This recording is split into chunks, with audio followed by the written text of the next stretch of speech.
Liftoff. Colonel?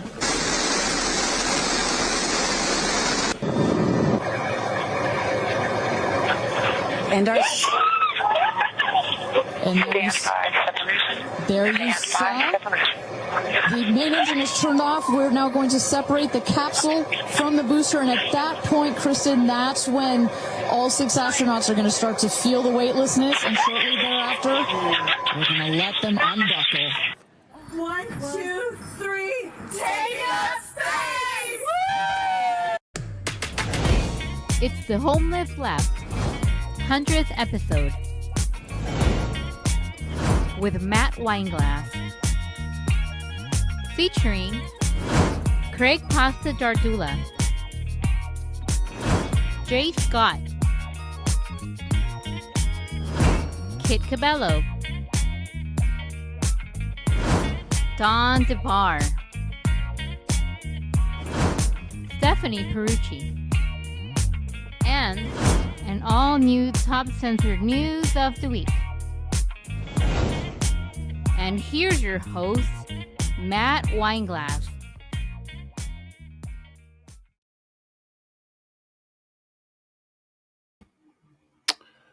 All right, here we go. Here we go, guys. Number 100. See that up in the corner there? That is it's our number I never thought we'd reach, but we did it. Here we are. 100 episodes. Yeah, not a chance in hell I thought we'd get here. We were just experimenting on this idea of the show, and you know, it was just kind of a trial run. Couple episodes. We were going to do like 10 of them, and then one thing leads to the next. Here we are. We got a great community, fellow independent journalists we're surrounded by. We're going to bring a bunch of them on with us today, kind of celebrate the milestone today. But things keep moving. We don't just stop here. We keep going. So, but yeah, it's okay once in a while to have a celebrational moment and celebrate a win. And just take that step back. We tend to not do that in this space. Sometimes we don't take a moment to breathe. So we're going to do that a little today, but we're also going to cover the news, because that's what we do. And we do this in a non-tribal way. It's a non-tribal approach to news. It's very easy to say it. It's very easy to think you're doing it. But when push comes to shove, when stories break, you can see people run to their tribes. We are consistent and say, no, don't run to your tribe. Look at the stories from the non-tribal point of view. Take those goggles off that limit you and start using your critical thinking skills again. So yes, as I said, we're going to be joined by a lot of our fellow indie friends we made over these last couple of years doing this show. Craig Pasta will be coming in with us soon. We got Kit CABELLO, Hardlands Media, Don DeBAR, Jay Scott, and Stephanie Pierucci. Some of these guys, they've been here from the beginning, but we've managed to make some really good friendships and really learn and elevate how to maneuver in this space together. So we're going to have some great conversations with them. We also might have 1 or 2 surprises coming in as well. So we never know who could pop up in the next 3-4 hours or however long we're on for. But get your questions, comments ready. We'll be doing some talking back today. I think we're going to be doing a Jamie Cheese Slice. I don't know if I told him, but he's going to be helping us with the talking back today. So get your questions, comments ready. We will be engaging with you. We love engaging with you guys because you're part of this. You're part of what we're doing here on the multiple platforms we're on right now, because we're fighting the censorship industrial complex. That was the name of our first episode. Guys, go back to Rumble. We have all of our lives. We don't take them down. They're all up on Rumble. You just click the live button. You can go back to the first episode. We literally called it the censorship industrial complex. Here we are 100 episodes later, and we're still fighting the same thing, because that's the biggest problem. And that's why we're even here, because the media won't do their job. That's on purpose. Their job is to be propagandists and protect the military industrial complex, protect the Israel war machine, U.S. Western Empire, protect Big Pharma and all of their paychecks they get from their advertisers. And that's what they do. So they're not journalists. We have to do the job for them. If they were doing their job, then we wouldn't have to do this. We could be doing other things. But this is why we're here. You guys know that. Again, we love engaging with you. You can follow us on all the channels we're on. The Rumble's the main one. We really want you guys to know Rumble is where we're not getting the plug pulled. They are surveillancing us, that's for sure. Maybe some shadow banning going on, but they definitely never take the mic down. That's good, at least for now. YouTube, that's a different story. So we still have to fight that battle. So like I said, you guys can follow us here on Rumble. If you stumbled on us on X or anywhere else, that's cool too. Of course, stay where you're at, but follow us at The Homeless Left, Rumble, on X. You can also, this is the burner channel on YouTube. We had to start a burner channel because our last one got terminated. We got punished. We got in trouble and made an example of for having these conversations. Medical misinformation is what they said. Dangerous to the community. Well, we say F that. We just come back with a different name. As Michael Scott says on The Office, any of you Office fans out there, I never run out of names. You can keep canceling my company. You can keep putting me to bankruptcy, but I never run out of names. THL Presents on YouTube. Check it out. You can support us on Locals, of course. If you find that link is easy to find on the Rumble channel. Thank you guys so much. Just a reminder to anybody who's just stumbling us on for the first time here, or regularly watching us, or you're in and out, whatever. It's all good. We know you have your lives, but we wanted to remind you that what we're doing here today is for anybody who's feeling uneasy about the state of politics, the two-party system, the economy. I mean, we know what all the problems are. Society is basically crumbling, imploding in on itself. The Western war machine's out of control. If you no longer want to play that game of politics, the tribalism, identity politics, that's what it is. They're separating us on purpose. Red team, blue team. If you're sick and tired of all the hate and division being sold to us on purpose, the media punching down on us, if you're ready to start punching up, this channel's for you. The Homeless Left is for you. We happen to start left. That's where we come from. We still have those values. We realize that, guess what? Most people have the same values. We have the same things that we want. So you might be homeless from the right, from the up, from the down, upside down, all around. It doesn't matter. We're all homeless together. Let's do it, guys. Without further ado, let's bring in our first, I won't even say guest. He's our partner in crime on The Homeless Left, a regular co-host. Please welcome back to the show, Craig Pasta Jardula. Boom. What's going on, man? I'm trying to be like the Italian-Polish Jamiroquai here for you on your 100th celebration, your 100th show, man. Of course, I'm going to take this funny stuff off. No, man, I like some fun coming in there. You said it was more like a celebration, so I wanted to say congratulations to you today, man. It's kind of awesome to be able to do this with you today. I think we had some talks from the get-go, and in a time of mass censorship, remember what I said to you a long time ago? I said, Matty, just keep doing the work.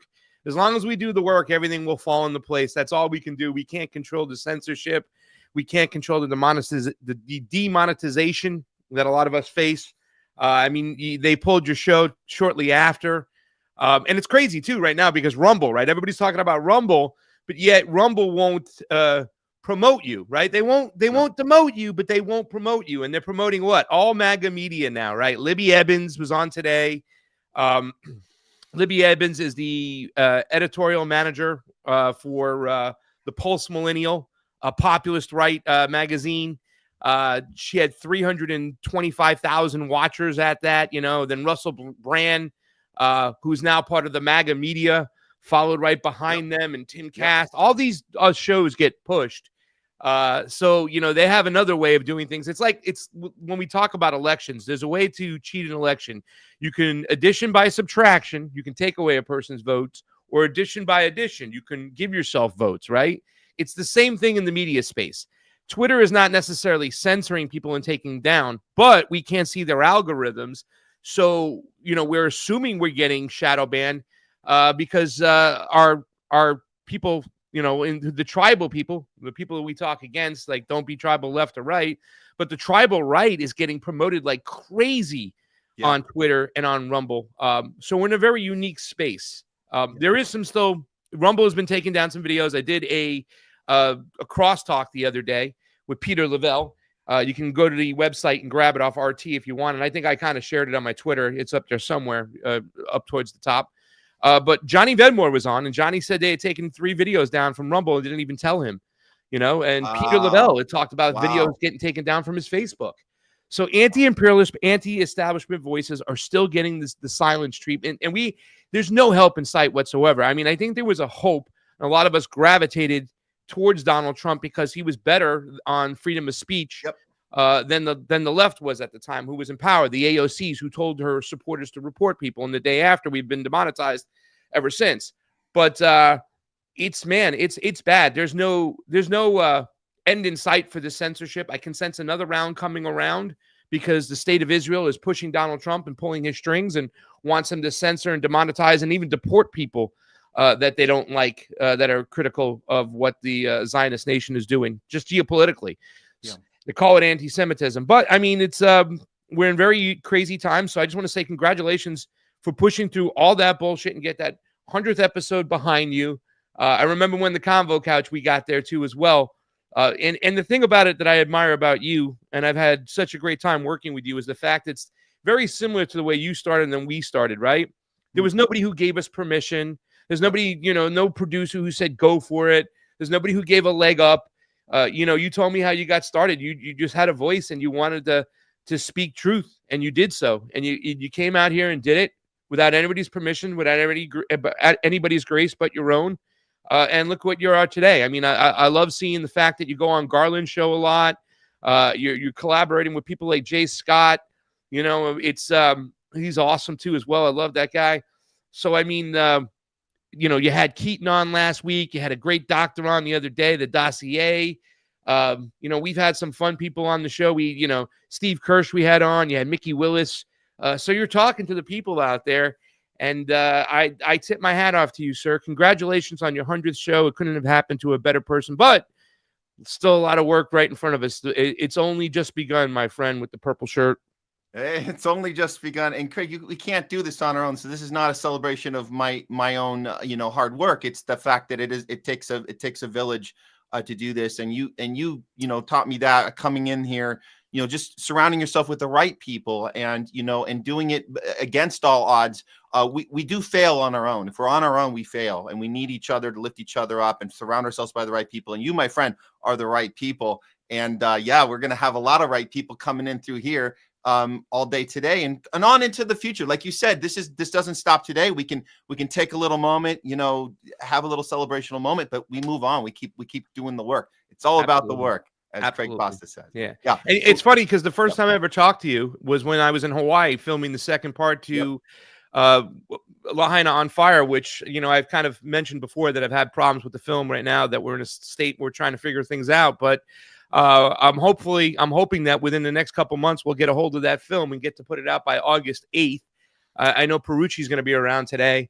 So it's kind of, bittersweet in these ways when you start thinking about Maui and what they're going through. And I got calls from people on the island just the other day telling me certain things that are taking place. And once again, the fraud and the embezzlement of money, the disaster capitalism, right? It's in full effect over there. So yeah, hopefully we'll get that out too as well. But I remember that's the first time I talked to you was right before I walked along the crosses and the posters of people who were lost in the fire. That was the moment I spoke to you. It's kind of crazy because I'll never forget the first phone conversation we ever had. And here we are rocking it today, bro. I'm very happy to be with you today. Thank you, man.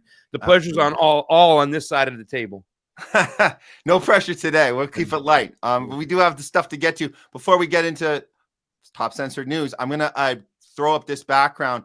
Tell me, guys, if you were watching this, if you feel like any of this is a little too jarring for the eyes, let me know. We'll put it back on the red screen. But we came up with this one. We'll see if we can handle this one for a little bit. I like that. We can maybe go back and forth. We'll see. I like it. See. Okay, let's go with it for a little bit. We'll go with it for a little bit. And you'll be happy to hear, Craig, that for top censored news this week, we went ahead and did the video. So we're going to do the video and we're going to talk about it. Haven't done it in a while. A lot of weeks have gone by. It's kind of been like, let's just talk about it. But let's do the video and then we'll talk about it. It's time for top censored news of the week. Here we go. Uncanceled Comedy Collective presents Top Censored News of the Week. Coming in at number 3. That Jeff Bezos funded 11-minute space ride with Katy Perry and her friends did not really go into space. The Blue Origin flight with Katy Perry and 5 other women funded by Jeff Bezos did not really go into space like the media is portraying. They didn't actually experience microgravity either. Yes, technically the rocket delivered passengers beyond the Kármán line, the internationally recognized boundary of space of 62 miles, but there was no orbital insertion. Not even close. The brief state of weightlessness during the ascent and descent was not due to escaping Earth's gravity, but because of a combination of free fall and absence of a supporting force. Basically, it's a capsule launched really high and then it immediately falls back down to Earth. To add fuel to the fire, all that empowering women, Katy Perry's girl power crap, was all fake too. As the Hollywood elitist said herself in an interview immediately following the spectacle directed to all of her economically challenged fans, I highly recommend it. One small step for man, one giant bullshit story for mankind. At number 2, Chinese citizens expose Western media cover-up of the real origins of every luxury brand. China is protesting the recent Trump tariffs by exposing the most popular American brands through TikTok videos. China has confirmed that over 80% of the luxury items being purchased for tens of thousands of dollars are manufactured in China and packaged in the US. They're exposing how things are manufactured and encouraging you to buy direct from them for cheaper. Of course, the mainstream media is trying to spin this as best they can to conduct damage control by maintaining the narrative that China is bad, American capitalism good. The reality is that luxury items are a fraud, from designer purses and watches to shoes, and hell, most of the Trump products in the Trump store and Trump Hotel are also made in China. There's no denying it. The American people, trying to live the luxury life, have been played for fools this whole time. And coming in at number 1, biometric check-in is coming to all airports and there's nothing you can do about it. Biometric check-in at all airports is coming to a city near you, brought to you by the UN and the New World Order. New airport rules plan to get rid of boarding passes and check-in and go full digital. Passengers will have to download a biometric passport, drop off their luggage, and go through security after a face scan. By removing the paperwork, all of our personal data will be accessible through the face and body scan, which means our privacy and personal information will be 100% out of our hands. Of course, they'll have us believe this is for our own good, as usual. It makes things more convenient, saves time, sure, and don't forget their favorite go-to, they have to protect us from ourselves. But the reality is that it's a clear breach of our human rights and a total gateway to a global social credit system the TV series Black Mirror warned us about. No more waiting for a dystopian future to arrive. We're already living in it. Fortunately, we're here to bring you top censored news of the week.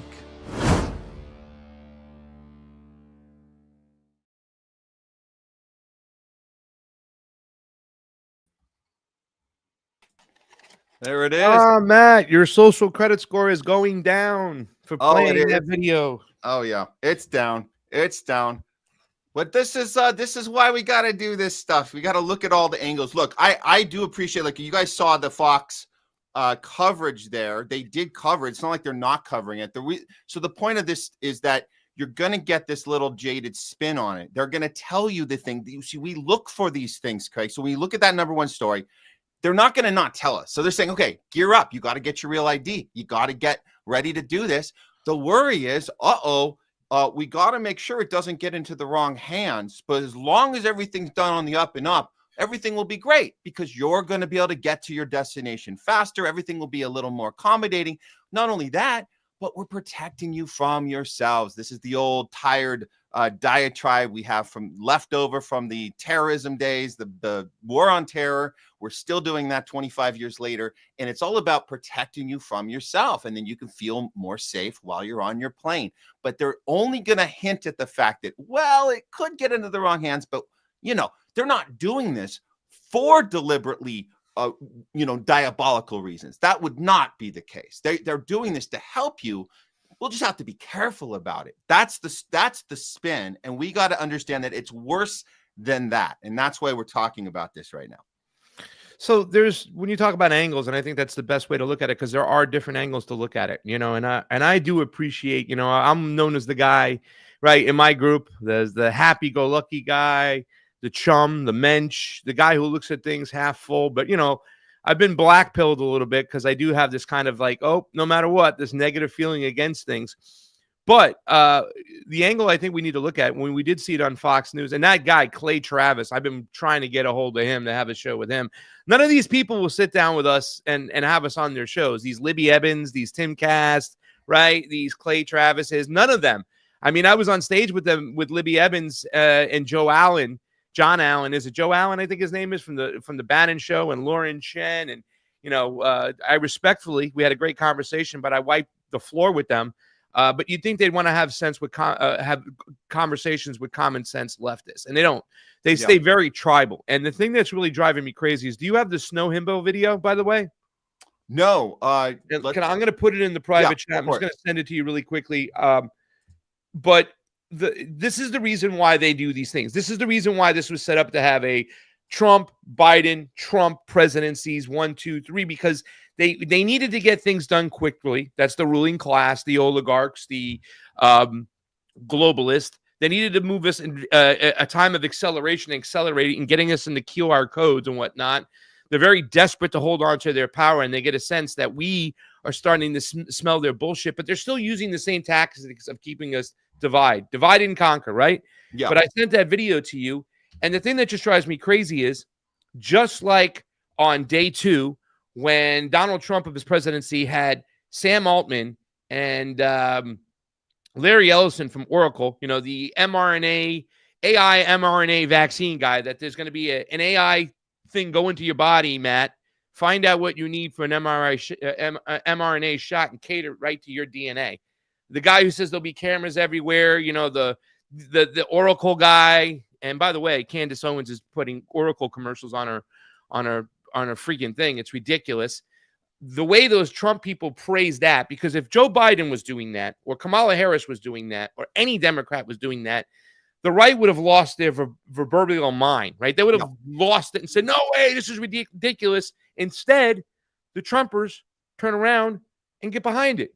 Well, China's got AI, Matt. We got to compete with them. So we got to do that. And Donald Trump is doing it the right way, because, you know, it was never about reforming the system. They bash the system. They say it's awful, but they never want to reform it. They just want to bring in their management, because what they're trying to say is they were incompetent. The system's okay. It was just bad management. Let's replace the management. Let's keep the CIA. Let's just change the management. Let's keep the FBI. Let's just change the management. All the things, the big government things that they complain about, they're not getting rid of any of them except the ones that they dislike, right? The Department of Education, but they're going to still keep it.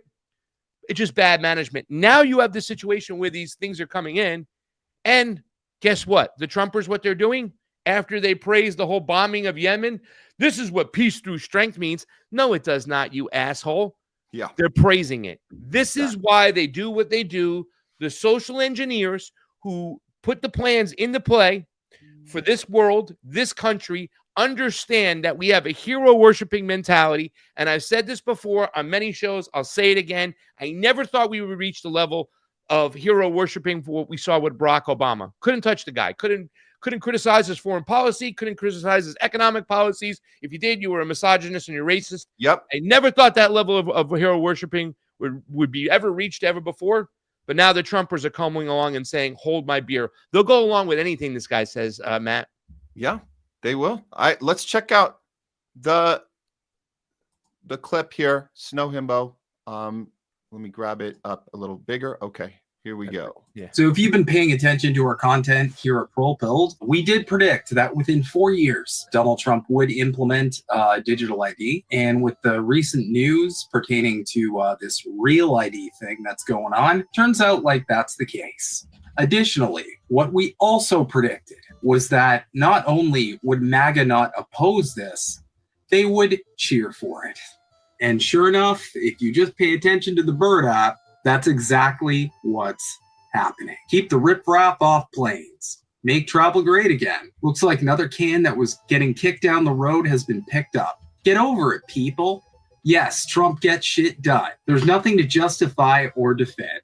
So for 4 years of fear-mongering that digital ID was correctly a scary technocrat WEF agenda, these people, because it's coming under Daddy Trump, are now cheering for it. Y'all, these people, exactly like liberals, stand for absolutely fucking nothing. Man, Yeah. My boys. My Yeah, boys. nailed it. Himbo. That's my boy Blue. No, man, this is exactly what they're no different. They're no better. And it feels like there's less of us now in this space. Like you thought, I don't know. This is like, here we are celebrating the 100th episode, thinking that we're building something, and it feels like we're building something. But as we're watching this last 3 months unfold, you're seeing that like there are people going back even harder into their tribes. And then there's less of us here saying exactly what he's saying. What Snow's saying is that they're just as bad as they're over here. And like, well, no, this is how tribalism works. And we can't have a real discussion about what is happening that both parties are guilty of, both tribes are guilty of. And again, there's less of us in the space right now. And I think this thing's unavoidable. I don't know. And that's why we put it in here in parentheses. There's nothing we can do about it except maybe yell and complain. But what are we going to do, Craig? What can we do about this? Well, the only thing we can do is continue to complain about it and do shows about it and point it out and hope that some people come along. I mean, I think it was a great event that Steve threw his third eye carnival. He's taking his group and he's bringing people into an event, a setting that's not like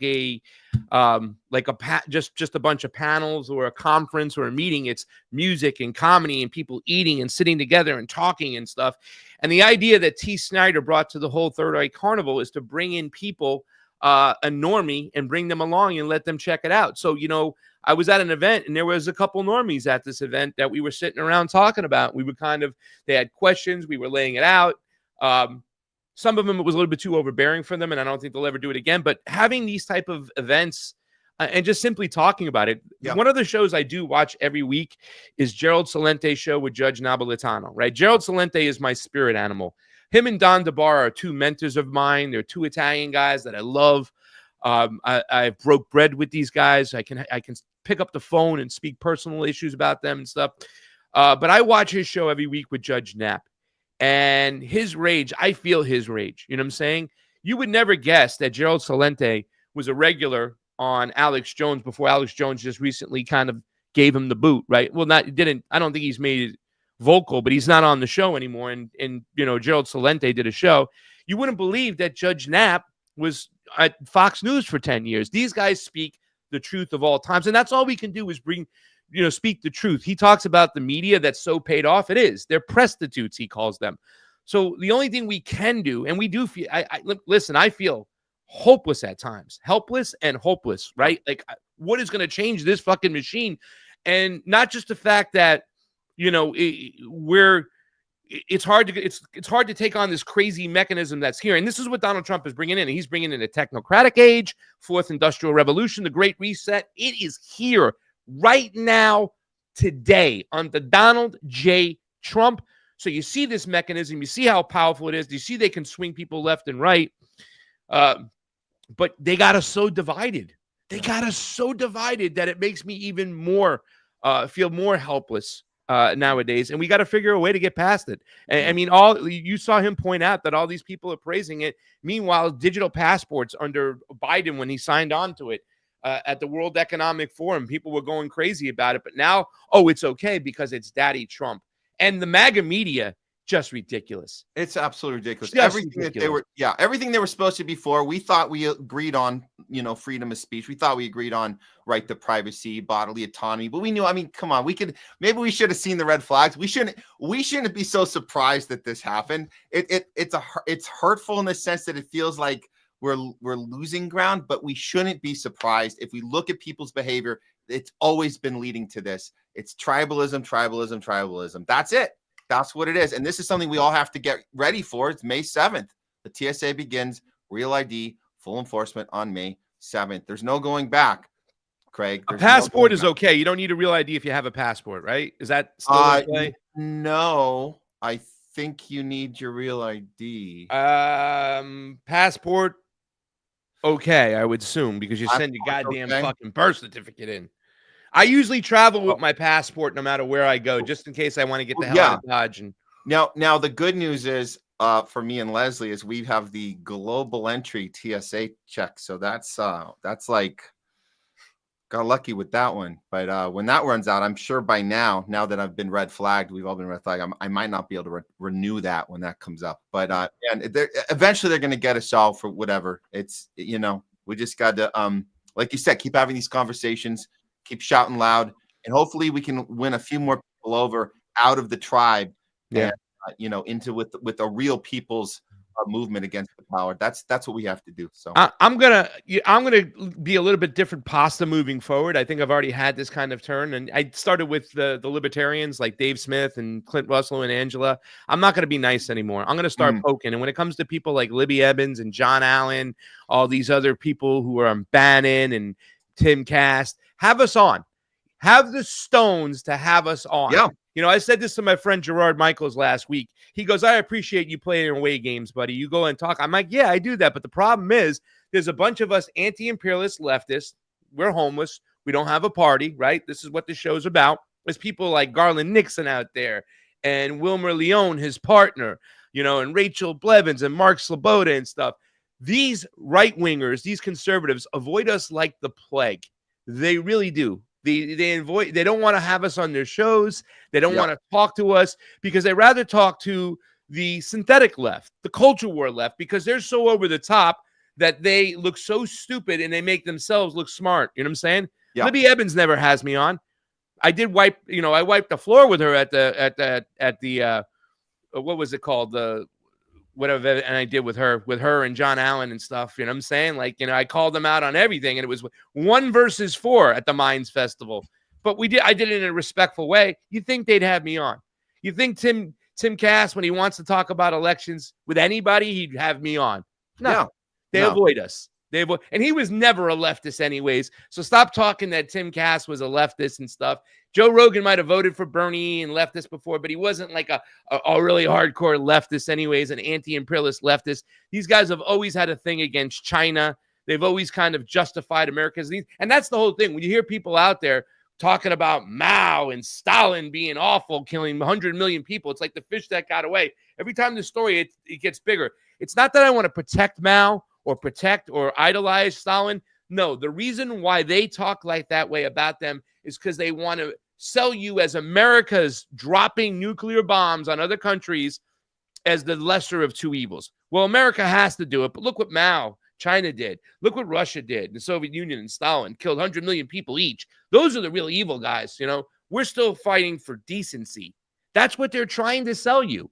That's why they go after. That's why you got that whole group of people who blame the Jews for everything. Everything's the Jews' fault. Everything. That they're trying to sell you the Bolshevik revolution right now. Candace Owens did this, right? And she's done this on shows without getting pushback. It's ridiculous. She's trying to sell you the Bolshevik revolution as Jews killing Christians. No. Nice fucking try. No way. Just like her, just like the CIA and everybody else who tells you this lie, is they don't want you to ever believe there could be a workers, everyday people, 99% revolution. They don't want you to believe that. That's why they're telling these lies now with all this shit. I know I'm kind of talking all over the place, but it all kind of... No, you're still talking the theme, the connector I'm theme. there in the theme, but that's what's going on right now. That's what we're dealing with. Tribalism. And even Candace Owens, as much as she's been on point about the genocide in Gaza, there's still tribalism involved because she's still beholden to her Christian church, and that's the... She still voted for Trump. She still voted for Trump, yeah. She still pushed for Trump.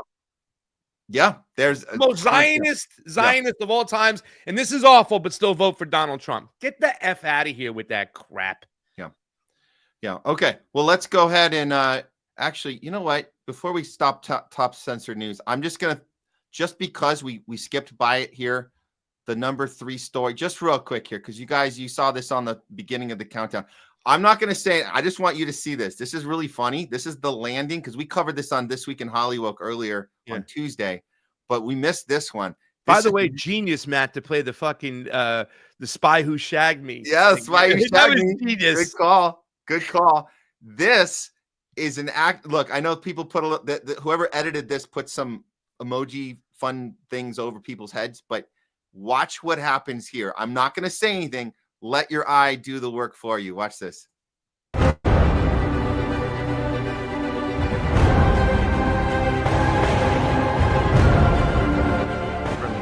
down on that just in case. So this is where we saw it yesterday. That's Jeff Bezos opening the door with a crowbar. But before he does that, wait, go back inside. Go back inside. The door already opened. And then this is where the footage started from. So we didn't see this yet on Tuesday. And then if you see closer, you can see he's just pretending to crowbar that thing open. So I'm not saying anything. I'm not jumping to any conclusions. I'm just letting people know that this happened. You want to see it again? Here, just one more time. This, just so you guys understand, this is the footage they didn't show you when they played it on mainstream. And we're just finding this out today. I wish they didn't do the emojis. It makes it look kind of goofy. But this is real footage. But did you see the person you run up and say, no, close the door, close the door? Like, yeah, right here. This is it. Close the door. No. Okay. And reset back to one and action. It's theater. It's theater. That's it. What more can we say? And it makes these type of memes all the more funny. Again, I won't say anything. I'm just putting up the meme. It makes this theater. You see the sound stage in the meme, 1969, and you got 2025. That's why these memes are going around, because it presents as theater. Lights, camera, action. That's what we're looking at. Anyways, just throwing it out there. Not drawing any conclusions here. Bill Hicks, right? What's that? Americans, go back to sleep. Your government has found out what you're doing. Americans, go back to sleep. Your government has found out what you're doing. Here, American Gladiators, watch this. In fact, we got 52 channels of this same crap, so you'll be distracted. Go back to sleep, America. Your government has already got it covered for you. That's right. It's the entertainment. It's the bullshit. And then you got people like Rogan going, oh, Elon saved those astronauts over there. How come they didn't have a live stream on that shit over there and stuff like that? Yeah. How come we're not talking about the 15 paramedics in Gaza that got us killed assassination style? And nobody's talking about it, right? How come we're not talking about that, Joe Rogan? Joe Rogan conveniently, slips by that story. But we cover it here on our shows. And that's why we bring you top censored news of the week. That's my Keith Olbermann. That's it. That's the Keith Olbermann. Okay, moving on, guys. Retired today, by the way, real quick. What? You know who just retired today? Who retired? Who? He's going to do one last show. Lee Corso, 90 years old, from College Game Day. He was a football coach. I don't know if you know him. Italian guy who would go on ESPN. He would always pick a team wherever they would go, and he would put the mascot helmet on. Today, he's calling it quits. He's retiring at 90 years young. So congratulations, Lee Corso. Good. Got to talk a little sports here and there, Matt, to break the monotony. The other theater that keeps us distracted.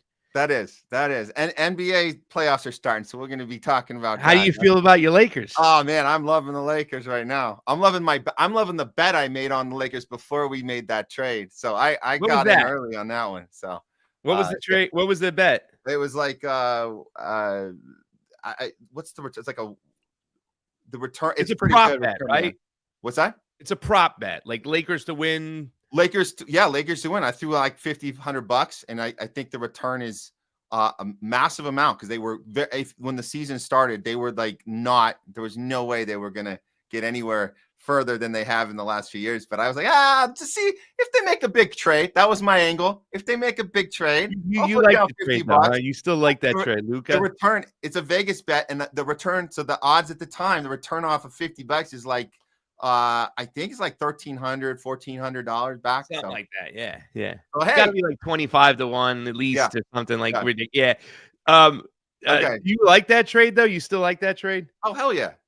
Look, man. Look what Dallas did yesterday. Look what Dallas did yesterday with Anthony Davis. He shut down Sabonis in Sacramento. I don't know. I don't think it's as lopsided as people feel it is. I love Luka, but I don't feel it's as lopsided as people say. You don't know AD like we know him in LA. You don't know the fragile bone structure. You don't know. Every time we watch him, we're like, don't fall down and end your career, please. Every time he falls down, please get up. Every single time. No more of that, man. We're done. We're done with that. Clothes. He's always in street clothes at the end of the bench and stuff. But he was yapping to the Sacramento crowd yesterday. You might want to leave now and beat that traffic. This game's over. He was saying in the fourth quarter as they were just wiping the floor with them. So I'm a Knicks fan, so we're gonna see how that's gonna go. I'm nervous. We got freaking Detroit in the first round. And this kid, Cade Cunningham, he can ball. Woo. Hell yeah. He's like a Matt Weinglass who can shoot. Oh, right. Yeah. I can shoot, man. No, I got post-up game, that's for sure. All right. Here we go. We're moving on. We're ready to bring in our next guest with us, which is our co-host. We've had him on regularly as a co-host, so we really appreciate his work and effort on the homeless left. He's part of the family now. He's now on location on assignment in the UK. So we're going to try and bring him in right now, I guess on audio, because we had some issues with the picture on Tuesday. But please welcome to the show, Jay Scott. Are we hearing you? Jay, are you there? Well, yeah, Jay Scott. There he is. Look at him. No, we got the avatar up, but we don't know if he's hearing him yet. Let's give it a second here. He will get him in. Yo, what's going on, everybody? There he is. Can you hear me now? Perfect. Oh yeah, we got you. Happy birthday, Matt. Well, homeless left birthday. What's going on? What's up, Craig? How you feeling, man? It was my birthday on Monday. Happy belated to you too. Thank you, Jay Scott. Bro. Mine is early. Mine's on next Wednesday, but we're all celebrating the homeless left 100th birthday. So that's what we're doing today. So yeah, man, you already know. And by the way, you would think the internet would be better over in the UK, considering all the surveillance and the censorship and all the cameras they want to load up over here. So this is a shame, man. I don't know how we don't have video over here, but hopefully they get it together. Yeah, for sure. Well, we can definitely do a story with you while we got you, as long as they're not cutting the wire, cutting the feed on you. But I think we're going to be talking about this. The Harvard story. This went down. Let me grab it. The CNN report. The Harvard battle back and forth with Trump. So CNN is reporting that the IRS is making plans to rescind the Harvard's tax exempt status. They're making plans to do this, according to two sources familiar with the matter, which would be an extraordinary step of retaliation as the Trump administration seeks to turn up pressure on the university that has denied or defied its demands to change its hiring and other practices. A final decision on rescinding the university's tax exemption is expected soon, the sources said. The administration already has blocked more than $2 billion in funding from the nation's oldest university, which is fighting the White House's policy demands, citing the constitutional right of private universities to determine their own teaching practices. And here we'll get to the good stuff here. This is what we're really talking about. And I'm actually, I guess, glad CNN got to this part. President Trump in recent days raised the idea of punishing the Ivy League university for not complying with what the administration has sought to portray as a campaign to fight anti-Semitism. Perhaps Harvard should lose its tax-exempt status and be taxed as a political entity if it keeps pushing political, ideological, and terrorist-inspired, I'm sorry, I'm laughing, terrorist-inspired supporting sickness. Remember, tax-exempt status is only contingent on acting in the public interest, Trump posted on Truth Social on Tuesday. So clearly, this is another one of these situations where people are in their tribes battling on this right now. Jay, what are your thoughts? I know you saw this come up on your feed. We had some people, really some hardcore MAGAs, doubling down and calling this a win for Trump. What's your take on this?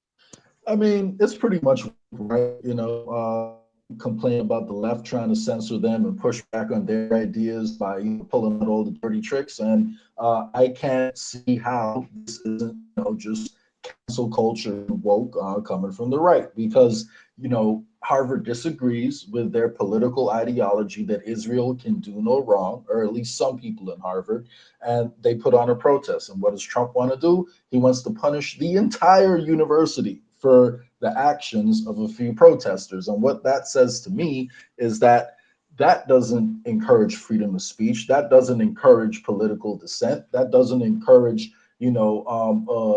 a vocal minority being allowed to air their grievances. What that is just another form of cancel culture. So I wish I could say I was surprised, but, combine that with the fact that, Trump is now deporting people who disagree with his political subservience to Israel. Combine that with the fact that they're letting Israel define what anti-Semitism is through the International Holocaust, Remembrance Alliance. And, we clearly have a situation where Trump is willingly giving away our national sovereignty, which I would argue is a form of globalism, at the behest of Israel.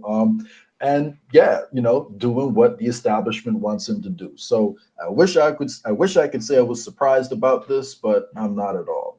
It's kind of what I expected because I followed the money behind Trump's campaign, and despite all the rhetoric, the money points to Israel first, not America first. So that's what we're getting. And sadly, this could wind up resulting in a little bit of a brain drain because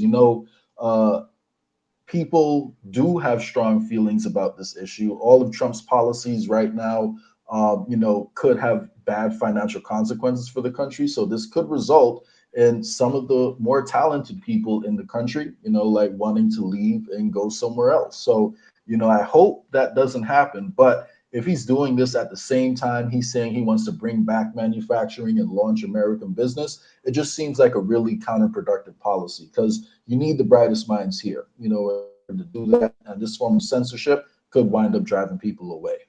Yeah. Craig, how is this different from the situation we saw go down at Colombia where they ended up caving and cooperating? Is that, I guess we're assuming that they went along with it because they didn't want to have this trouble.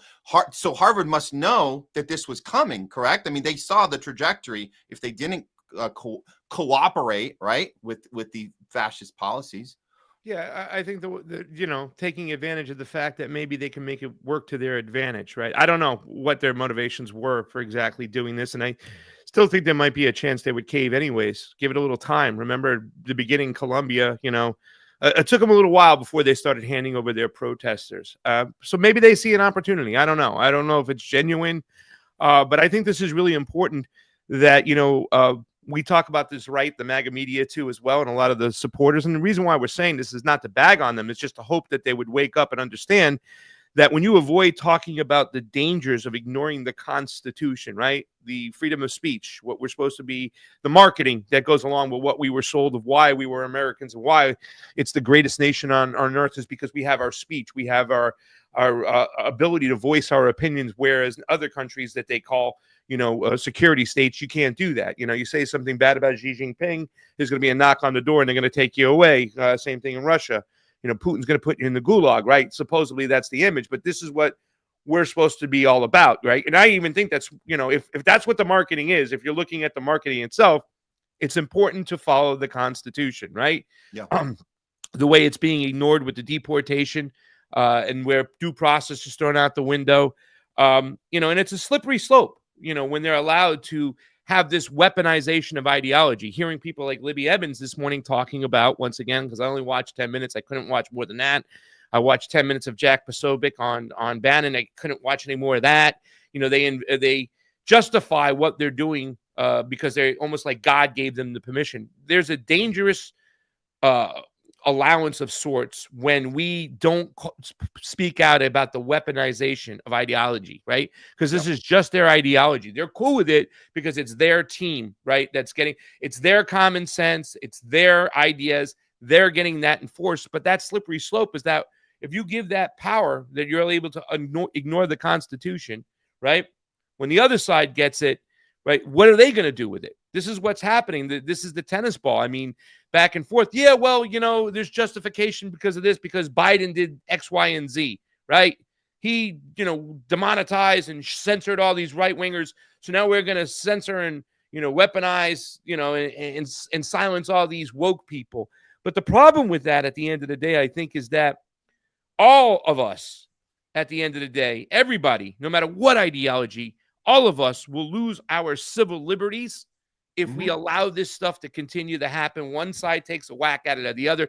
That's why I'm saying that everything we're seeing right now with this Trump administration, Jay said he wasn't surprised, nor am I, because it's just one side takes away, one side gets in power, they take away the opposition's rights and civil liberties. Now the other side gets in powers and it will take away the other side's rights and civil liberties. And at the end of the day, we all lose our rights in civil liberties. And that's the danger of what's going on in front of us today. Yeah. So I'm going to bring up a longer excerpt of the tweet, just so I want to kind of break this down with the MAGA base, and kind of figure out like why Trump is able to get away with this. So he says, everyone knows that Harvard has lost its way.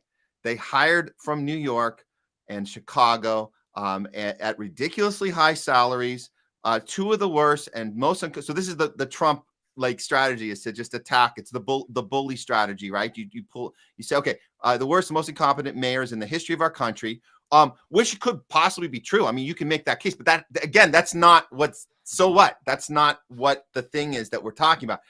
To teach municipal management and government. These two radical left fools, and then we know they're not radical, they're establishment, left behind two cities that will take years to recover from their incompetence and evil. Harvard has been the hiring almost all woke radical left idiots and bird brains who are only capable of teaching failure to students and so-called future leaders. Yeah. So Jay, Matt, can you give me a justification why it would be okay if you were speaking for, I don't want to say speaking for them, but maybe get inside their minds and still justify why it's okay to censor these people and ignore the Constitution because of these woke ideas? I mean, is there a justifiable reason for them doing what they're doing?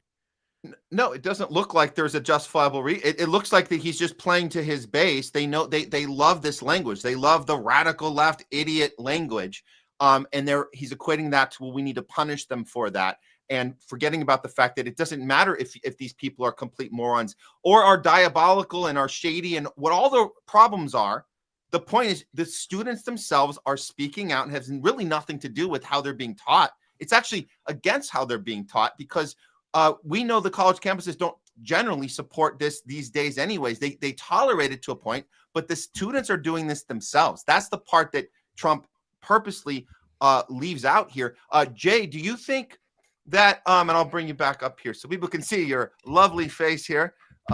Jay, do you think that if the MAGA base was more in tune with the difference, the game plan that Trump's doing, the bullying and then the switch around, and not actually talking about the thing that's happening, if they were more aware of that and they called him out, could he get away with this? Is this something that he would be able to do? Is he only doing it because he knows his base is not going to say anything about it? Yeah, and that's pretty much right there. Every years on, like how long the country is supporting whoever's in charge. At least a third of the country is protesting or happy with it, and it's completely out. So you have 2/3 of the country that's either going along. Jay, don't mean to interrupt you, but if there's a way you can move a little bit from the reception, we're losing some of what you just said. I don't know if there's a way you can do a little adjustment there, but if you want to start that again. Yeah. Is this a little better now? Man, it sounds like Darth Vader. Oh, wow. I don't know what's going on over here, man. It's a little better now. It's a little better now. Go for it. Yeah. Okay, perfect. So yeah. So long story short, I don't think you get away with it, because right now we have 2/3 that are either supporting or just not paying attention to what. If to an average, third of the country Republicans, third supports, Democrats, and a third is kind of checked out what's happening. So if we had 2/3 of the country that were against him, no, he wouldn't be able to do it. So, but that's what happens, like whenever, someone comes in and changes from the last administration, at least the packaging of the policies they're delivering, you just have different people supporting the same policy. And, just to kind of back up what you guys are saying, I want everyone to just go check out Vigilant Fox's page right now, on Twitter. And they are right now supporting globalism under a new name. But the new name of globalism is going to be called Saving the West. There's a press conference over there with Malone. They're globalist policy. Okay. Yeah, Jay. Jay, hold on a second. We got the piece of that, and I got the link here. So we're going to go ahead and hopefully you'll work out the reception while maybe it'll just work itself out on its own. But while that's happening, I'm going to go ahead and share this. Like you said, this Vigilant Fox, literally doing the thing that they're supposed to not do, but just because they changed the name and calling it something else, now they can cheer about it. So here, let me bring this one up here, and we'll let the audience hear some of this. Okay. Where did it go? Oh, it's supposed to be on the stage. Oh, I got to remove this. Okay, here we go. And then I'll bring this bigger up. Can you guys see that? I have a hard time here with this. Let me see if I move it like this. Okay, so Vigilant Fox says the new Meloni just called on Trump to form a historic alliance between Italy and the U.S. to make the West great again. This wasn't your typical diplomatic moment. It was a clear shot across the bow of globalism. Oh, really? Meloni made it clear to fight to save the West isn't about maps or borders. When I speak about the West, mainly I don't speak about geographical space, she said. I speak about civilization, and I want to make that civilization stronger. She acknowledged the rift between the U.S. and Europe, but said now's the time to fix it. Then came the invitation. I want to thank President Trump for having accepted an invitation to pay an official. Oh, I guess you got the actual clip down here. I guess I didn't see it, but I'll finish reading this. To pay an official visit to Rome and consider the possibility in that occasion to meet also with Europe. And she closed with the line that said it all. The goal is for me to make the West great again. She's not just fighting for Italy. She's fighting for the survival of Western civilization.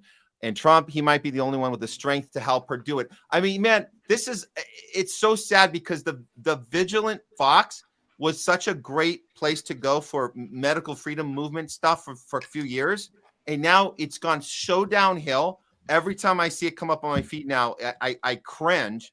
And this is why it's this type of language. It's awful. I'm glad you showed us, because this is, again, another example of people losing themselves right back into the tribe that they claimed so much that they were out of, and they were speaking on behalf of a populist movement and against all these things. And now they're just embracing it again. Globalism, censorship, all the stuff that we're supposed to be against. And here we go. So we're losing them left and right, it seems.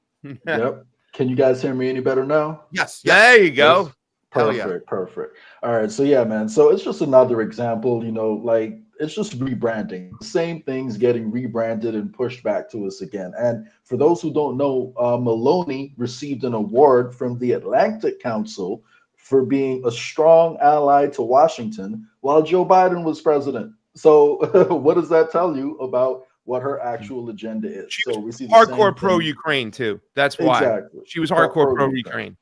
Yeah. So this is, the situation we find ourselves in. But, I do think there is more pushback, though, happening within the Trump base than there is in the Democratic base, at least against their own party. So I don't want to give up hope on them, but unfortunately, a lot of them are falling for this. Can I make a comment on that? They might be pushing back, but still, at the end of the day, 99% of them, just like 90% of them vote blue no matter who, they'll justify voting for Trump over Joe Biden. They're not recognizing that it's a two-party illusion. They're not recognizing that this is just a continuation of the Joe Biden campaign, what Donald Trump is doing, right? He funded the genocide, Joe Biden. He provided them weapons. Every once in a while, he would throw something out there. He never really, even though AOC said that they're working tirelessly for a ceasefire, never happened, right? Donald Trump just picked up the ball where he left off and kept going. And now Ukraine is going to turn into his Vietnam because he hasn't done what he's promised he would do, stop the war within 24 hours. In fact, he's expanded the war zone now by bombing Yemen on a regular basis, and not only bombing it, but bragging about killing people in a tribal circle in Yemen on a tweet. I mean, it's the same old. That it's like that book by, I think his name is Joel Andreas. It's called Addicted to War. It's a comic book. America is addicted to war. Yeah. Well, thanks for checking in with us, Jay, today. And this is definitely something that was important to look at. And we always have to look at these things because, again, we're losing the non-tribal community back to their tribe. So it's we got to be even louder. So we appreciate all your work. When are you coming back? Or you're out there for a little bit? You'll be coming back to the States soon? Yeah, I got about 3 more weeks out here, then I'll be back in the States. So yeah, spending some time with family, catching up with a few folks out here, and trying to enjoy a little international travel while I can. So Awesome. but yeah, I'll check in with you later, man. Congrats again on 100 episodes, and looking forward to doing 100 more. So catch you later. Hell man. yeah. There you go. Love it. Thank you. Jay Later. Scott, everybody. Later, Matt. Later, Craig. Okay. Deuces. Later, Jay. All right. See, Jay is consistent, right? Like I met Jay when he was supporting RFK, but now he brings the Vigilant Fox to the table because that was one of the outlets, that really kind of was created during the medical freedom movement. And,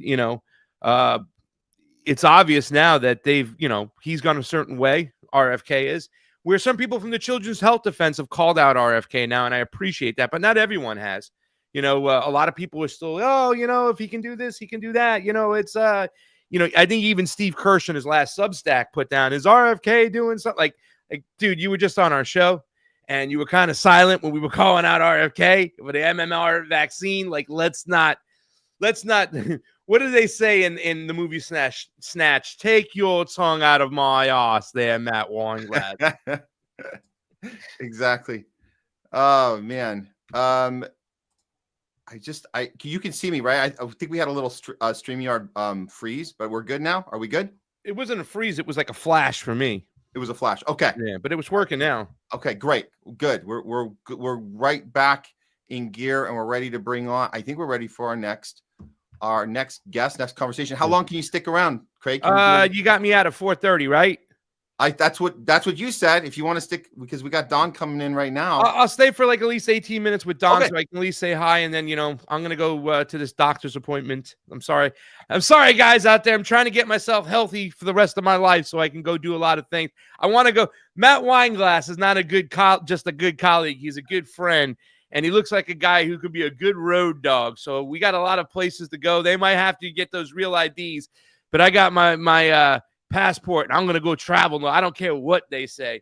They can screw themselves with that facial recognition, but they are going to use it against us. And, people say you have the right to opt out of it. Derek Brose tried to opt out of it, and they held him in England, I think, on the ground for hours before they finally let him go. But this is going to be a fight moving forward. And unless we let our voices be made about this whole situation, digital passports, facial recognition, their track and trace policies are going into effect. You think that Donald Trump will be arguing about this? No. Well, on that note, let's go ahead and bring in our next guest, a regular contributor to the show, a geopolitical specialist, and just all over the place. This guy has done so much good work. We look up to him, independent thinker, independent media, just champion all around. Please welcome back to the show, Don DeBAR. Yeah. You're embarrassing me. And he makes great meatballs and serves them with Chianti, ladies and gentlemen. Let me just put that out there, too. How you guys doing? Very good. Good, Very man. good, Don.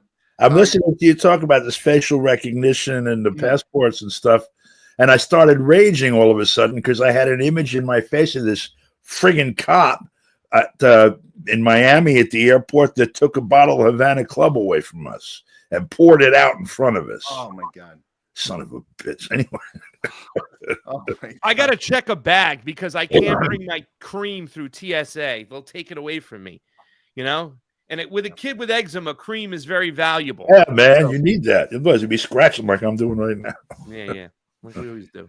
So what are we going to talk about? Well, let's start with this. There's so much going on, so many moving parts.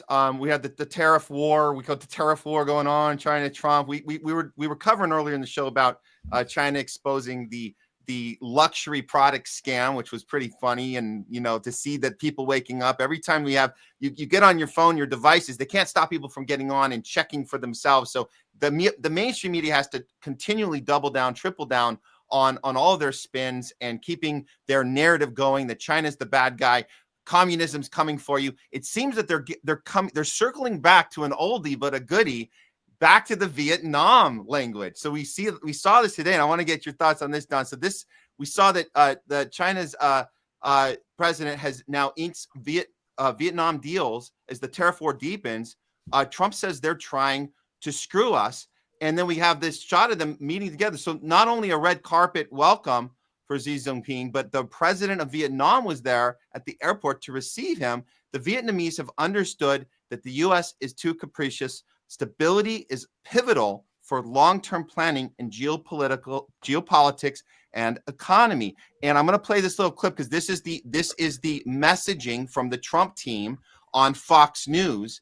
And then we get your thoughts from a more stable point of view. So here's the unstable Fox News giving us the fear language. It's coming. Vietnam's coming for you. Here we go. This is the trade advisor, Pete Navarro. He's going to tell us what to be afraid of next. Here we go. Vietnam is essentially a colony of communist China. China uses Vietnam to transship to evade the tariffs. How does that work? Vietnam sells us $15 for every $1 we sell them. And about $5 of that is just Chinese product that comes into Vietnam. They slap a Made in Vietnam label on it, and they send us here to evade the tariffs. But Vietnam is also the biggest dumper and biggest use of export subsidies. I don't know if you saw the clip of that beautiful Louisiana shrimp guy saying, hey, God bless Donald Trump for protecting us. You know who he was protecting him from? Vietnam. And we know that Vietnam dumps stuff. They do export subsidies because of the Department of Commerce. That's the one that slaps on the anti-dumping countervailing duties. So they do that. And then they have the VAT tax. They have a 10% VAT tax. They use some of those phony standards. And the sum and substance of all of this, Jackie, it's like every country around the world cheats us.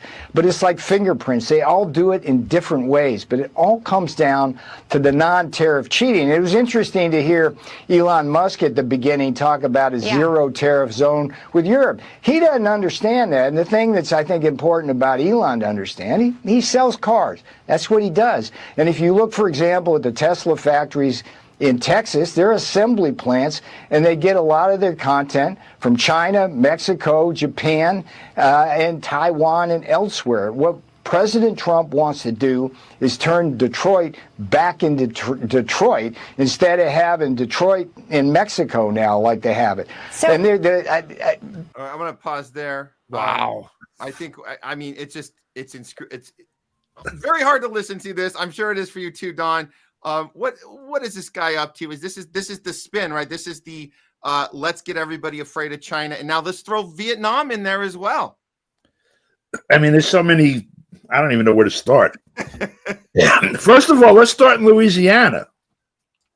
What he doesn't mention when he's talking about shrimp and Louisiana and protecting from Vietnam is that a huge number of the shrimpers in Louisiana are Vietnamese. After the war, it was one of the primary places that people relocated from, the U.S.-backed South Vietnam to the United States. And they fell into the shrimping business with like both feet and a couple of hands. So he leaves that out when he's talking about the role of Vietnam and shrimpers in Louisiana and all of this. The opinion of the people there, you're talking about the analog of the Cubans in Miami. You ask the Cubans in Miami, maybe not as much now as 20 years ago, what do you think of Cuba and what the Cuban government's doing right now? And, the first thing out of their mouth would be those Castro brothers ruined Cuba and we should kill them and blah, blah, blah, blah, blah. There are lots of folks in Louisiana, shrimping, that feel that way about Vietnam. So if you're some knucklehead like Peter Navarro talking to them, if you don't understand that context, you're not going to understand. You might be getting a bias from there. That's just that little piece of it. Now, I've always been amazed at the fact that the United States has done a tremendous amount of trading with Vietnam after we bombed the shit out of it and poisoned it and murdered 1 million plus people there over a period of 20 or 30 years, not counting the involvement of the U.S. with the French since 1954, thereabouts. It is natural that China and Vietnam will have normal relations. There have been historical, contradictions, but in general, they're neighbors, and this is what would happen. by the way, Xi Jinping was in Cambodia yesterday and today or something, doing the same thing. You know, people will complain here about that. Like, number one, how dare Xi Jinping do that, and how dare Cambodia host it? What was the last thing we did to Cambodia? It was to bomb the shit out of Cambodia. I remember Richard Nixon did that, and people, as a matter of fact, people got killed May 4th and May 7th or 14th, I forget, between Kent State and Jackson State. Yeah, that's right. Protesting that thing that happened in 1970. The government that was installed in Cambodia pretty much at the in the aftermath of the U.S. bombing murdered millions of Cambodians. And if you want to go interview more people, Mr. Navarro, go out to Minneapolis, St. Paul, and interview Cambodians who were there, who also ran out of Cambodia after the United States blew that up. I think I'm focused on that too much. The entire coverage of what's going on between Trump with the announcements and the media coverage around this, and the role of tariffs and economies and tariff wars and all this other bullshit. I think you nailed it, Matt, when you said in essence that these guys every day have to have some new stuff, or every 20 minutes, for people to pop in and see on their cell phones. That there's got to be like a constant regurgitation of news headlines and sensational things to happen in order to draw audience. And there's a lot of that going on. The problem, first of all, in dealing with this stuff is that the institutional activity that goes on in the background and just in terms of daily business for international trade and the international politics is so large and larger than it's ever been in history, that also much of it so new that even if there were an honest attempt to keep the education level of the average person on par, where they can not just understand in vague terms what these things mean, like tariff and inflation and whatever else, but actually had some understanding of the operations of this giant machine, that it would be difficult or impossible to do if you were really trying. And of course, what's been happening since at least the mid 60s or late 60s is that those people who were doing any kind of, I would say, engineering, using education, have been using it to dumb down the population, to focus them on tasks that have to do with manufacturing or support for industrial activity, rather than to understand systems operation, do critical thinking, have a good command of history, good command of economics, a good command of commerce, et cetera. So you have a large audience that's tuning into these programs that really doesn't know shit about any of the subject matter. And you're lying to them because there's a handful of people that own all of these outlets that are generating this stuff. And I want to talk about something in a minute about that, by the way. So that own a heavy piece of the actual machinery, and the role of the media is not to inform people about what's happening and how to do it, but rather to manipulate them so that they behave in a way that suits the owners of the machinery in their interactions with it, whether it's as employees or stockholders or customers or whatever. And so the media beats up on Trump all the time. Who knows whether that's a real thing or staged, or when it's which. Certainly, there has not been a revolution in the United States. The ownership of the means of production hasn't changed hands whatsoever. The stock prices that they talk about being depressed, suppressed, lifted, inflated, whatever, they may affect millions and millions of people whose pensions and other holdings are through institutional investment houses, like Fidelity or Merrill Lynch or whatever. But they're not within the control of more than a handful of people. Whatever I'm getting out of my pension, for example, I might be able to trade or to command Fidelity to trade this kind of share for that kind of share within a small set. But I don't have a seat on the exchange, and I don't trade millions of shares, and I don't have a group of people doing that in the way that I would say the bulk of the shares that are traded in the indices that we hear about in Dow, S&P, whatever. A small group of people are involved in the machinations of that. That's my point. And so when they say Trump said this and that made the market do that, you're as likely looking at a manipulation intended to deal with some political struggle that's going on outside of our view, or we're seeing a caricature of it, than as being portrayed.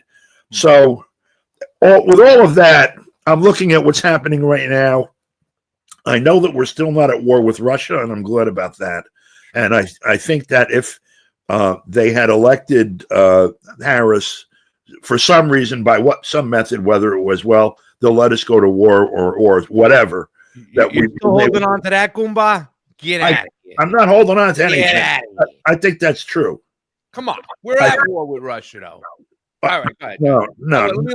Let me. Yeah, go ahead. I hear what you're saying. I don't mean to step on it, but I disagree over there with that. But okay, noted. Okay. Meanwhile, in today, as a matter of fact, Moscow issued a statement. Maria Zakharova and someone else too.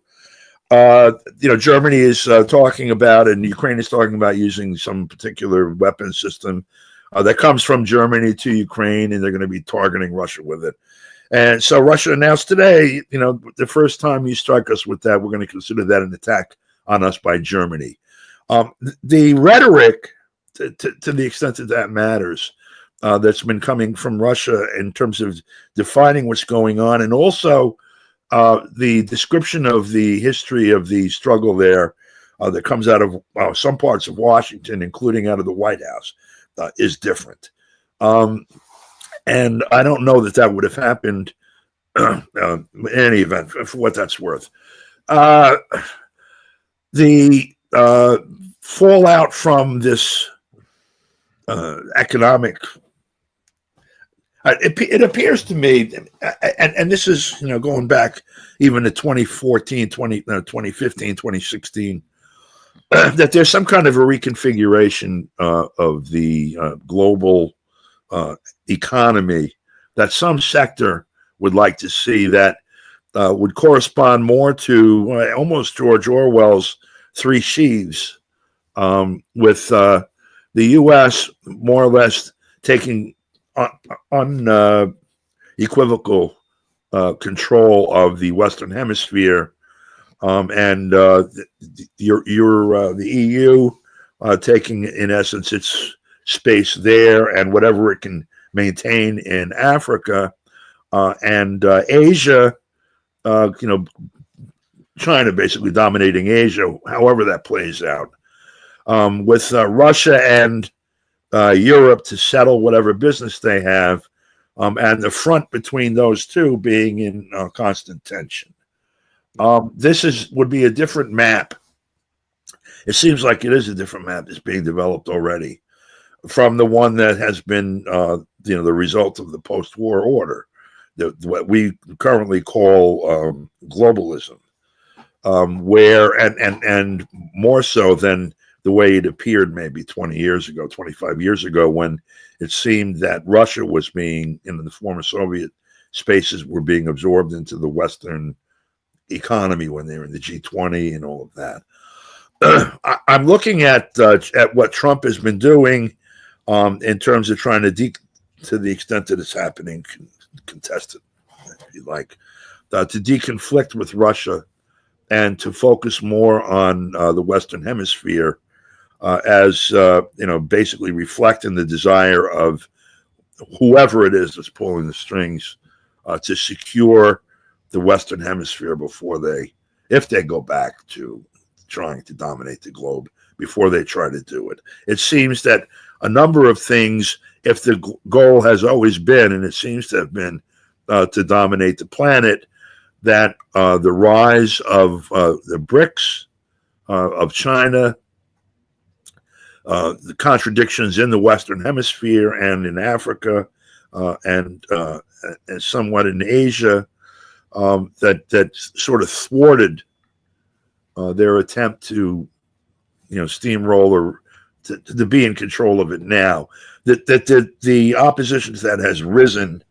I would say certainly since 2014, maybe even since the year like 2000.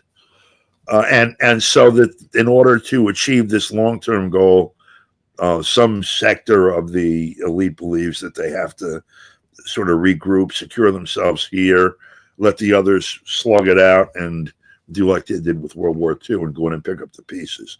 That's what it seems to me is motivating. And I don't know any more than anyone else if that's what it actually is.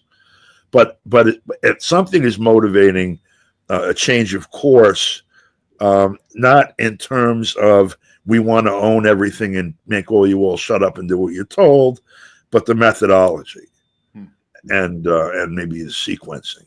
And I think that's what Trump represents. And in the short term, it appeared that this group was willing to have an actual shooting war with Russia, gambling that it wouldn't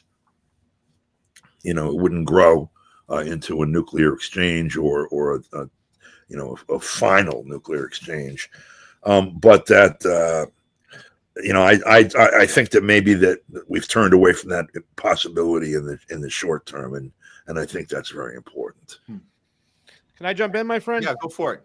Let me move for my last comment before I got to get going. Don, it's great to see you again. Love hanging out and whatnot. We very rarely disagree, and I think we have a little bit of a disagreement here because I see it completely different. And go ahead. I just, this whole peace through strength that he's been echoing that I think was made famous from the Gipper, right? I think Ronald Reagan was the one who made that comment or that phrase, very popular. It was around before him, but he used it himself, right? And it's like, why walk lightly, but carry a heavy stick, but make sure they see that stick. It's supposed to meant deterrence, but it really leads to more military spending and buildups. And actually, I think it kind of sidelines if, in fact, it sacks any type of what's the word I'm looking for? Diplomacy, right? Whatsoever. I think that's what happens. You start giving the generals a little bit more power, a little umph, and they want to use it. And I don't think he was ever serious about, I don't know if he was ever serious, but it definitely backfired him and the people he is choosing. I mean, it's like Memento, like when he chose Lord John Bolton last time and Elliot Abrams in Latin America to run a lot of the policies over there. These are known warmongers, and he's got these bobbleheads that just say yes, Peter Hegseth and Marco Rubio. Larry Johnson used that term, and I've been using it ever since I heard that. That just they're neocons to the nth degree. If he was ever serious about ending this war in the Ukraine, you don't send Commander Clark Kellogg, right? Is that his name? To go and negotiate for you. The guy is a neocon that's anti-Russia as can be. He spews lies all the time. And what I've seen, the moves that have happened, especially since day two when he brought in Sam Altman and Larry Ellison, these guys, these technocrats, these Starlink, Starbright, whatever, programs they have. It's to accelerate into a different type of warfare and a different type of control. That's why we see these digital passports coming in. You don't need these NGOs on the ground doing all the work. Everything is modernized and everything is done technocratically. You know what I'm saying? And that's what's to be brought along. We heard Donald Trump say he would end this war within 24 hours. Now, I know a lot of us thought, you haven't been paying attention if you're really going to believe that you're going to end this war in 24 hours. You might ingest some form of diplomacy and some relationships. The fact that the Biden administration wouldn't even sit down and talk, the Trump administration would, but they can end this war with a phone call. Within 2 weeks, it would be over if he just stopped the funding. And I understand that it was close to $200 billion. I think it was $170 billion that Biden had forked over in weapons and aid to Ukraine. But Donald Trump is still given in the last 4 months, not even 4 months of his presidency, an additional $1 billion. So there's no end in sight whatsoever. I think a lot of the RT people and the Sputnik people are still waiting for these sanctions to be lifted. They thought they'd be lifted by now, especially when Donald Trump got in here. But the important thing, what I see, Don, is I don't see the behavior changing. I still see the U.S. using the same behavior. As to the segment that Matt just brought into play here when it comes to China, it's still more the same. They want to use sanctions, and in this case, Donald Trump used tariffs like sanctions to bully and to push people into doing what they want to do, and they're just not going to play along with it anymore. I think when he starts talking, you hear this guy, Navarro, go on Fox News, and he starts speaking about this is what Vietnam does, and they throw this up here and these tariffs, whatnot, and everything. Well, who's paying the tariffs?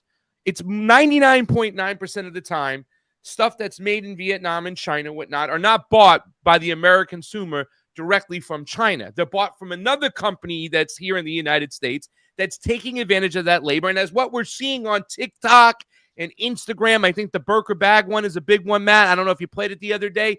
The markup from these people, right? The markup from the companies, the United States. And all China has to do is just turn a mirror on itself. It doesn't have to push back and fight with tariffs. It's just showing you what the capitalists in America are doing to its own citizens. So I really don't see anything different. And I went to a Viet MAGA event here, Vietnamese in Florida, with Kim Iverson. She took me to it, of these people supporting Donald Trump in the United States. And it's a quagmire to me in my mind after we bombed the hell out of it. And by the way, there are still mines that are going off in Cambodia to this day that were put there by the West. To this Vietnam day, too. they're still going out. Little kids walking in a field, and boom, a mine goes off that was put down in the 70s. So, I mean, the problem we see with the United States is that the relationship hasn't changed. The behavior, of the United States hasn't changed whatsoever. And for anybody thinking that this guy is and I'm not saying that you said this, Don, but other people and supporters have said that this guy, this president, is a president of peace. I mean, holy cow, what's going on in Yemen? I mean, him bragging on a tweet about blowing up a tribal circle of a bunch of Houthis and people in Yemen. I don't see anything changing. I see his attitude towards Latin America escalating. And look what he's saying about Venezuela. If you do business with them, we'll punish you. It's still more of the same. I just see us moving in a modernization of a technocrats coming in, and everything's just getting arranged. It's just smoke and mirrors. And I think that this Ukraine situation might turn out to be Donald Trump's Vietnam. He's already starting to go back and starting to complain. What happened to I'll end it in 24 hours? That's out the window. But now he's starting to echo those words. And this is why so many Republicans were against the war, is because it was Biden's wars.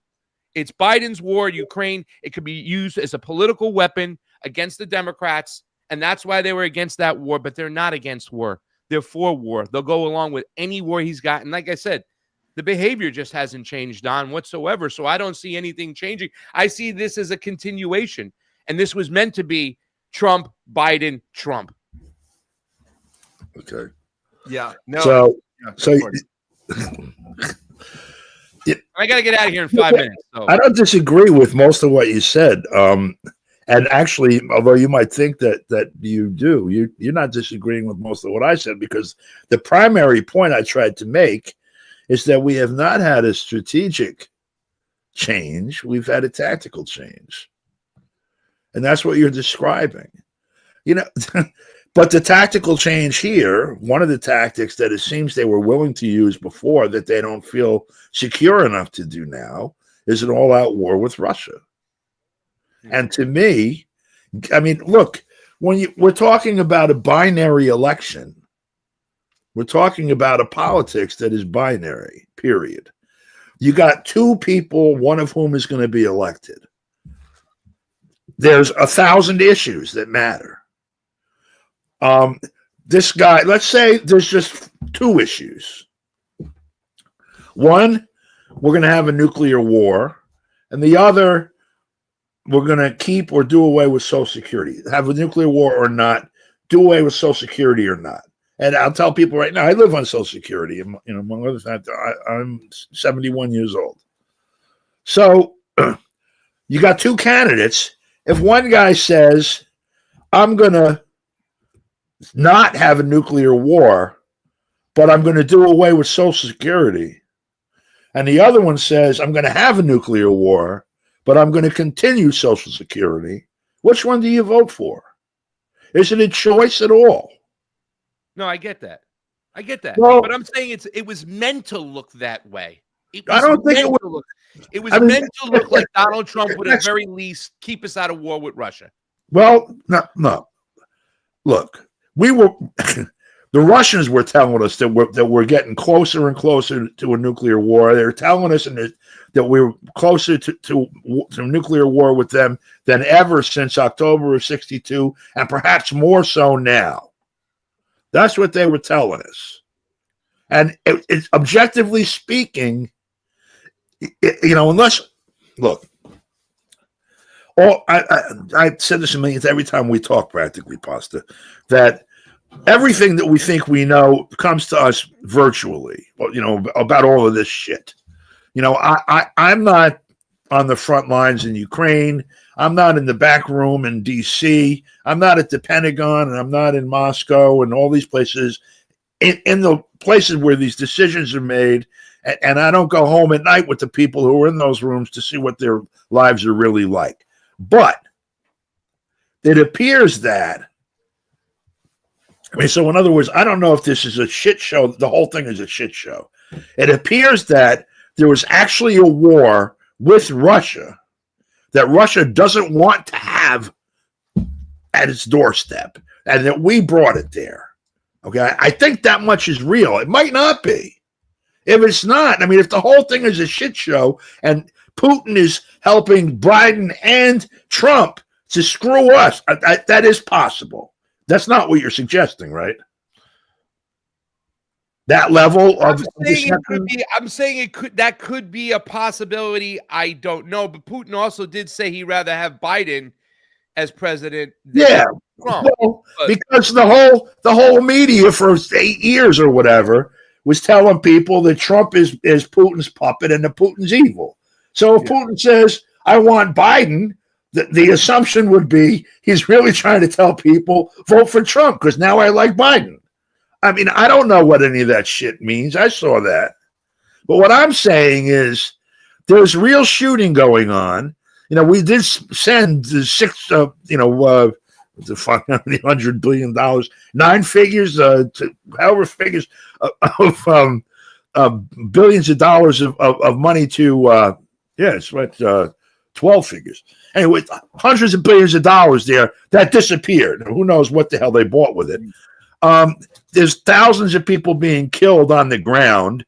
There's all these claims about soldiers being killed. And, when we were in Russia in March, a week or so on either side of it, there was a friggin' drone attack on the Kremlin. Yeah, I know. Yeah. Okay, these things are very dangerous in a world where you have the rhetoric that's been targeting Russia from here for a dozen years now or better, and the mobilization of forces all surrounding Russia and China that's been going on since Obama, certainly, and sitting on the other side of that, if really there is antipathy or antagonism or contradiction between Russia and the West, defending or knowing what's coming in when. They were at a hair trigger. They were all upset back in 1962 because the missiles in Cuba could hit the Washington, D.C. in like 12 minutes or whatever the hell it was. Those rickety ass rockets that are practically pump the water into and they shoot off the top of the toy. Okay, what they have now surrounding and the Soviets had the missiles in Turkey. Yeah, that's why. Yeah. We've got stuff now in Poland and Estonia, Latvia, Lithuania, Korea, and every goddamn place else. Cruise missiles that make those look like a joke. And that's just what we've announced. If we also have those hypersonic. And when I was in Moscow in 1990, they pointed to the building where the leadership, was at the top of 30 stories, 50 stories, whatever it was, and said it takes 18 minutes to go from there to the hardened basement where those guys are safe against a nuclear attack. From the time they say go, 18 minutes before this closes the door. It takes 12 minutes for a cruise missile to launch from Germany and land here. That's 35 years ago, a siege mentality. Mm-hmm. What are they thinking now? So to me, the possibility of a nuclear war is real as long as it looks like it's real to the Russians. And if they don't see what we see, then I don't know what they're looking at. So I don't think it was illusion. And I think if that has backed off, and if they feel that it's backed off, I don't know what else primes that. Like I said, I would still question too as well why Putin said he would rather have, Biden. And I understand he would say that because of the whole the Russiagate thing. It's really sad because they're reenacting that again. Rahm Emanuel was on Bill Maher a couple weeks ago and just saying, Putin this, Putin that. It's like the same old playbook. But listen, if it takes 18 minutes to get in the cellar and only 12 minutes for the missile can get there, go halfway down and then just duck and cover.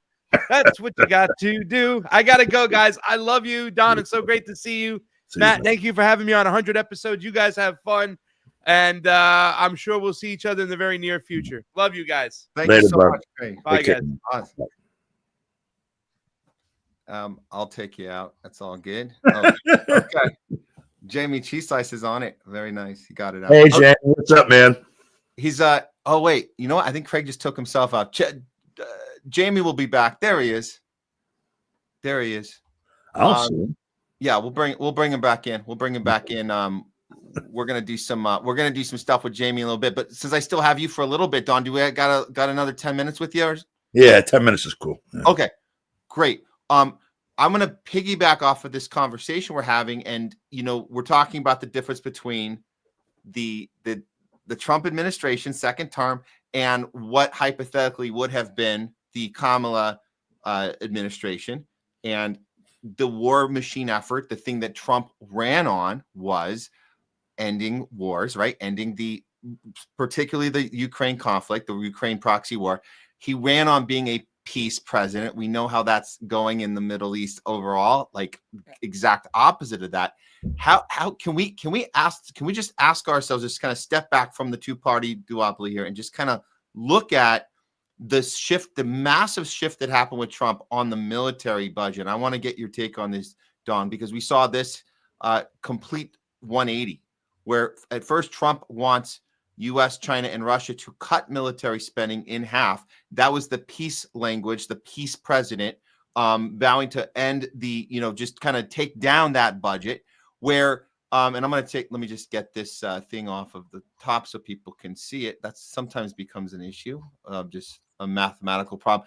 Trump promises $1 trillion in defense spending for next year, $1 trillion. And he's saying this standing next to Netanyahu. That's not just somebody who put that picture there. He literally announced this an hour before Netanyahu showed up on the red carpet treatment, and the two of them posing there as Trump does the opposite of this. So my question to you, Don, is, considering all of the different 180s happening here with Trump, who's calling the shots here?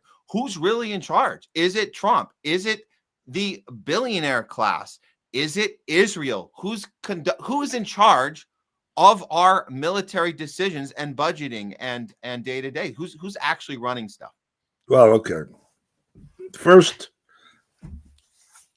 proposing cuts and following a regular budget track, they're not mutually exclusive. Sure.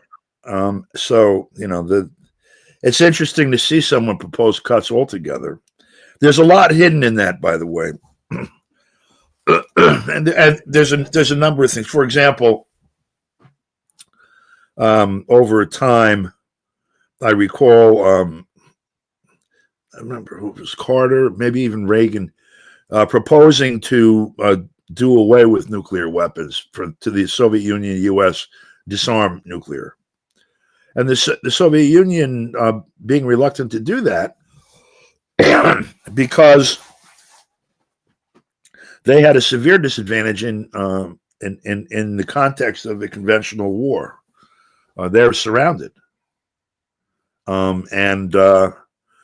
so the battlefield, planning strategies really, bore heavily on them. If they didn't have a nuclear deterrent, there was nothing to stop the West from just basically bombing the shit out of the Soviet Union with one wave after another conventional weapons, and marching from every corner and taking as much territory as they could. And so, you have Japan and Korea and Europe and, and the United States, all India, the whole bit. The same is with, you're looking at issues with respect to, a gross disarmament proposal might be a great idea. Okay, let's cut it in half. So what does that look like? Well, you could cut it in half by, for example, not buying any more weapons, period. That's not how it's going to go. Sure. You can cut it in half by not paying any more soldiers, and that's not how it's going to go. You could cut out, say, the nuclear triad. I don't know how much of a savings you would get. Let's say the whole delivery system. We don't need to maintain all these missiles and bombers anymore. Whatever it is, some aggregation of elements of these different things would be proposed, and there's a million different configurations that you could propose. Some are going to carry military advantages and disadvantages for one or more of the parties involved. Certainly, each of the parties proposing these things is going to be well aware of that, and going to be proposing things that look great to the public, and of course provide them a military advantage to be exploited, at some later date. The possibility exists that if you cut the budgets in half, you're more likely to have a war. Now, if you do away with nuclear weapons, you're more likely to have a global war. All of these things are part of the reality of this. I don't think it's an excuse for not doing it. I do think that when we look at how these things are treated in the media, we have to look at it, through the lens of this reality, though. And so when I'm looking at Trump, one last piece of this, I don't know what the budget was. Biden's last military budget was somewhere in the vicinity of $985 billion. In other words, just shy of $1 trillion. Just shy of the trillion, yes. And I know that my property taxes and the cost of food, gasoline, and everything else, restaurant bills. I don't know if people have seen restaurant bills almost double in the last 2 years or something. All of that. I don't think the increase to $1 trillion military budget, in fact, is keeping up with inflation over last year's budget. It may actually be a cut in real dollars. Wait. So you're saying that the $1 trillion hike is not aligned with not a hike. Not a hike. $1 trillion budget. The hike to $1 trillion, you're Right. saying, is not aligned with keeping up with inflation. Therefore, you could make the case that it's actually lowering our budget. No. Well, in real dollars, I'm saying that the last year's budget is like $985 billion. Yeah, you're talking about like a $15 billion increase over, in essence, $1 trillion budget from a peace president, from a president from whatever ran on okay cutting. All right, so the budget. The budget goes through the Congress. Okay, what was it called? Hang on a minute. There's a thing called Countering America's Adversaries Through Sanctions Act that was passed in 2017 when Trump was talking about sanctions relief for some of the people that we were, squeezing. When he was talking to Korea, and when he was attempting to talk with President Putin and Russia, and while he's blustering at Iran, some people concerned that he was going to be talking with Iran also about some kind of sanctions relief or other. They passed a bill through both houses almost unanimously, way in excess of veto override, saying, in essence, no sanctions relief for Russia or Iran or North Korea unless we say so. The vote was like 411 or something in the House and like 98 or something, 97 in the Senate, way past the 2/3 necessary for an override. In essence, major shifts in foreign policy, major shifts in terms of our military posture, etc., are not going to be done through the budget process. They're going to be done through a much larger political process that changes the dynamics politically. This reckless, crazy president is going to hack away at the military budget, just like he's hacking away at the budget for our U.S. aid and everyone else. You see how all that's being treated? Mm-hmm. How the fuck do you think they're going to treat the military budget, which is the golden honeypot of the entire purpose of this empire? That's where the money is. He ain't going to be able to do it like that.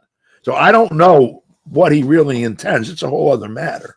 Yeah. For all I know, he's Satan and intends to do a world war and have idiots like us supporting him on the way. I don't know.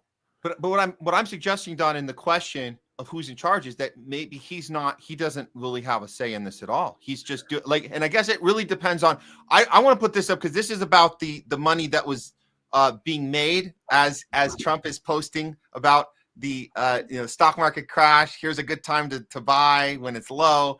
And then he's congratulating the billionaires in the room. This is how you interpret this clip really shows how we look at how the system's run. Is this Trump? And I'm asking the viewers if you haven't seen this, or maybe you have, but watch it with an open mind. If your wife's watching at home, who's in charge when Trump is congratulating his billionaire friends? Is he the one doing this, or is he doing it on behest of them? Who works for who? That's the question. Here we go. This is Charles Schwab. It's not just a company, it's actually an individual. And he made $2.5 billion today, and he made 900 million. That's not bad, because he's in financials. I've always been following. Okay, so obviously we saw a lot of the mainstream take that and go, look at him. He's, he got Adam Schiff on the Democrats. He's saying we got to start a campaign to get this guy out. This is worth we got to impeach. No president should have this power. I look at that clip, Don, and I think there's no power in that room under Trump. He's working for them. And this is the same. We would have seen the same thing in 2009 if there was Twitter or Truth Social back then, and somebody was filming in the corner when Obama was congratulating his bankers who were assigned to him to tell him what to do when it came to the housing market crash, which was the same principles involved. Make sure that you buy when it's low, and make these guys a bunch of money. Who is in charge in this room? What you just saw has nothing to do with what Obama did. Well, this is after the fact. Trump did whatever he's doing, the announcements about tariffs and all of that, which he announced while he was running he was going to do, by the way. The people in that room saw what he announced. Whatever they do to have policy actualized, because I don't doubt that he, like every other person in that city, pretty much is on somebody's payroll or not. I don't. That aside, he did what he said he was going to do, and he started this whole thing about tariffs, and he's trying to negotiate with different countries to redivide the division of labor, of manufacturing and industry, and all of this crap, but across the planet. And what happened as a response to it, when the markets happened, it had already happened at the time they were in that room. Those people not only know what happened, and not only knew what was going to happen, most of them had their hand in it. This is what I was trying to explain before. The market is those guys. Your money, they vote it. You don't vote it. We independent investors, whoever we might be, very rarely maybe people doing day trades, for what that's worth. But the bulk of this is traded institutionally, no matter who owns the actual equity. And so the manipulation of prices, when it's done particularly hand in glove with the media, like Bloomberg and CNBC and CNN, et cetera, those things are going to happen all by themselves, no matter what the fuck comes out of Trump's mouth. And what comes out of his mouth after the fact to this room full of people, I don't see the conspiracy there. What he's trying to do is grab some sort of, you got every moron in the universe saying that he's an idiot and doesn't understand anything about finance or business. You see, he's filed bankruptcy 4 times. What he's doing is irresponsible and crazy and all this kind of shit, et cetera, et cetera, et cetera. That's, 24/7 across the media. He's like, oh, by the way, while you people are all talking this crap, the guys who run the industry here, they made money. They know what's going on. That's what that is. Which is different than Obama in 2009, you said? Yeah, different? Obama was hired to help close the theft of all the things that happened prior to the collapse. The war, you had 2 waves of this, right? Yeah, 3 waves, really. You go back to like my first, let's say, intercourse, involvement with mortgages was in the early 70s when I went into the title insurance business. And I'll use New York State as an example, because banking at that time was almost entirely a state business, state industry. Banks were licensed by the various states, primarily, and particularly mortgage banks. You had federal insurance of mortgages, FDIC, insured deposits. You had Fannie Mae, Freddie Mac, VA mortgages, FHA mortgages, et cetera, et cetera. But individual entities or even chains of banks were state enterprises. They were licensed by the states. They were subject to the banking departments in the individual states. The legislation affecting banking, how it worked, was state business. Large part of the mortgage business was savings and loans, or building and loans, as they called them also, which was basically the depositors in the community bought shares in the bank by depositing. It didn't really change hands, but that was in essence what was happening. And then that money that was on deposit was loaned out to people for homes. And there would be a note and a mortgage signed by the borrower at the closing. It was then delivered first to the recording office, so the public knows the mortgage is a lien on the property, and then would go to the bank, and it would be in a metal file cabinet in the president's office or in the vault or whatever, physical document. It's an asset. This $100,000 mortgage against half of the downtown back then, it is a physical asset of the banks. And when we're sitting here saying, what's this bank worth? We count up the face value of those things, among other things. That changed. Interest rates were fixed by the state. This is the important part. And at the time I first got involved in 1972, 73, it was 8.5% fixed rate mortgage in New York, was residential, first home buyer mortgage.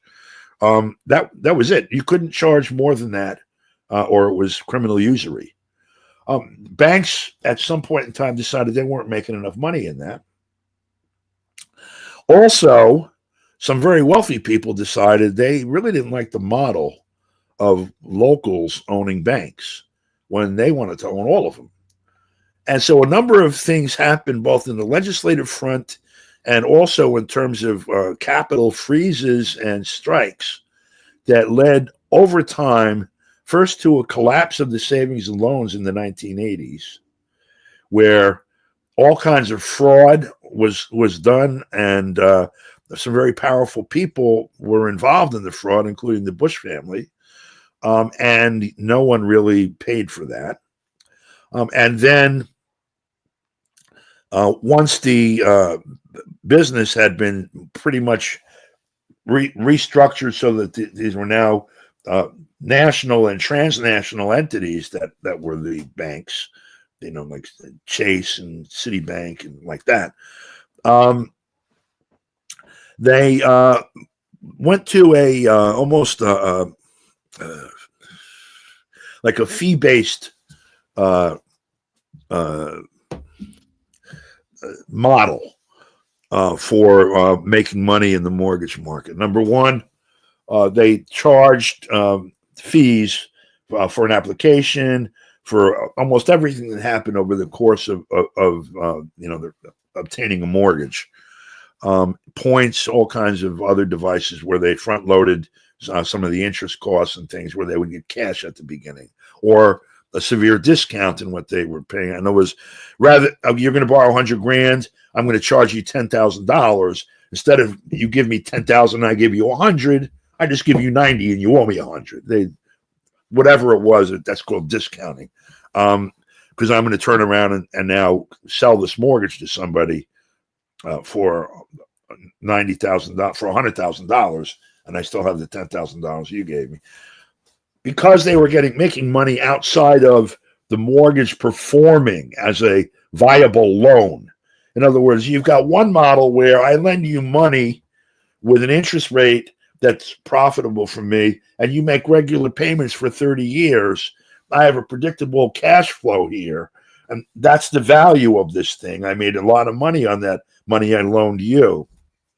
They went away from that model. We don't give a frig if you pay it off or not 3 or 4 or 5 years from now, because we're going to dump the paper, your mortgage, into some big corporate pot out there. We make our fees up front, and then we make money when we sell the mortgage into this pot.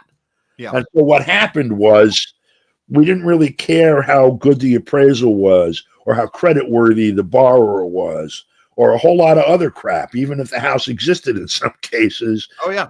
That we closed the loan and booked the fees, and everybody got their commissions in the office and everything else.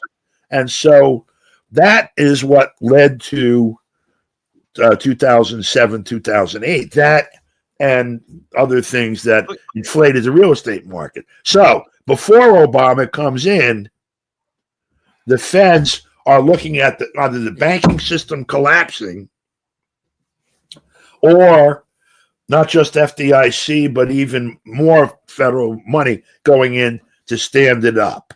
And they went that summer in 2008 through a number of machinations in the Congress, including the Congress voting down a bailout. And because the Democrats were voting against the bailout. And Barack Obama, who was about to be, he just clinched the, what do you call it? The nomination. They got the nomination. They lobbied the Democrats in the Congress and basically forced them to vote for the bailout.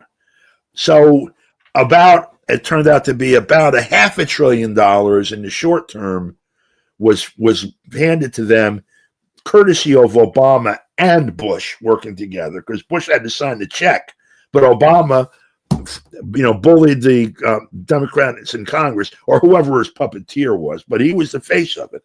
And then when he became president, he gave them, I think Glenn Ford calculated it was an additional $1.5 trillion in the first year. Yeah, it was the too big to fail.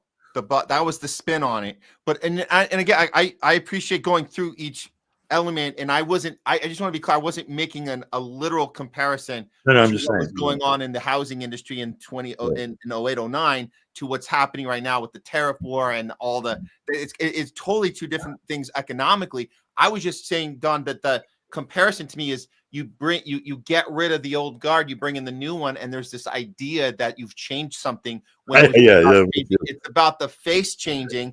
And then, like you said, that was the key part you said, was that you took the Democrats who were against when Bush was going to do it, and you switched them around and said, oh, now it's a Democrat leader, a guy that looks like us because he looked like us, and now you can get the thing done that you kind of ran out of gas on the Cheney Bush regime, and you had to switch it up. So I'm seeing something similar here, where Trump, although looks like he's coming in, being a person of the people are excited. We're taking on the deep state. When he gets in there, you're in that same room, you're in that White House, and you're talking to your bankers, and you're telling them what's happening. But are you telling them, or are you working for them? That was my only comparison. Two different economic scenarios, but that was where I was just kind of drawing that. But I think this is a very deep conversation we can continue in future episodes or future conversations on different shows that we go on. And I do appreciate everything all the details you bring on this discussion, Don. It's very insightful and much appreciated.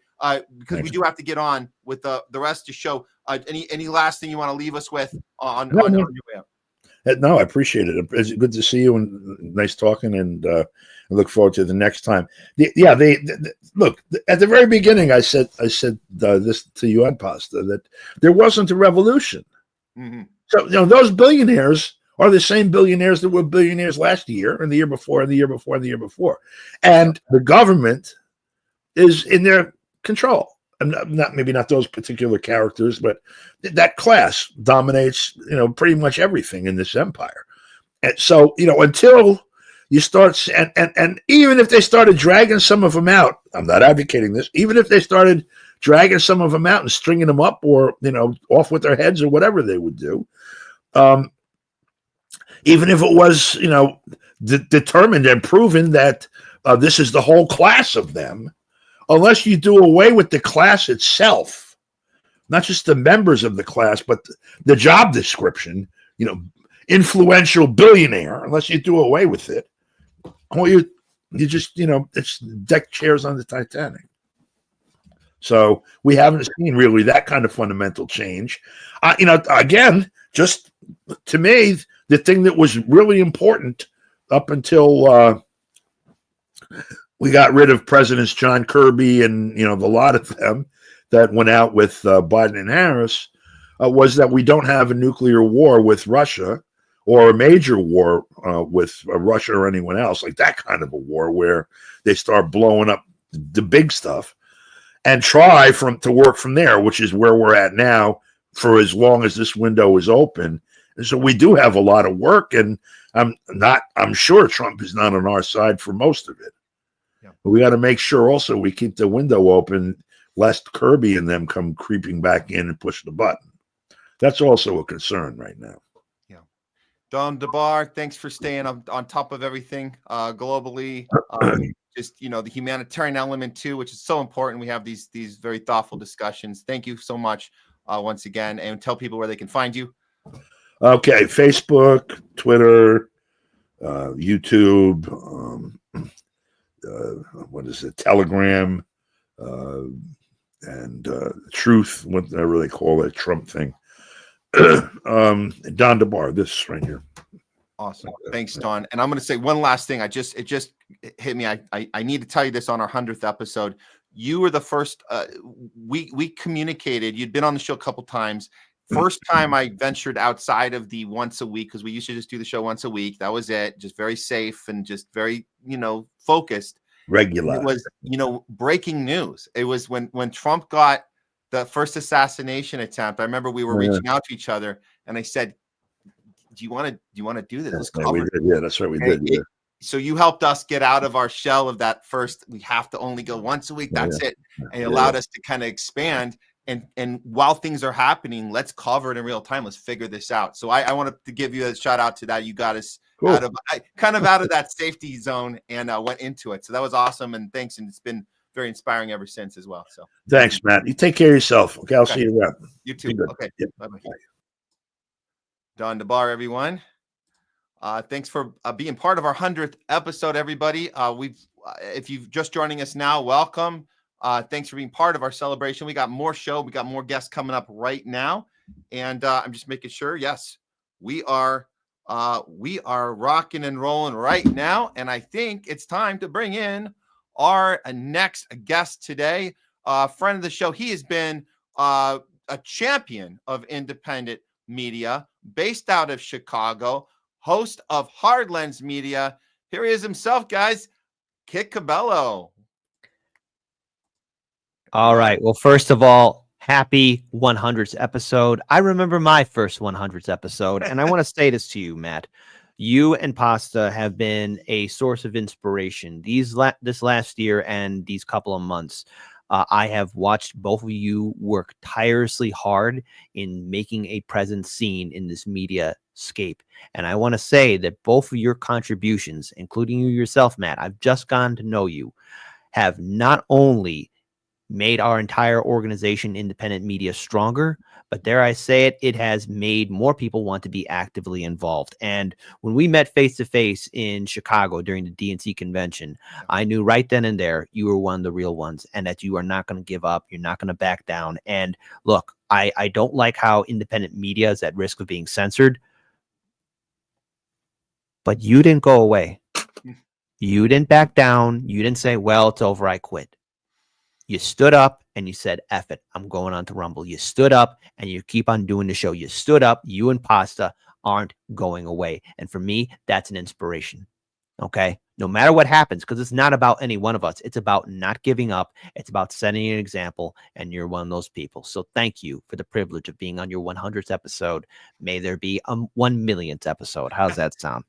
Sounds amazing, Kit. Thank you. You set a high bar for us to be inspired to maintain, because it's all about, it's not just about doing the job. It's not about just doing the work. Pasta talks about doing the work, which is absolutely important. It's about not giving up and not letting that censorship machine, that thing that thing that gets in our way every day. It's the reason we do this. It's because they're not doing it. They're doing the opposite. Their job every day is to keep us down. Their job every day is to protect the billionaire class, the elite, and make us look like we're in our grandma's basement posting misinformation, and we're a danger. As YouTube told us, Google told us, our conversations were a danger to society. They were a danger to the community. It was harmful. They literally used the word harmful to the community. So we know, and like, I thank you for the shout out. What we're saying in response to that isn't, oh, well, we lost. It's, we're going to keep going even stronger. And absolutely. So Kit Cabello, Hardlands Media is one of the biggest inspirations for us to know that you've been through this fight longer than us. And if you can do it, we can too. I got that 1,000-mile stare, and look, any chance I could motivate or either that maybe make somebody get involved in this. And again, you know, to be clear here, because I know we got a lot to talk about. It's your show. I don't want to take over anything or anything like that. But, you know, if somebody says like, hey, I want to do what Kit or Matt is doing, on the one hand, we need more citizen journalists. I'm going to say that again. It's not about, oh, you're taking this, you're taking that. Like, no, we need citizen journalists all over this country to step up in whatever way you can. And if you do have the chance to do what we're doing here, I'm going to promise two things to you. One, you will find some fulfillment and joy in doing this, but then it gets real. And this is, it can get emotionally draining. You will run into people who will not respect you, who will backstab you, run into people who will hurt you. You will run into people that want to see you fall or fail. You won't get a bed of roses all the time. Sometimes you get a bunch of thorns, but it's whether or not you give up. And if you give up, then they win. So we need more citizen journalists out there. We need more people to speak out. And I was recently asked by the Illinois Green Party to run for like either U.S. Senate or the governor's race, right? And the thing is, like, on one hand, I'm like, oh, well, finally, I'm important enough. But then on the other hand, too, it's like, well, I got a lot of personal things to take care of, personal wise and business wise. I have to take care of. But if my work can inspire other people, real leaders, that's all the reward I need. That's all I like. Because you know what? It matters about if this show and what we do here inspires people to become more informed, to become more actively involved civically, socially. That's what I want to see. Yeah, right on, Kit. Well, this is going to lead us to our first story today, which is personal, I think, for both of us in a way, because where we start from is we start from the left camp. We start from this idea that when we were younger and dumber and more naive, we thought that the Democratic Party was the party that was going to save us, the party that was going to fight the evil, bad news Republicans who didn't want to help you, but the Democrats did. And here we are, fast forward after, your show so many years and us doing this now, we see this thing happening again, this thing that just sends a shiver down our spine. What I'm talking about is the Bernie and AOC movement or revolution, as he talks about. We're starting a revolution, although he hasn't said that word in a little bit. So the language has changed a little. I want to get into how the language has changed. But right now, it seems like AOC is the one that they're positioning for the 2028 run. And folks like you and your audience and us, we know that that's only going to lead down the same road that we've already seen before. But there might be something a little different this time. So let's look at this. Is the reveal of the money she's been making. And again, this is their plan is always get your checkbooks out right now because we have to stop Trump. We need your money, and it seems to be working in AOC's case because apparently what she's doing is she's raising enough money to be talked about on CNN here, and it seems like they're saying $9.6 million she's raised in 3 months. Check out their coverage of this. AOC and Bernie Sanders going on a tour across the country, bringing in 10,000, 15,000 people into arenas. And now she's released her fundraising numbers saying she's raised $9.5 million in the first quarter of the year, which is a huge amount of money. AOC has returned yet again to be, at least right now, what appears to be the future of the Democratic Party. Julie, I don't know if you would disagree. I agree with you, actually. But from our vantage point as Republicans, we would love that because I think most American voters, especially those who self-identify as independents, are probably to the center of the left or to the center of the right. They're not extremist progressives. And so if the Democratic Party want to go down that path, I think it's going to bode well for Republicans in terms of our electoral success. All right. Well, let me tell you why AOC is doing so well. And it's not because of Do you agree with her, Julie? No, actually, I don't agree with her in a lot of things. But I will tell you why people support AOC, including me at the moment. Because unlike other Democrats, she's taking the fight to Trump. And that is what Democrats want right now. And the bottom line is, it doesn't really matter whether you agree with her in the Green New Deal or whatever other policies she has. She and Bernie Sanders, with whom I also don't agree on policy all the time, are the ones who are out there taking the fight to Trump in ways that Chuck Schumer and Hakeem Jeffries are not. Is there any worry that those ideas could define your party listen, at all? As opposed to the ideas that define the Republican Party at the moment, I'll take their ideas versus Donald Trump's ideas any day of the week, and so will most Republicans. She's raising money from people right now who probably don't even know what her policy views are, but they see that she's going out there and she's taking the fight to him, and that's what Democrats are looking for. Taking the fight to Trump. No. So that's the thing that the rest of the party just can't figure out because they've been, they just don't have any idea how to fight Trump. They've never been able to figure it out. It's just this very radical, apparently a very radical idea on the far left, Kit, that you would be sticking it to Trump because nobody does that in the middle or this kind of liberal types. No, they don't do that. What is the gibberish they're talking about? Trying to force us into this mindset that we're still on this linear plane of radical, moderate, and radical on the other end. Kit, what's going on there? Is this working? Is this line of talk working for them? First of all, I find it ironic now that corporate media and the very same people in the vote blue, no matter whose sphere, who used to hate Bernie Sanders and AOC, are now praising them because, look, I want to be clear here.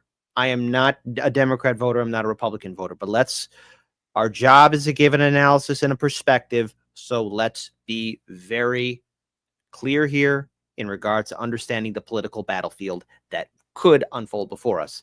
The Democrats as a brand have failed spectacularly. So that means 8 years ago, all those people who are saying, hey, trust in Bernie and AOC to run the party have been proven correct. Little did we know that Bernie and AOC would be neoliberal Democratic sellouts or either that follow the party line. Okay, now this is clear. So on the one hand, again, we progressives, independents who are politically homeless, Matt, I'm pretty sure you were saying the same thing. I was saying the same thing. Jimmy was saying all of it. All of us were saying the same thing.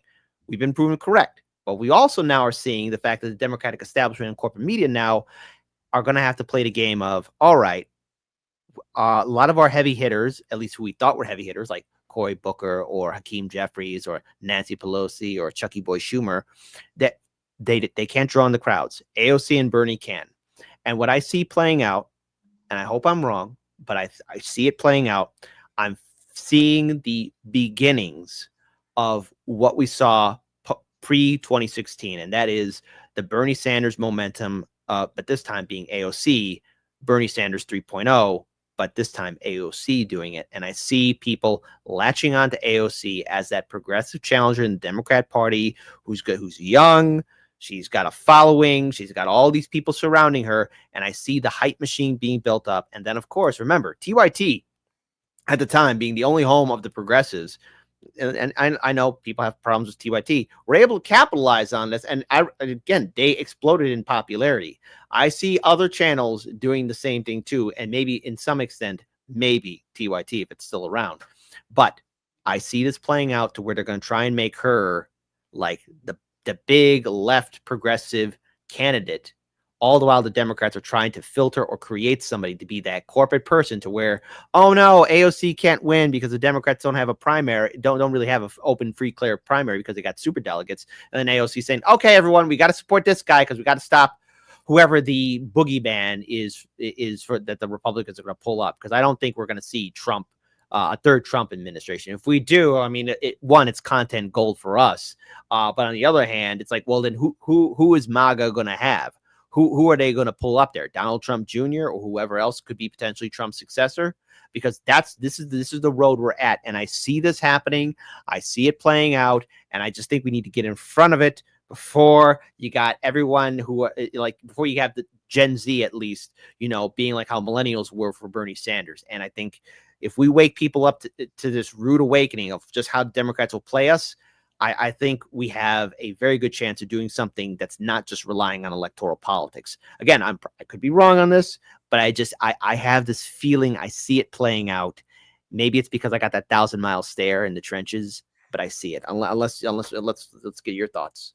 Well, okay. So on one hand, you're right. There's this blueprint that we've seen before. We're seeing it play out, and I actually agree with you 100% that the part about that once she becomes the candidate that the people are out in the street for, they're going to have their new Hillary or their new Biden that isn't the one that people are excited about. But the media is going to do their job of saying, well, the people had their fun, but now we got to get back in line and stop the bad guys. Because let's get serious. Yeah. So, but that's not that's the blueprint, and we're going to see that. But there's another piece to this, Kit, that seems a little different to me than these 2015, 2016. Well, first of all, the start of the Bernie movement, the real movement, not the fake cardboard cutout 2020. The real movement in the street, the 15-16 movement, was about taking on the entire system. And remember, Obama was in office at the time, so there wasn't a talking point of stopping the big boogeyman. It wasn't about the boogeyman in office. It was about the entire system, the revolution, the taking on the billionaire class, taking on the oligarchy, taking on big pharma, taking on the military industrial complex. So those things rang true because we weren't in the middle of a genocide. Well, we were still illegally occupying Palestine, but it wasn't out in our cell phones. We weren't in a Ukraine proxy war, funneling money into the warmongers' pockets. We didn't have a boogeyman to pin it on. It was literally and again, not until Trump got the nomination, then it was we got to support Hillary and get Hillary. She's the only one that can stop Trump, even though we know he could have stopped Trump because he had a higher approval rating in the national. So we know all this, but this is the part that confuses me is how can Bernie and AOC be using language, as you guys saw in that CNN clip, the language of she's the only one, and that's what they just said that on CNN. They go, she's the only one in the Democrats that are bold enough to say we have to stop Trump. And I just don't understand how that message is even remotely as powerful as we have to take on the entire system. This is the exact message. So what would you think, Kit, is going to happen when they do find that establishment candidate? They're going to be saying the same thing. There's not a different message here. It's just stop Trump, right? Well, the thing is, I talked about this with Due Dissidents and RBN and JB, about, and Nico House, about, what the Democrats are doing right now. Because here's the thing. We are in a process of surveillance and censorship. Okay. Again, I want to be wrong that maybe something will turn around. Maybe brighter days are ahead. Debatable. I know I got to hold on to hope because I am a foolish, idealistic person. That's one of my weaknesses. Sometimes it's my heart just being a good guy, and I hate it. It's a weakness that I got to get out of me. Yeah. But to your point of, okay, Trump, bad guy, Trump.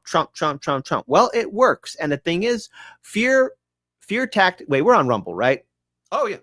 Okay. Well, fear porn works. Yeah. Fear porn works, okay? Fucking fear porn works all the fucking time because you got a bunch of jackasses who are just so afraid of their shadow. You got people who cannot think critically. You got people who are incapable of thinking critically because when they see Trump, they get afraid. And of course, when Trump blurts out, oh, I'm going to turn Canada into the 51st state, or we're occupying Greenland, or we're going to go to war with Iran, you got people say, he's really going to do it. But this isn't the first time Trump said anything crazy or batshit, okay? Trump is who he is. Everything that he's doing is nothing new. This should not surprise any of us. So get serious. This is who Trump is. He's always been this guy, and the Democrats always knew that he was that freaking guy. So what's the best thing that a Democrat can do to a bunch of progressives and liberals that are in the vote blue no matter who mindset, or either that people who are now just unable to think critically and just afraid of Trump? We got to stand up against Trump. We got to stop the tyrant. We got to do this. We got to do that. Stand up against Trump. They have a boogeyman. They have their Saturday morning cartoon villain, and it says a lot about people. Now, you and I have also gone through many moments of fear and doubt, or we have a boogeyman or some sort of crazy thing before us. But then you realize what you were afraid of isn't all that frightening, because what Trump is doing is no different than any other president beforehand. He's probably the most transparent president we've had. I mean, he told us the real reason why we're in Syria in his first term, because of the oil. Any other president would have said freedom, liberty, saving the people, democracy, all that jazz. Trump said, hey, we're there for the oil. Most transparent thing ever.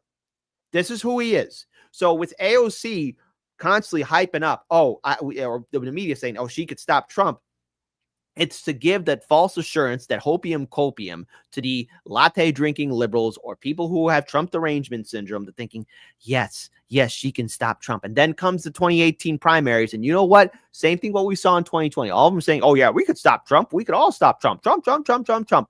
But it's not about Trump. See, Trump is a symptom of what's wrong with the body politics of America. He's the rash. He's indicating that there's something sick here. The real sickness has been the politicians who've been in power for decades, like Nancy or Turtle Boy Mitch McConnell. It's these people who built the system. Okay, it is about taking on the system. But when you talk about the system, then all of a sudden people get triggered and realize, oh, this is more complicated than I knew. And when they see the complication and the advancement of just how problematic the whole system is, people turn off because, oh, it's not black and white. It's not a Saturday morning cartoon show anymore. It's real, and it's been happening for decades, and people don't know how to respond to it. Yeah. That's the thing. There's the lack of the intelligence of responding to it, or either that people do know, but then how do we fight it if it's been around for so long? And that leads to the collapse of many empires and nations, and people, the American people, have to wake up to reality that it wasn't Trump. It just didn't happen under Trump, and defeating him isn't going to make him go away, because one day we're going to get a more competent version of Trump. One day we're going to get somebody who knows what they're doing and could really hurt us. It might be coming up sooner than later, depending on who is the standout in his team that he gives the most praise to. He said, you did the best job. You're the person that's going to go against. And I'm going to say this, Kit. The more I think about it, when we watch the MSM, the mainstream, the way they talk about AOC right now, it's different than how they talked about Bernie. When Bernie, now look, obviously we have to get closer to the election for people to take it more seriously. We're very far away. Absolutely. But once we get there, my prediction is the Democrats, they might be looking for that other person, the new Hillary. They could be, yeah. But what if they're not? What if AOC actually checks every box they need her to? Because I go back to my mind to 2015. There was a moment in time where Bernie might have actually been authentic for a very brief moment. Fair enough. They were petrified of him. Do you remember Chris Matthews freaking the hell out? Mm-hmm. We're gonna have a he's like Hitler invading Poland. Like he got like these people got crazy about the idea that Bernie Sanders would be our president. They were petrified. Now, some could argue that all was theater the whole way. We know it was theater in 2020. But 2016, something was happening.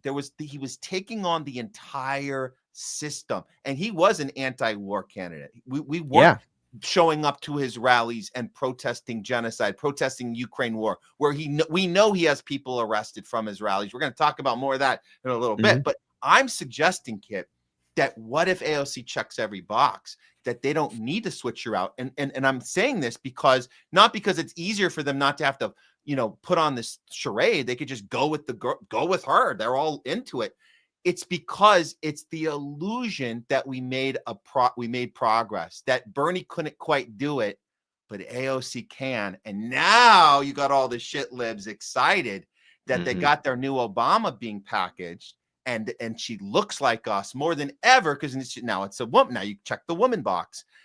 This is the progression that they need us to feel as they move to their next objective of the military industrial complex. But like you said, the empire's falling, so maybe it's the last chapter. But why not put that face of the people and redo the Obama years right then?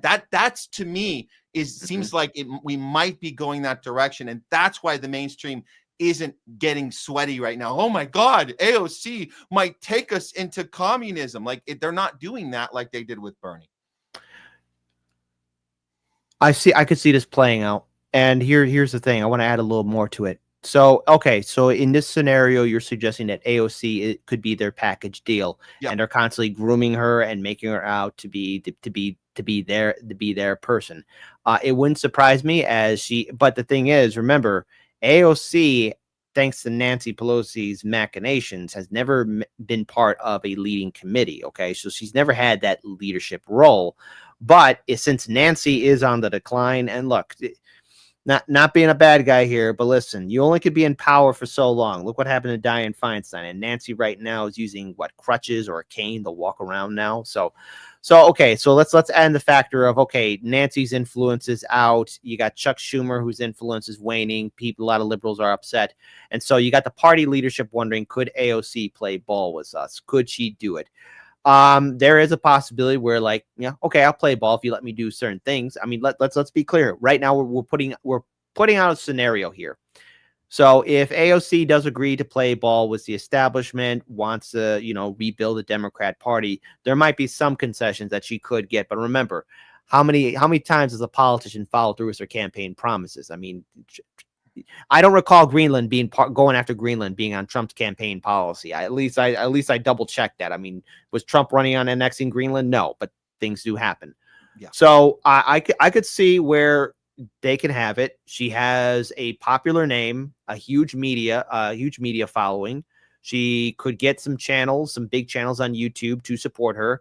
I don't know if she'll ever go back on TYT, because after all, she hasn't been on their show in years now. I mean, how much egg does Cenk have on his face that the fact that she doesn't show up, and she got started because of TYT? I mean, that says so much. But there are other channels, if he's still relevant, possibly Hassan, you got Twitch, you got YouTube, you got a couple of platforms that will really try and capitalize, or either that try and get on a proxy or clone version of what happened to Bernie in 2016. So yes, your scenario could play out. If she agrees to play ball, they might give her one or two things, and that's about it.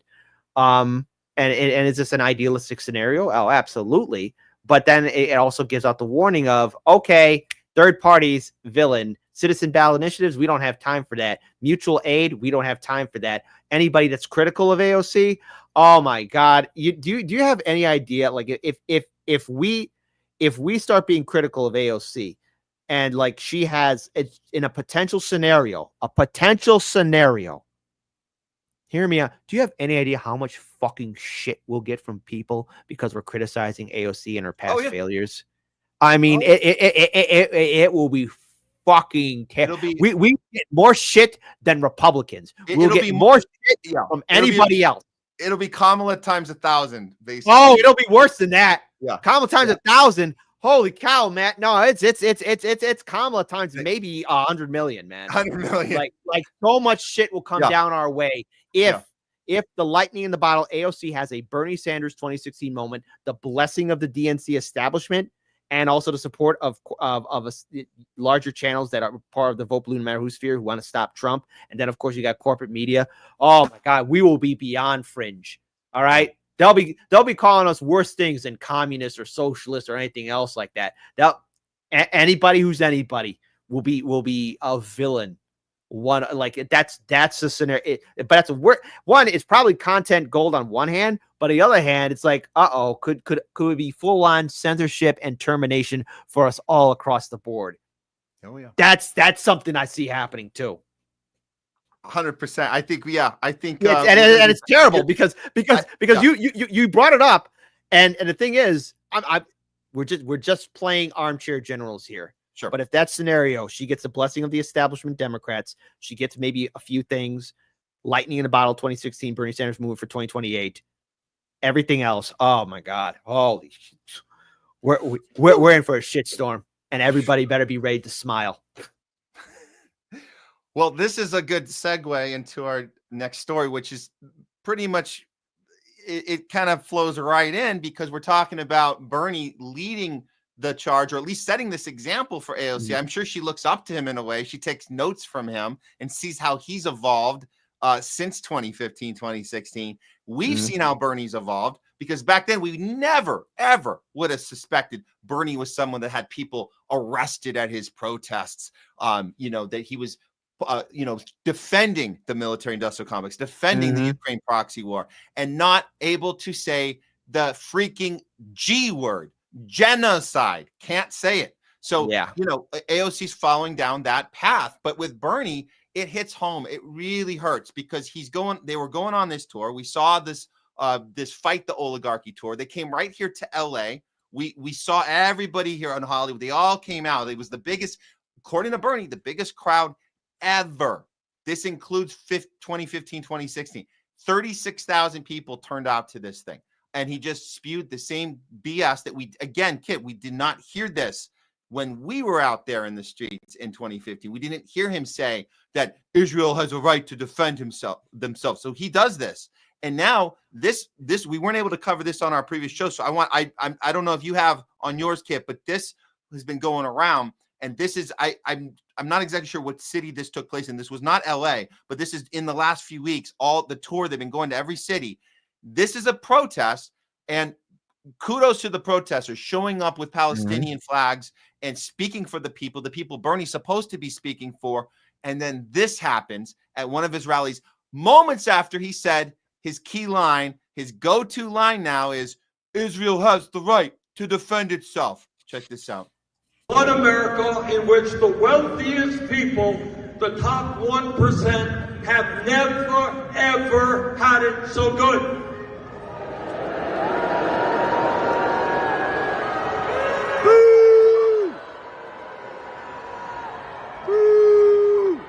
The booing is for what's happening to these people right now. That's yes, I talked about this on yesterday's show. Okay.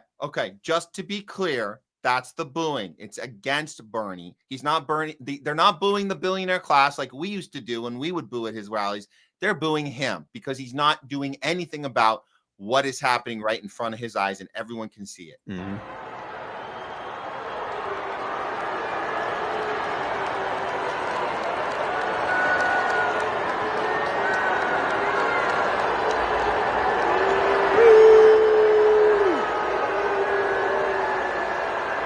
For anybody asking themselves, well, what can he do? That this is the police, that this is their job. They're supposed to security's on. That's their protocol. No, Bernie's in charge. It's his event. He can pull a Trump. Trump can talk to his security whenever he wants, tell them who to throw out, who not to. So the fact that he's not saying anything right now says everything.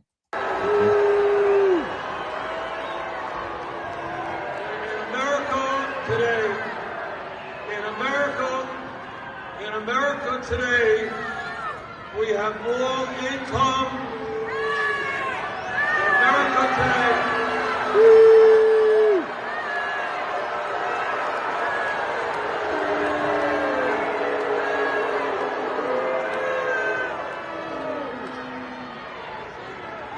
In America today,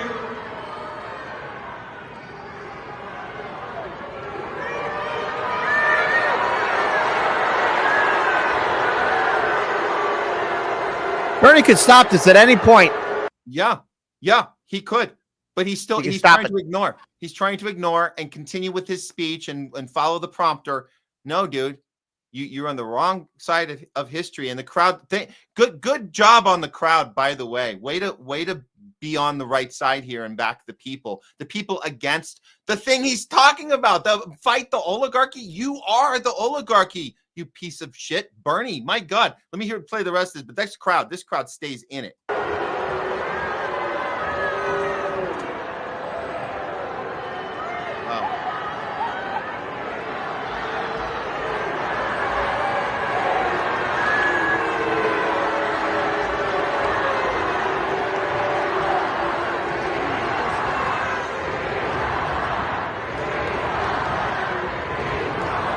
And this is how you lose the crowd. Yeah. let me move on to, I know that this is a sensitive issue. Sometimes I am helping leading the effort. It's a sensitive issue. Sensitive issue. Removing protesters in handcuffs. Very sensitive issue, Bernie. This isn't the first time. Not the first time. Not the first time.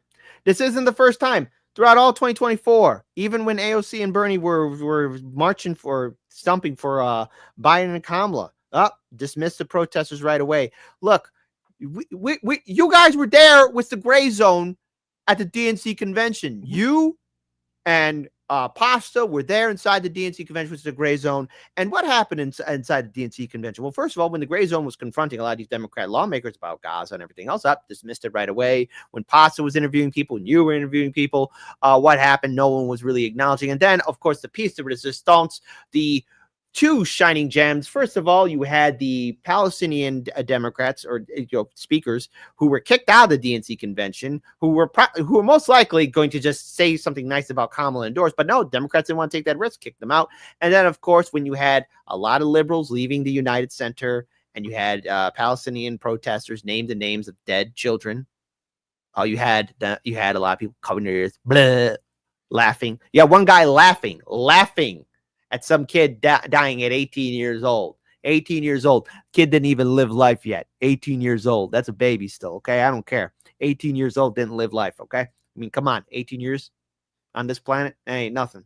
So, this isn't the first time. And anyone that's right now going to these rallies, getting that copium, look, maybe group therapy, maybe talking to friends or finding a craft is what can fill the void in your life if you got Trump derangement syndrome, because Bernie and AOC are just not going to stick their necks out, okay? Bernie and AOC stood by Biden as he made sure nothing would fundamentally fucking change, okay? The kids were still in cages under the Biden-Harris administration. The sanctuary cities was abysmal under the Democrats, okay? Whereas we got involved in a horrific war that, yes, I'm going to still say this, could potentially lead us to World War III, because you got this ridiculous conflict in fucking Ukraine, okay? Maybe I don't want to be vaporized one Sunday morning while I'm drinking my cup of coffee before I, start doing any of my business plans or dealings with Daniel for Hard Lens Media and expanding. Maybe I just want to, drink my cup of coffee, look at the Sears Tower and think, oh, isn't that nice, and not get vaporized by a wall of fucking fire. So all this stuff about AOC and Bernie, sorry, I'm a little angry. I've been dealing with a lot of stuff here, okay? So I'm going to get rightfully angry. We're on Rumble here, okay? And I'm tired of holding things back, being filtered and nice, because when you have people who look at these politicians as heroes, you're going to get disappointed. I learned that lesson early on in 2018. And you know what? Maybe I really should have had that drilled in my head in 2020. But I had the audacity to hope and think that maybe Bernie would be that guy, would actually fight. And I was wrong. And I have to carry that out for the rest of my life. But if anyone thinks that Bernie's just going to say anything about anything now, no, it's all about helping the Democrats recontrol the Senate and House and maybe get the presidency. That's all it is. That's all it is. Stop worshiping these politicians, Democrat voters, Republican voters. Don't you get it? The one thing that these politicians care about is their portfolio. And AOC says she wants to do something about insider trading. Oh, that means confronting Nancy, Mama Bear. And I saw what one A couple of finger wags from Nancy did to AOC. She cried and turned her no vote to a fucking present vote when it came down to the Iron Dome. AOC cried. No vote to president after she gave, and again, look, at the time, Tulsi Gabbard all the crap about voting president when it came down to the impeachment of Trump. Hypocrisy much? Maybe I want to see some consistency. Stop thinking Bernie's going to say something. Stop thinking AOC is going to say something. When she was confronted at the movie theater with her boyfriend, she got all aggressive. Okay? She didn't want to hear it. They always get aggressive. Yeah. They always get aggressive. They always, that's that you confront. I apologize. I'm dealing with a lot right now. No. Personally, and all this kind of stuff. Dealing with a little bit of trauma, We're affected, Kit. We're all affected. Yeah. It is traumatizing. It's traumatizing. It was traumatizing here to see 36,000 people show up for these two clowns. Guess who else was there? Neil Young, the guy who was anti-censor, against or pro-censorship, against Joe Rogan having conversations on Spotify. The guy already sold his entire catalog, or half his catalog he sold off to BlackRock. Didn't even know it. He's so dumb. He thinks that he even has the choice to boycott a platform, which you can't, because you took a paycheck from BlackRock, you idiot. And now he's showing up acting like Kumbaya and hippie songs from the 60s is gonna have any relevance to what's happening now. That's just one example, but everybody that showed up, the Holly woke, brainwashed folks were all there, and you know what, it hurts, Kit, because it was like they outdid our numbers. Really, 36,000 people. They outdid when we thought something real was good. But what are we even talking about? Maybe it was fake the whole time. But at least back then, I don't remember Bernie having people arrested at his rallies. No. In fact, wait, hold on. Wait a minute. At the early stages of Black Lives Matter, Bernie stepped aside for protesters who interrupted him while he was speaking. I remember that. Don't you remember that?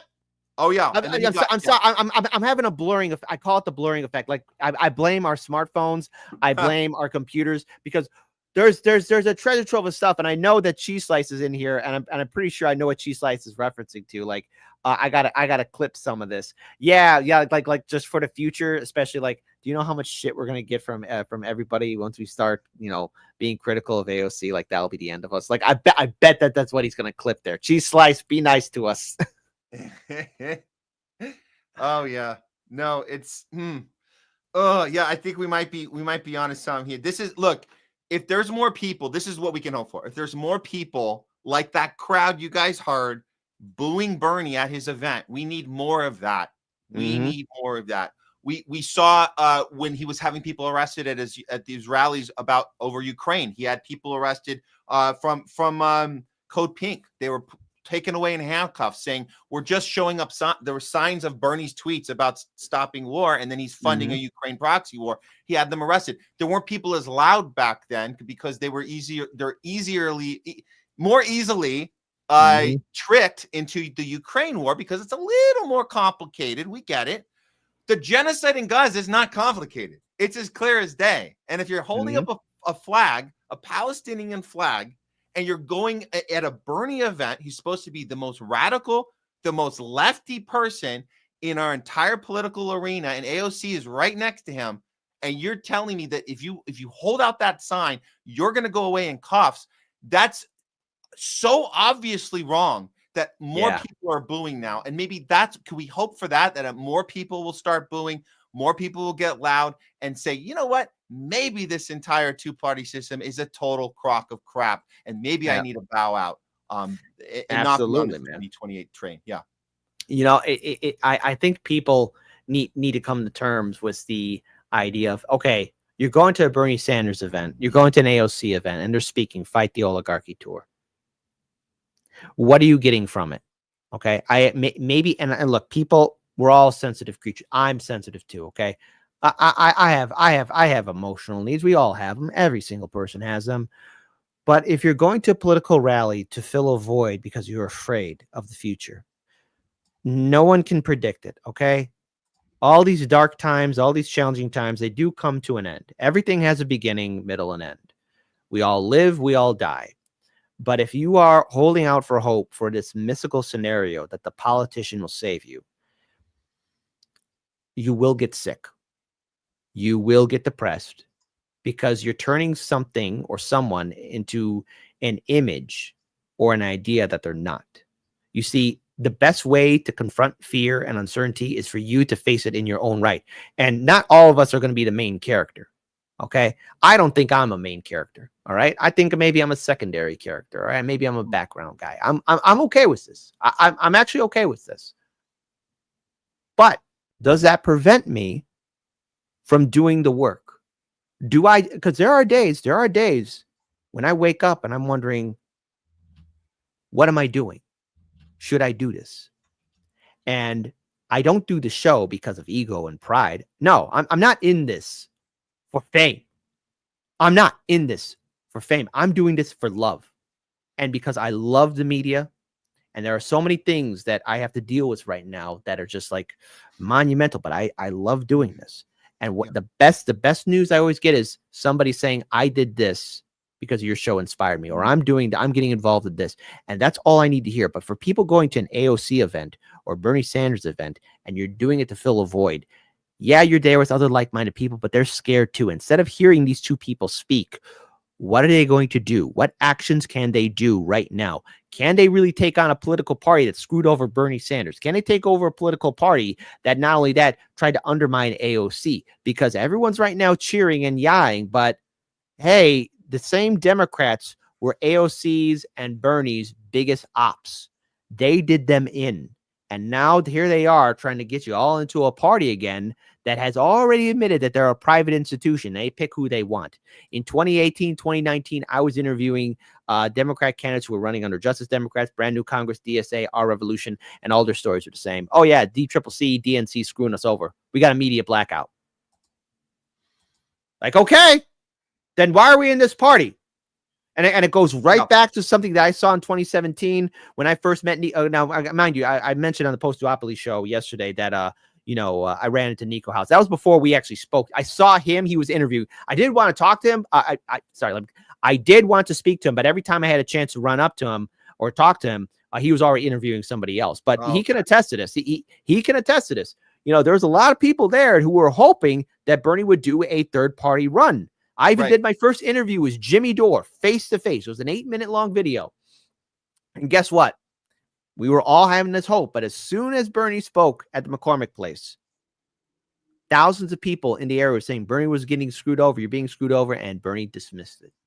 Said, no. Everyone was telling Bernie, don't do it. Don't. No. He refused to take up that challenge. So, yeah. Anyways, went on a tangent. No, this is good. We have to have accountability of the order of events, when they happen, how they happen. These conversations are important, not just our, we have our little predictions. And I think Jamie did mention in the chat, we should clip these predictions because we might be right. And that's fun. And it's fun to see. Yeah. I hope I'm wrong. Right? I hope I'm wrong. Right. A lot of times we hope we're wrong, but we end up being right. But yeah, clip it, show it later when it turns out to be right. But the other part about this that's so important is what you're doing right now, Kit. We have to also keep that perspective and accountability of the timeline, not let it get all jaded. And what's the term you used earlier about kind of getting kind of faded together? What was that? You had a term. Oh, blurring effect. The great blurring effect.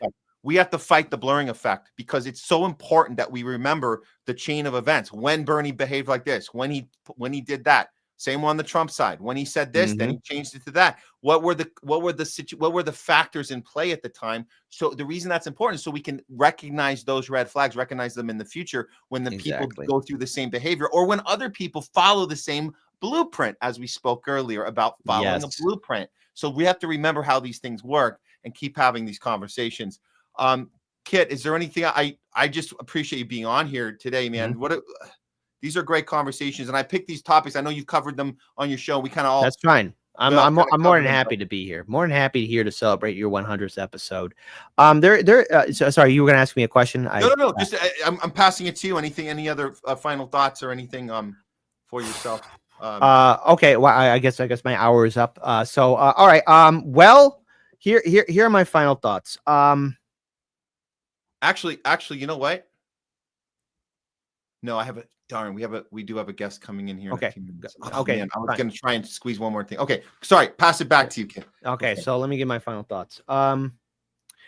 I want everyone to understand that when it comes down to independent media, you know, it requires civic engagement. And what I expect from everybody who watches your show or Pasta's show or Due Dissidence, Jimmy Dore, my show, Hardlands Media, INN, RBN, anything of that nature, your job as a viewer is to also inform yourself and look at different perspectives and points of view.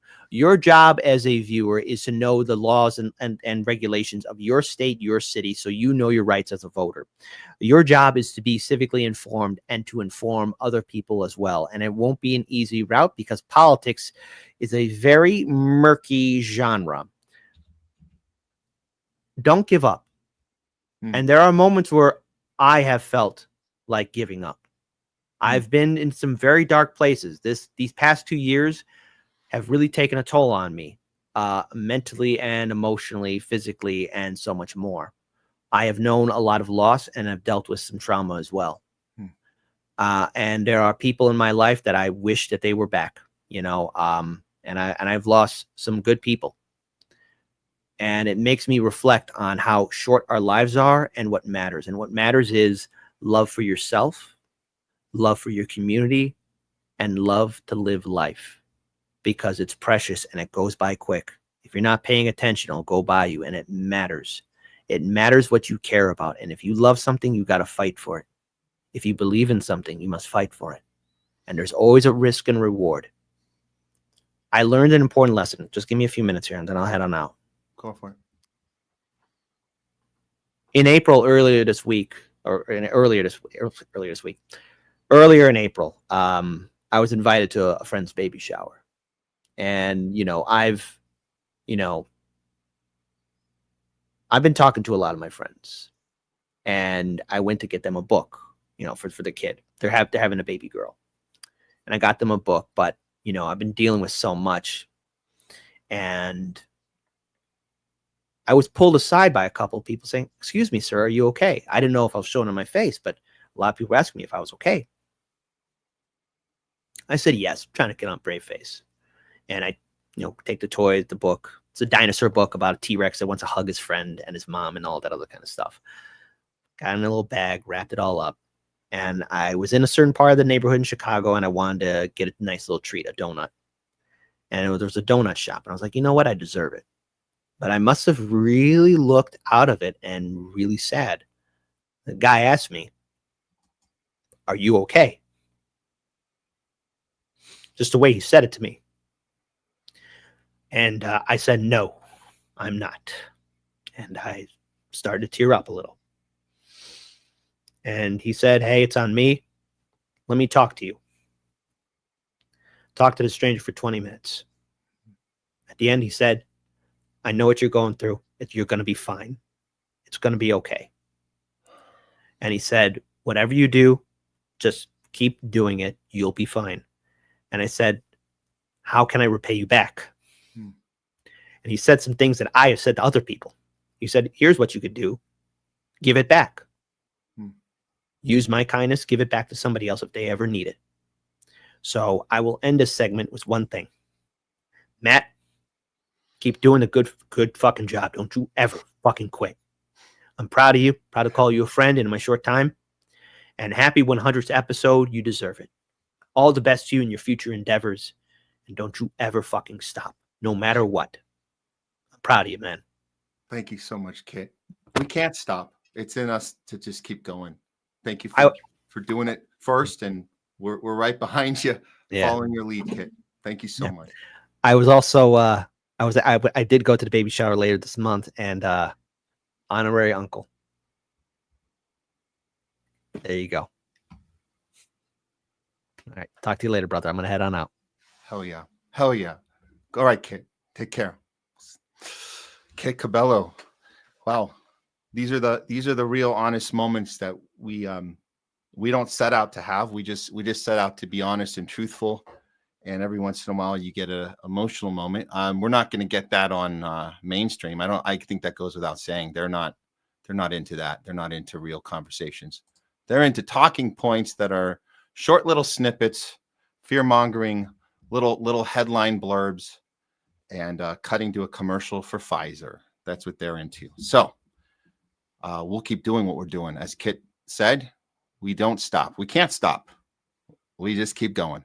Thank you guys for being part of our 100th episode today on the Homeless Left. We told you before, this is something we never thought we'd get to, a 3-digit number. We never thought that. It was never supposed to be that. It was supposed to be an experiment, a 10-episode experiment, as we were our original partner, Nico. He wished us well for today. By the way, he wished us well. I think he's watching right now. Nico said, yeah, let's give it a shot. Let's see how it goes. And we did 10 episodes, and here we are, 90 more than we thought we were going to do. But like Kit said, we're going to keep going, because it's not about the episode. I don't know. Maybe at some point we'll stop counting. Maybe the count doesn't matter. Maybe it's just about getting to this mark to know that we're beyond the experiment now. We understand our place, our purpose, and we understand where you fit in as our viewers, you're part of this discussion. You're part of the dialogue, and we love having the dialogue with you. We're going to continue having the dialogue with you. And we're going to keep learning how to do this better and balancing the things that are important in the time we have and these long ass shows. And you guys know we do 3, 4, sometimes 5-hour shows. Sometimes we try to cut those back a little, but the reason they're so long is because there's so much to unpack, and we're not trying to do sound bites and cut to a commercial for Pfizer. We're trying to have human interaction, human engagement, and that's what we're going to continue to do, and we're going to do more today. And what better? This is what a great transition to our next guest here, because this person, I'm going to bring her in here in a second. Stephanie Pierucci has been totally inspiring with this experiment, as we call it. When we started, she's been championing what we've been doing the whole time. The fact that it's about having conversations, human stories, human interactions, that's how she's inspired us, and she's brought on a ton of people I don't even know how we would have ever even had communication with, other than cold emailing people and saying, hi, we're doing a show, would you like to come on? No, you build relationships. You vouch for people. Stephanie has vouched for a lot of people to come on and have discussions and start from the human part. That's what we've learned. As the news cycle goes on, and every day it's faster and faster, and we have to keep up with the news, we also have to remember the human story. So enough build up. Let's go ahead and bring in our next guest. She's co-hosted with us. She's been part of this movement of independent media and fighting censorship. Being part of the medical freedom movement, and a publisher and writer herself. Please welcome back to the show, Stephanie Pierucci. Wow. Thanks for the great introduction, Matt. I appreciate it. It's, I was sitting here thinking about 100 episodes, and I know firsthand what you put into every episode beforehand. I think you've got sucked into reading almost entire books for authors that you've interviewed. And you and I both know that typically when someone is interviewed about a book, no one reads the book. And you take a look at them, and then the amount of work you do after the show, I'm calculating about 4,000 hours of work you've put into the Homeless Left here. I didn't know it would be that way signing up for this. I didn't know it would be but it is. I mean, we're pretty much running a production company because, and the reason it's a production company is because we care about these things that Hollywood used to care about. And you know this, and you've been here in LA. We talk about this. We talk about how storytelling has failed in us in the entertainment industry. And you as a storyteller, when we met before the Homeless Left started, we were having, that was our first discussion, was how do we keep authentic, the core of authenticity? How do we keep that in storytelling when the whole world has gone crazy? And this was during the lockdown. This is during COVID, right? This is like everybody went nuts and became pro censorship and wait till they tell us the next thing to do and stay away from your family, your neighbor. And we were like, well, wait a minute, what about us creatives? How can we be honest right now if we're going to get scared of somebody having an alternate opinion or something that they want to bring to the table that they didn't tell us on TV? What do we do about that as artists? What's our responsibilities? And I think that we answered that question by talking about it. We said it is our responsibility. We have to we have to do better. And if our fellow artists are unwilling to do it, we'll do it without them. But we're going to do it. And you've been doing that this whole way since I've known you. These last 5 years, you've been doing that. And we all do it in our own way. There's different mediums to do it. We could do it in writing novels and interviewing people and doing little documentaries and big documentaries. We can do podcasts. We can do feature films. We can do TV shows. There's so much we can do with storytelling. And so here we are. And I love it. I love putting our brains together and figuring out what the next project is or the next idea is. But so Stephanie, having you here on the 100th episode is awesome. And I'm glad you took time. In this time we have, I think that the thing that interests me was what you had made some recent connections and more into the medical freedom community. Obviously, this is something you've been passionate about, and you've met a lot of different big influencers in that space that have helped a lot of people, saved a lot of lives, gotten people informed. The name came to mind was Dr. David Martin. I know he's inspired so many people, and I want to hear your story about Dr. David Martin, and then we can kind of get into how some of the stuff he's done, especially recently, has affected your trajectory. I'll just pass it to you, and you can tell us where you want to start the story from, and I'll just follow your lead. Yeah, I think primarily with how difficult self-publishing has become, with people, trying to use ChatGPT and all these different independent publishers coming up. I took a bit of a sort of backseat role in the publishing company over the last, year or so. And I've been working on some passion projects. There's a few that I'm really excited about. I've got a client who is, who's been on the show, who's doing a really unbelievable form of trauma excavation in the body, and really passionate about the June inaugural sort of training that he's doing in Austin, Texas. So, a lot of preparation for that work. I'm working with ocean restoration, which I know you have heard about since day one. And I'm focusing on coral reef restoration, because our coral reefs are on the verge of becoming extinct in the next 30 years. When the corals are gone, we ultimately are gone, because so much of the ocean depends on the corals. So I'm working very assertively with some coral reef restoration systems, and coincidentally, they're generating clean energy. They're bringing back biodiversity. They're they've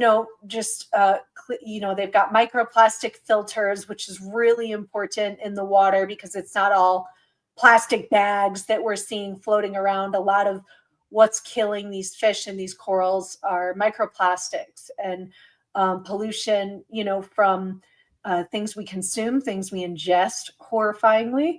And so that's something I'm really excited about. Looks like in the next few weeks, there may be a new alternative to ChatGPT launching. And I can't say a whole lot about it, but what I will tell you, Steve Kirsch has been writing about it on his blog and playing around with it. My author, Harry Fisher, has been playing around with it. I'm in touch with the developer, and really, really passionate about getting the word out about an AI that we can use for things like business plans or content creation, or even to cross-reference. I'm using it in my role as a board of trustee with my county libraries. I'm using it to look up legal references, such as, do children have First Amendment rights? Supreme Court said 4 times they don't. We have to protect the kids. It's a pretty clear cut. So I'm using this AI to help me with some drudge work, and I'm so passionate about that. And I even train the system. I'm training it on the coral reef restoration. And one night I was getting frustrated. I really wanted funding for a certain project to come through, and it was delayed. And I said, am I selling my soul trying to win the globalists' money for under the guise of climate change. and I had the most amazing responses because this is an AI that is not confirming media biases. It's telling me everything that is accurate about things like vaccines and climate change and globalist agendas and really in-depth things with patents and finance and things I've had to research for books. So an AI, unlike ChatGPT, an AI that is not confirming mainstream biases, but is reporting sort of from our perspective is there's nothing like it in the world. So I'm really passionate about that. And you can see some prompts and some horrifying responses that this thing gives on Harry Fisher's Twitter. Because he was given pretty much first access from the developer. So you brought up Harry. Remind some people that don't know Harry, because he's been on our show. He had his story, and he's basically your author. You guys work together on his paramedic story. Can you give us a why would in fact his Twitter be have an obstacle like this if he's just basically telling his story of what he saw as a paramedic during COVID, and he's just telling the thing he saw? Go for it. There's our book. I had it on the shelf, thankfully. But Harry Fisher is a whistleblower paramedic who saw people unfortunately dying during while getting their shots. What he says is like a Pfizer shot line, and then he also reported a lot of adverse events. And because he has to clean people up even before they get to the emergency room, he is the first responder, the first person on the scene, asking people sometimes right before they pass, did you have a shot? And they're saying, yeah, I just had it 72 hours ago. So he reported on that. And so he's pretty fascinating. And so on X, if you want to get an absolutely ridiculous giggle, he's Harry Fisher EMTP on X. And he's been playing around with this AI for a long time. So yeah, that's just basically some of the stuff that I'm really passionate about right now. My understanding is that the oceans, they're in much worse condition than we realize. The coastal communities are really, really suffering. A lot of it does come from overfishing, but not entirely. A lot of it is just coming from pollution. Some of that is noise pollution. Some of that is from military, sonar testing. And we have a situation here where it's going to be the entire world is going to be looking at the oceans. So I've gotten really involved in trying to create sovereignty and prosperity in these coastal communities through restoring coastlines, which is essentially everything the globalists don't want. They don't want food security, energy security, and they don't want us to have the abundance of resources that do come from the oceans.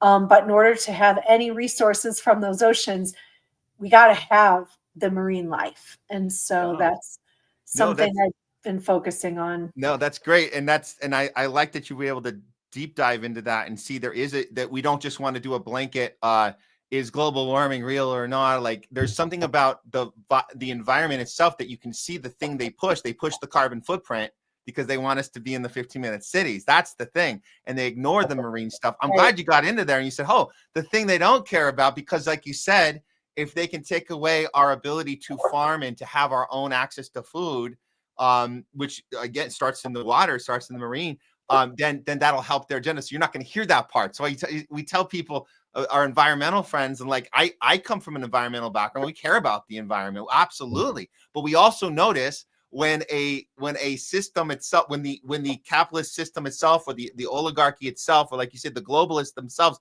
are playing the thing on you and doing a little trickery with you and making you think the best thing we can do is lock down in our 15-minute city and that'll solve the problem. Meanwhile, we're blowing up Nord Stream pipeline and blaming it on someone. Oh, I don't know why that happened. And there's your carbon admission right there. So here we are. And I'm glad you got to anyone, because you've been skeptical. You've been the first one to ask questions about all these things. Yet you're learning, and I'm glad you can share this with us. You're learning that no, there actually is a particular issue here in the environment, that the thing they're not talking about, that's the thing we should be looking at. Oh, wow. It's all starting to make sense. Yeah, I mean, these wind turbines aren't just killing owls and birds and bats, but they're killing the microorganisms underneath them. Same thing with the 5G towers. It's literally destroying everything. Oh, wow. So there's nothing less environmentally friendly than manufacturing wind turbines in China, shipping across the ocean and killing every single orca along the route to Los Angeles or wherever it's stopping. The wind turbines are ridiculously toxic. Solar, same thing. Unfortunately, we've learned now after so many decades that the solar panels also are killing a lot of those microorganisms in the soil underneath them. Not only that, they're inefficient, they're unreliable, so I think we've been kind of bullied into these subpar systems saying that, oh, well, nuclear energy is bad, or, gasoline is bad, but a lot of our solutions are worse than the problem. Yeah. And so what I'm looking to support through the connections I've made in publishing, et cetera, is really a truly clean energy solution. And so that's what I'm working with is this organization that has learned how to harness coastal currents to create clean energy, and in the same time creating these kind of marine hotels so that we can restore coastlines, coral reefs, biodiversity, and marine life. And I'm really passionate about it because the further down the rabbit hole I get, the more I realize that all of these incinerated farms, all of these incinerated, chicken and cow farms, all of the land that we're just bulldozing for wind farms and solar panels, it all promotes the same thing. It's all promoting less sovereignty, food and energy sovereignty, everything. If you just look at the 30,000 foot view, is designed to make us more dependent. And so I'm really excited about the amount of people from, and a lot of my authors are in this sort of MAGA community, and I can't believe how many of them I'm calling up and they're saying, yeah, I'm in conservation. Trump's in office. What do I have to do? I'm going to work for the environment. I can't believe it. Wow. Yeah. Wow. Yeah. So okay. Yeah. Multiple. Okay. That's pretty incredible. That's incredible. Yeah. So it's becoming a non-political issue. It's becoming a people's movement. This is the type of thing we need more of this. This is not a polarized. None of these issues should be polarizing. Everything, Stephanie, everything every issue we've been talking about, what medical freedom and censorship and all of this stuff, bodily autonomy, all these things, everything should be a people issue. But they somehow manage to keep us in these little camps about, oh, what's the Reds doing? Okay, what are the Blues doing? Okay, tell me what to think before I have an opinion about this. Oh, and then 20 years later they switch it and they go, oh, now we care about this. Oh wait, what are we? Oh, we're supposed to be against that now. So this is great. You're saying there's a real alignment of the Blues are still falling for the carbon credit. The Blues are sort of still falling for the solar panels and the wind turbines and the make it carbon neutral and climate change and all of that. Fundamentally, it doesn't take more than 20 minutes to really understand concretely that is all anti-environmental. And so I think that's why we're seeing this volleyball between red and blue when it comes to environmentalism and conservationism. The climate change movement has completely fucked up the blue root or core that was environmentally conscious, conservationist. The climate change thing completely derailed that earnest, beautiful, gorgeous consciousness about the environment. And so it's red, it's blue, it's nothing. Whoever's buying into the bullshit, they're on the wrong side. And one day maybe it'll be, maybe it'll go back and go back. Yeah. Yeah. But right now, whoever's buying into the climate change stuff is dead wrong, and they're contributing to a whole lot of hurt. I'll never forget sitting with you in Lahaina as we're doing our investigation on the Lahaina fire, and we're at the local Starbucks or whatever coffee shop, and we're talking to one of the activists there, and we're sitting there going, make sure you got your paper straw, because you know what? It was those damn plastic straws that burned our town down. And we're just like, really? Is that? Yeah. That's our starting point. I'm like, okay, we got our paper straws. They're not even efficient, by the way. They don't even really work well. But hey, at least we're all in this together. And so yeah, but we know that. I think our audience knows too. They know we're not falling for that. But it is sad that people can get so captured with one little thing. And then and the manufacturing of those paper straws is killing so many more trees and bulldozing so much more of the environment, and the paper straws are creating so much more pollution than the efficient plastic ones. It's insane. When we started moving toward synthetic materials, we stopped doing things like making ivory keys on pianos. So in some respect, a lot of these synthetic materials, a lot of the things like plastics, trust me, I don't want plastic. I'm drinking out of my Berkey. I'm detoxing constantly. I don't want to be consuming plastic. But what I'm saying is, like, what we did when we moved towards some of these things like plastic was we stopped killing animals for things, or we stopped bulldozing trees for things, so I understand how it got to this point where we're overusing the plastics and stuff like that. I use reusable water bottles. I only go to Starbucks, frankly, when I'm traveling. But it's just ironic that people are just claiming, oh yeah, plastic straws burned down the Lahaina. We killed, the Aina, whatever. No, we're looking at that from an extremely shallow viewpoint. So one of the things that I've been working on post the horrific trauma of the last 5 years for my life with my legal battles, not to mention holding space, taking in all of the pain that my authors are feeling, because a lot of my authors are whistleblowers. I don't know if I told you this, Matt, but I'm currently digging through hundreds and hundreds of pages of letters from J6 prisoners, and I'm reading them. Really? Yeah, every night. And I'm just like crying because they're saying things. Let me actually pull up the manuscript right now, because I'm working on the book as we speak. But I mean, these people are like, thank you so much. God is so good. I try to see the opportunity in every challenge. These people are so freaking positive. I'll hopefully be out soon. I'm not yet. Just really, really, really positive. These unbelievable, these people who were imprisoned for years. Some of them were sick, were not receiving medical treatments. It's just absolutely incredible. I mean, not so much as, and a lot of them, they weren't even getting their commissaries taken care of. They're just like, it's just really sad what happened to these folks. But so, yeah, I fought the vaccine on the legal front, but other people were incarcerated, during this time. And I wouldn't have gone anywhere near the Capitol. I'm not justifying the stupidity of running into those buildings at all. But the way we came down on them and made an example of them was hideous. And so, part of my recovery has been to seek healers. And one of the most unlikely healers happened to be Dr. David E. Martin.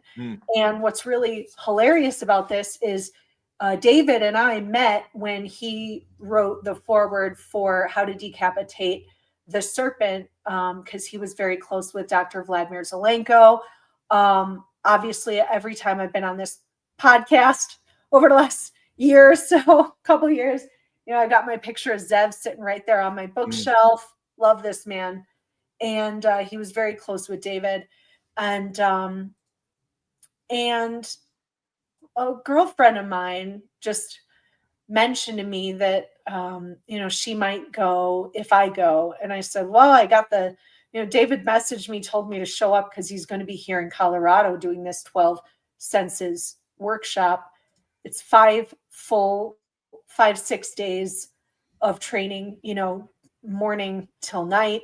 It sounds pretty intense. And I'll be honest, I don't really need some personal development training, telling me how to get in my body and dance and act, tribal or carnal or anything else. I'm good on personal development training. I'm really, I've had it up to here. Half the authors that I work with are doing some sort of energy healing or spiritual training or see your angels or read auras or, I've had enough training, but I still have really sought to evolve as much as possible from what's happened the last 5 years. I was surprised to learn the first hour of this 12 senses training that, in fact, we are 12 cranial nerves. All are associated with a different sense. So we have learned since we were preschool that we have 5 senses. You taste, you smell, you hear, you see, you feel, and that's it. And we really dumbed down the power of our minds and our perception. And so what David did during the 12 senses workshop is he actually went through all 12 cranial nerves, re-identified the ones that we were dumbing down, see, hear, smell, re-identified those, and then told us about what they really do. So seeing, for instance, the ocular nerve, seeing is, or the optic nerve is only about 80% of what that nerve actually does, which is really interesting. I have the chart here. Do you want me to, I can bring this up for you. Sure, yeah. See it on okay, so here we go. I'll take this off. This is the first. Those are the nerves, and those are our 12 senses. So, David has worked with neural anatomy.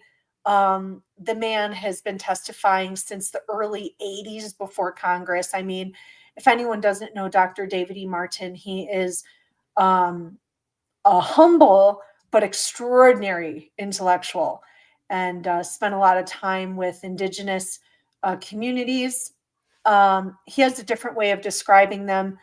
He's describing them as more perceptive, intuitive communities. I think he calls them communities of resistance, if I recall, not indigenous, but he lived in Papua New Guinea many times for a long time.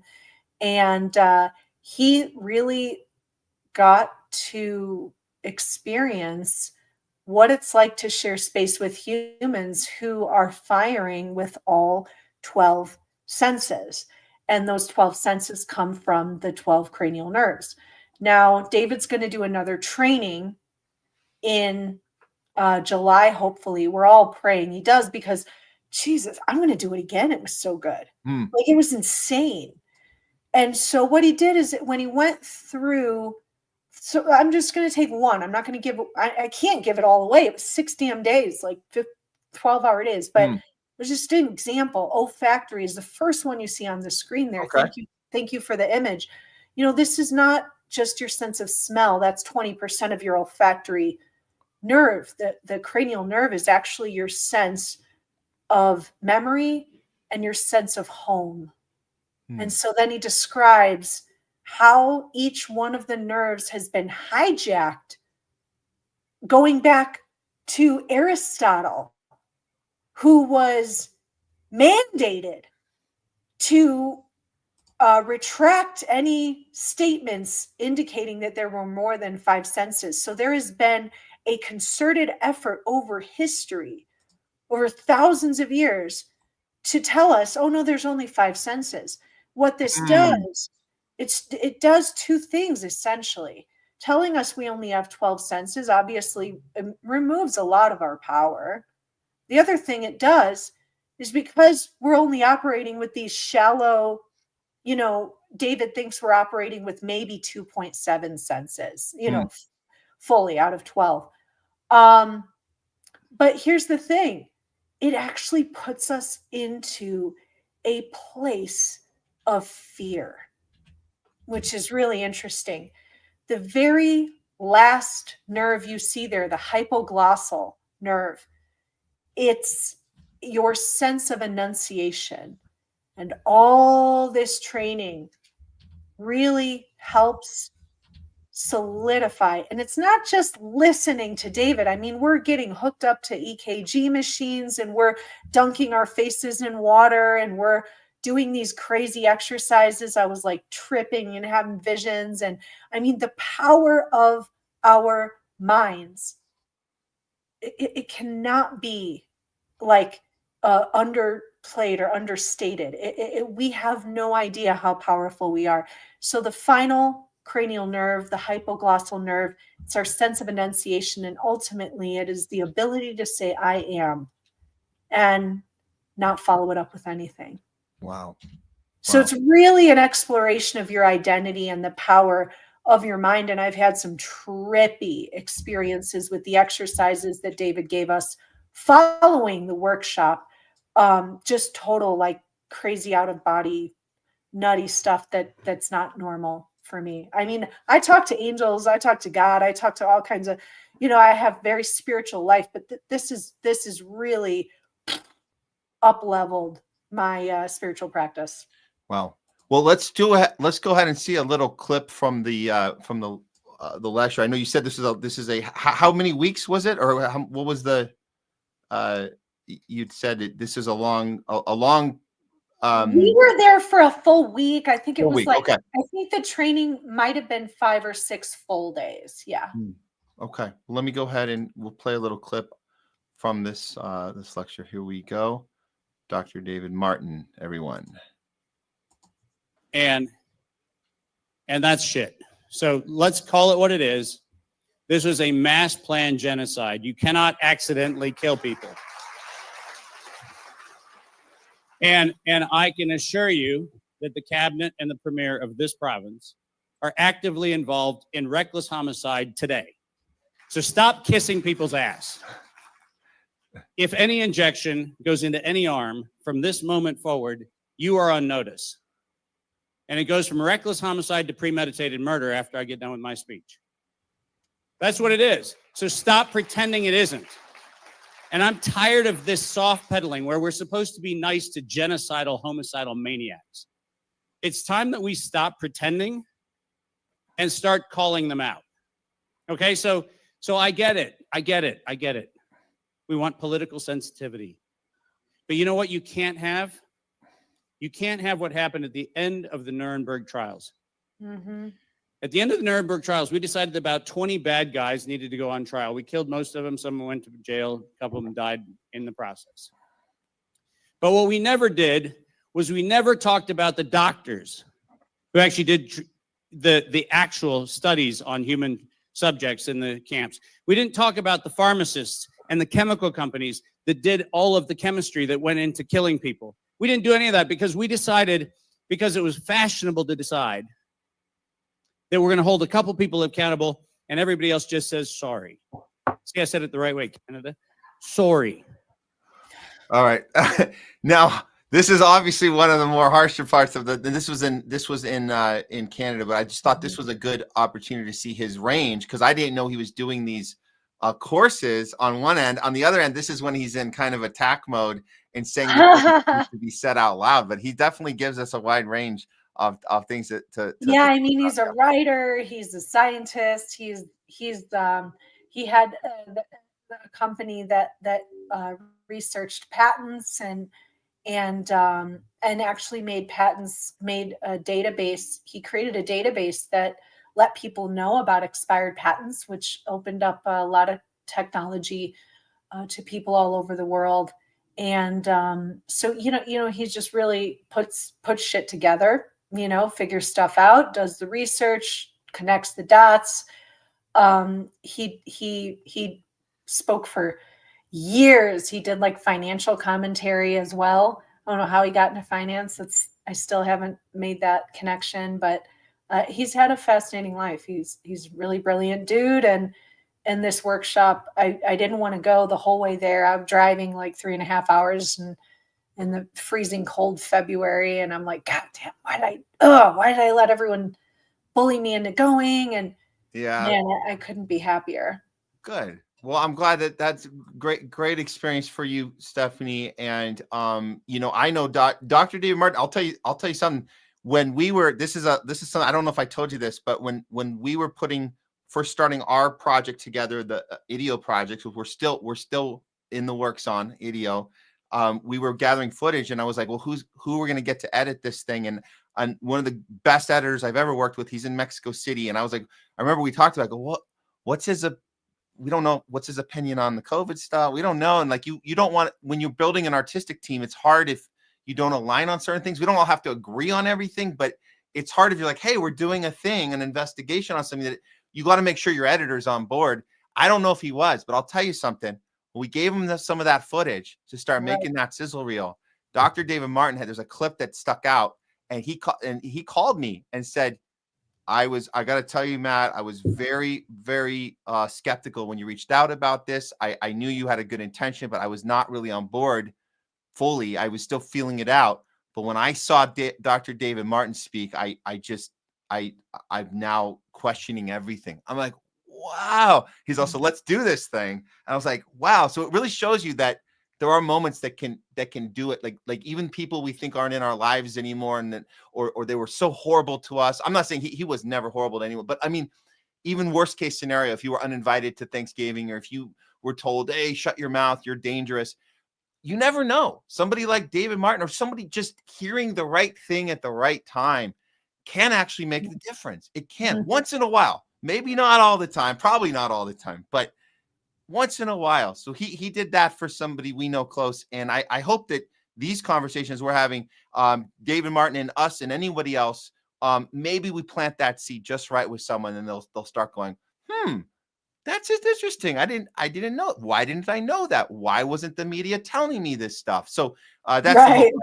So that's, that event, the clip that you just played was, I would say, the last 5 years, that is a 17-minute distillation of everything you need to know about the last 5 years. And it's hilarious. It's like a comedy routine at this point, because he's got the information down. He can just have fun delivering it. Yeah. That was the Injection of Truth event in Canada. And it was, I don't watch really any podcasts or news anymore, because most of the stuff that's going on in the world, my authors, frankly, are writing about. So I learn about it from them. Sure. And so that 20-minute clip from the Injection of Truth event, I would say, hands down, is the last 5 years distilled into 20 minutes. It's fucking mind blowing. Like your hair is flying back. You're like, what? It's like, boop, everything's connected. Yeah. Brilliant. Stephanie, thank you so much for coming on with us today and being such a supporter and champion of what we're doing. Even though, I think it's really about, bringing people together. We don't all have to check every box to get into the club. You want to come into the room with the homeless left, we have to all agree on everything. No, we recognize there's the stuff we have in common is more than the stuff we don't. And that's the thing that when I say the oligarchy, the billionaire class, whatever you want to call them, the globalists, whatever they are, they don't want us to figure that out, but we have, and you certainly have. And that's why I appreciate your support over these last few years and making it to episode 100. You've been a big, big, big part of that. So thank you so much. Is Sasha coming on too?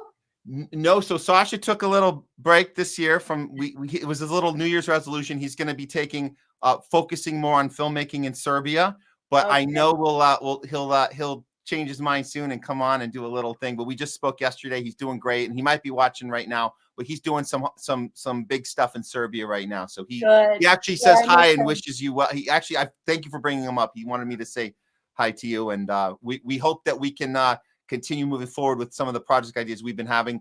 IDEO is a big one, so we want to talk about that some more. But yeah, we love it. We love our reach and our friends we've made around the globe together. So absolutely. Okay, Stephanie, let people know it's Pierucci Publishing. Pieruccipublishing.com, baby. That is where you can find a free speech publisher who's not just gonna, lead you on for 10 years like most publishers do. I'm out there to get the truth told. Absolutely. I'm going to throw that up right now on your way out here so people know they can find you at PierucciPublishing.com. Here it is. I try to play catch up just in time. Okay, there we go. PierucciPublishing.com. Check her out. You're always ahead of it, Steph. You got all of the people telling the stories before we even know who they are. I got to say this. People don't believe this. I go, Stephanie brought on the wellness company before people knew who the wellness company was. That was our first. That was episode 10, I believe. You guys can go back and check it out. We had a little panel with these guys. And I know they've been into some heat recently, but man, nobody knew who they were. You go, hey, I got these guys, bring them on. It was our first panel interview we'd ever done on the Homeless Left. So I'll remember that one. Well, I've got some good ones coming. Oh, you got some good ones coming. Okay. Yeah. This ocean restoration project is going to be super cool. That new AI, everyone's using ChatGPT and it's just zapping their brains. They're getting dumber every time they use it. So I really want to get this kind of red-pilled AI out there. And it's not time to just sit here and pick our noses and pat ourselves on the back. It's still go time, kind of like Kit said. Hell yeah. Stephanie Pierucci, thanks again. We'll see you next time. Take care. Congrats, Matt. All right. Thank you. Bye-bye. All right. We got some more show for you guys right now. Let's see if we're all caught up here. Very good. Very good. Guys, thanks for tuning in today to our 100th episode of The Homeless Left. We never take our lives down on Rumble, so you can always go back and check the replay of this exact link, and it won't go away like they do on YouTube, like they do other places. I don't know, but that's how we do our channel. We also put the segments up too. If you guys want to click on a particular segment, particular interested topic for you personally, go for it, save some time. But again, we appreciate all the engagement today on our 100th anniversary episode. We are excited right now because I told you guys up front, I told you we might have a few surprise guests coming by, stopping in. I've never let you down before. Well, I might have, but not this time. Not this time. We are coming through with the promise that we do have a stop by guest today, and this is great. We love her. Had some great time, great discussions on her show, Truthwire. She's been on The Homeless Left, supporter of and champion of independent media. Please welcome back to the show, Fiorella Isabel. I got to take this banner off. There we go. Fiorella. Okay, we got you on mute. Let's see. Hey, what's up? Hey, Fiorella, how's it going? You're back in Moscow, huh? I am back in Moscow. I was going to say the USSR, but it's no longer the USSR. But that's a song. So yeah, I literally was just on a show with Pasta, and somehow I'm here today. How did you do that? My whole time is messed up. It's flights and they're long, and yeah, but oh my gosh. So you were in Florida with Pasta.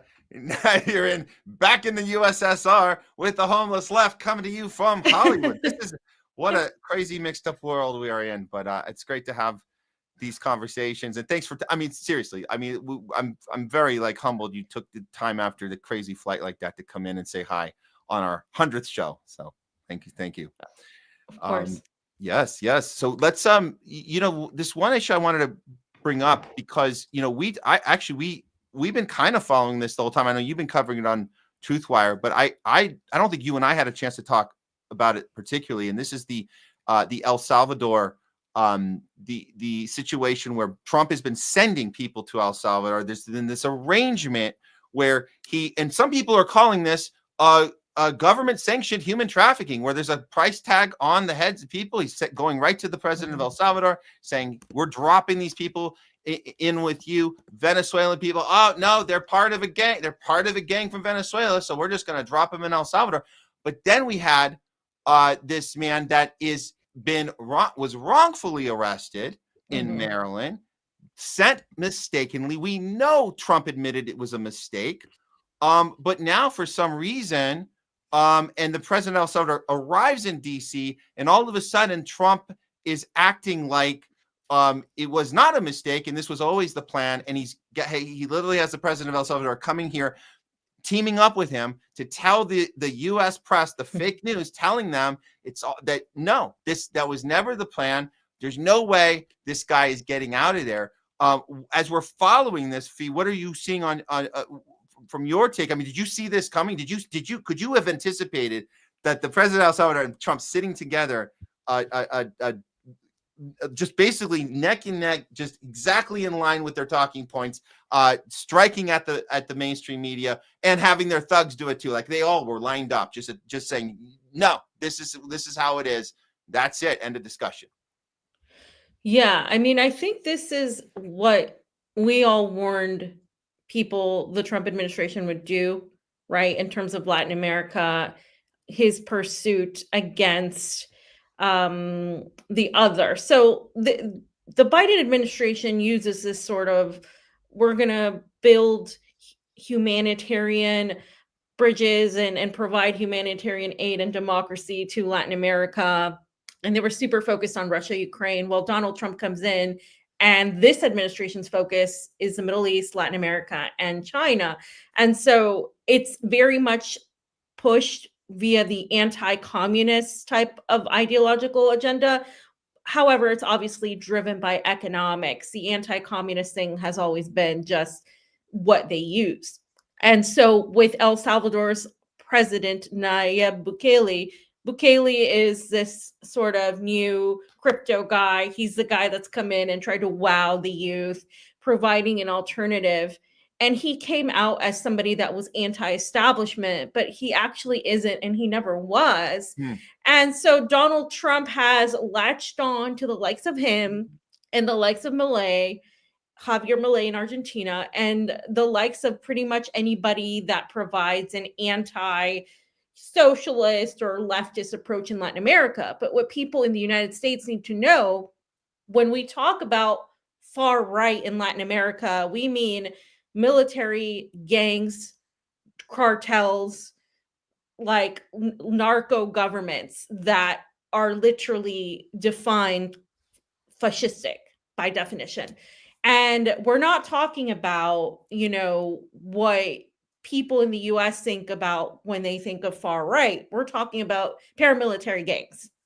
And this type of government has existed in Latin America for decades. And in order to understand what's happening with Donald Trump right now, there needs to be an understanding as to what happened in Central America and how El Salvador got to where it's at. El Salvador has been in a fight where the anti-imperialist in El Salvador haven't had power for a very long time.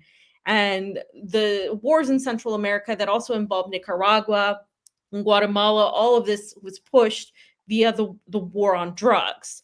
And so we're seeing all of this come to fruition now, with Donald Trump aligning himself with this type of government that is extremely authoritarian, extremely uses the idea of law and order to eradicate civil rights, to eradicate any sort of human rights due process that people may have. So Bukele is operating this way, and Trump thinks it's a good business deal to throw in prisoners that are in the United States being held, or people that are not even being held, and to pretty much take them and put them in this foreign prison without any sort of due process. And people say, well, they're not US citizens. Okay, but they're also going after US residents, green card holders, which if you're a resident in any other country, you have almost the same rights, not entirely, but very close rights to citizens, and you should be treated with respect as well. And if you're not a citizen, if you're just somebody that's a tourist or somebody that has a visa, you also have rights. And even if you don't have any of that, you have international rights as a human being. So what Trump is doing now is actually lending credibility to the liberals, right? When they say, oh, Trump's a fascist, well, he is acting quite fascistically in this sense, in this term, but that is his role, because now in come Nancy Pelosi and the Democrats pretending that they don't do the same things or similar things in other ways. So did I predict that Trump would be like this? To a degree, I'm not surprised, but this is taking it to another level, as we have heard Carolyn Leavitt, his press secretary, and him multiple times say that they are willing to put U.S. citizens in these types of foreign prisons. And that is a step too far. Even the fact that they even talked about it is a step too far, even if they don't seek to do it. And so when you talk about this man, his name was Gilmar Abrego Garcia. Yeah. This man was just completely sent there, despite not actually being guilty of what he was accused of. And they both know it, as you said. And now he is being left there without any sort of procedure to get him out. And this is despite the courts. This is despite senators. There's a Maryland senator, Chris Van Hollen, who also said that he wasn't allowed to go in to the prison. And Trump and Bukele are both like washing their hands off this whole thing. And they're saying, oh yeah, well, I can't do, Trump's like, I can't do anything. And Bukele's like, well, I can't do anything. He's from a foreign country. So it's like, well, if you both can't do anything now, how could you do something in the first place? Like what exactly like if you couldn't do anything, then why did you actually deport this person into a foreign prison? And further, if you can't now do anything, and Bukele comes in saying we don't want terrorists back, you're accusing this guy of something he isn't. You're prolonging this lie, and you're acting like this person is an international threat or a threat to El Salvador or the United States, which he isn't.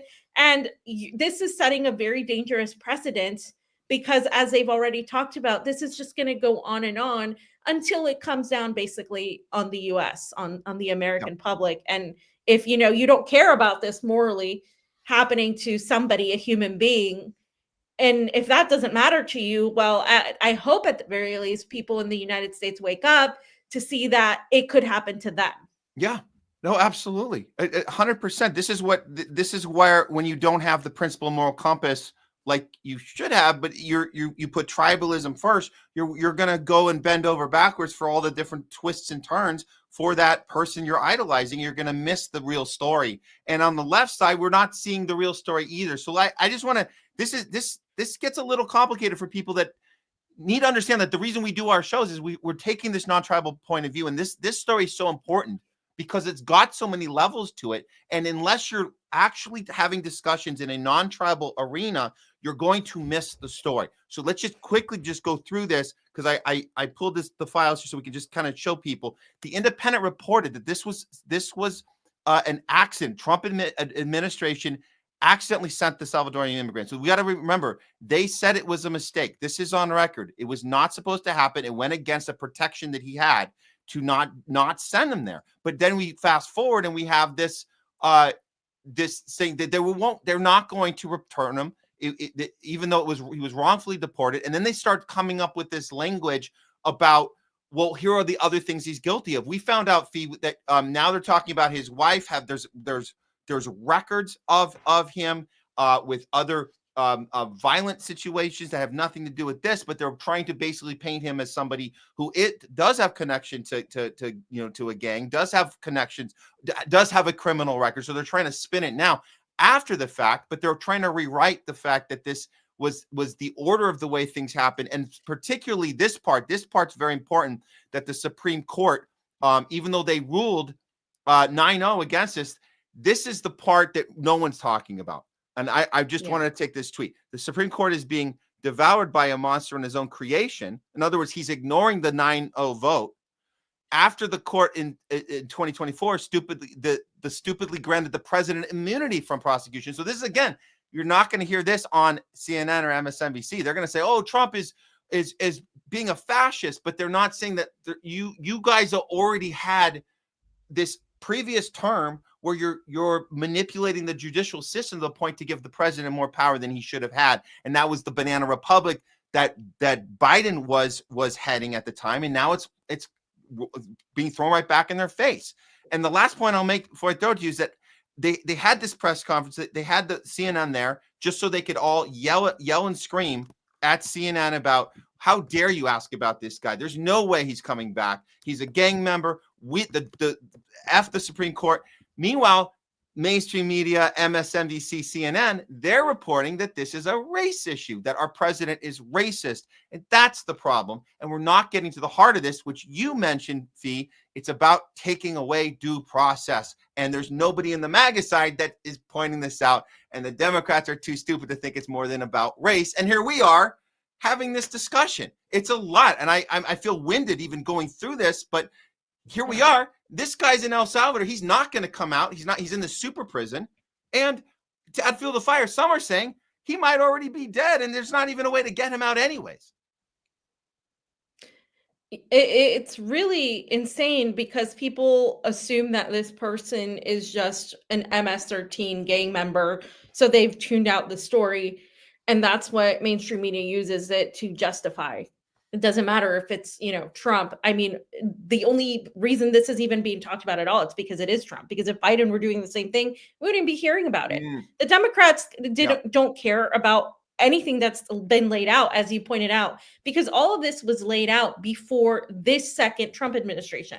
So a lot of the things that Trump is doing are continuing Biden's foreign policy. What Biden did was continue Trump's, and what Trump did was continue Obama's, and so on and so forth. And so everything, including the immigration issue, has been laid out for a president to exploit the situation or take it over, depending on what's politically expedient for their base. And we know that one of the biggest things for the right in the United States is immigration, but they never want to talk about immigration as to what led to that immigration issue.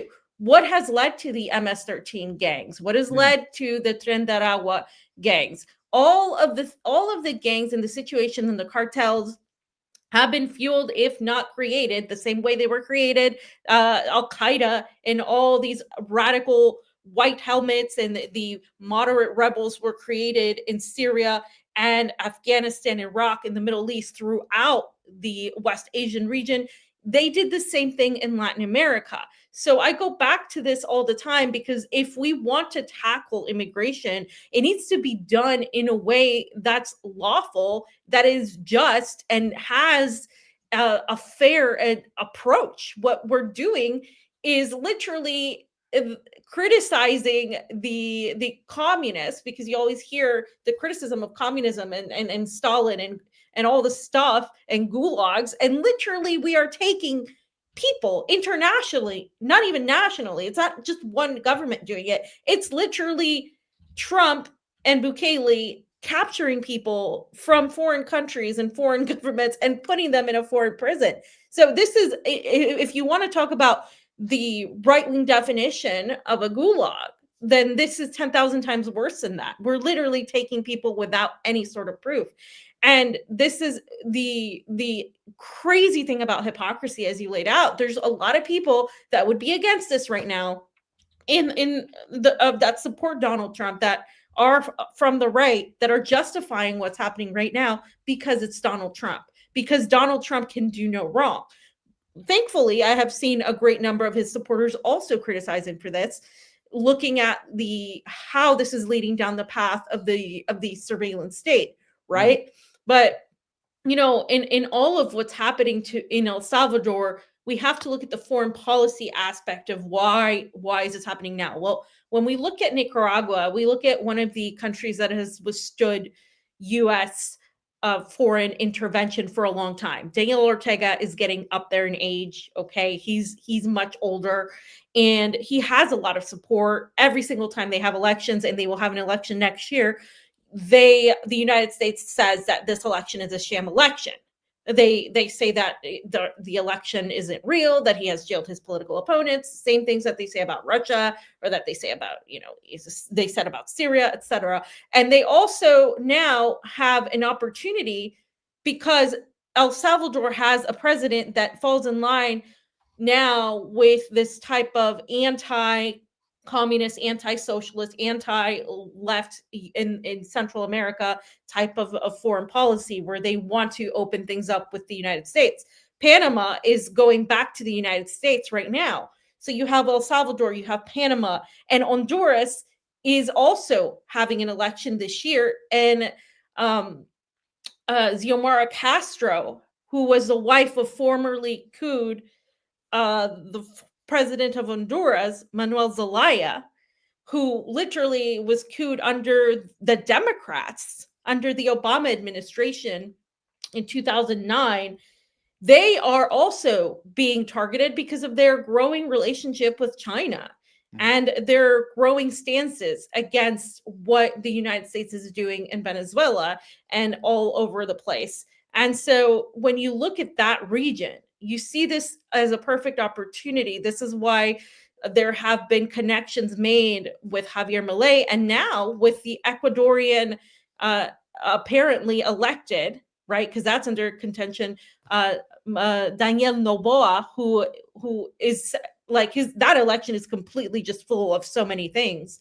And you have to look at this and say, okay, well, who played a huge role in the Salvadorian civil war that has led to these gangs and all of these disruptions in government? It was the CIA. And Exactly. that is a fact. This is not for debate. That you can look that up anywhere. And the CIA played a huge role in training and supporting a lot of these armed gangs that went and created this sort of sectarian conflict. But it was the same thing we see in Syria. It is pushed and promoted by the US intelligence apparatus. And what we're seeing here, and you go back to the Cold War during that era, you go back to their opposition to communism, but really there are so many resources in that region that we later saw the US try to extract and try to control. And so there always has to be a pivot to, sure, this is happening in the United States. Sure, these people are maybe don't have the right documentation, don't have all the proper paperwork, but we cannot be accusing people without any sort of process and sending them to a foreign jail. That is just absolutely unheard of.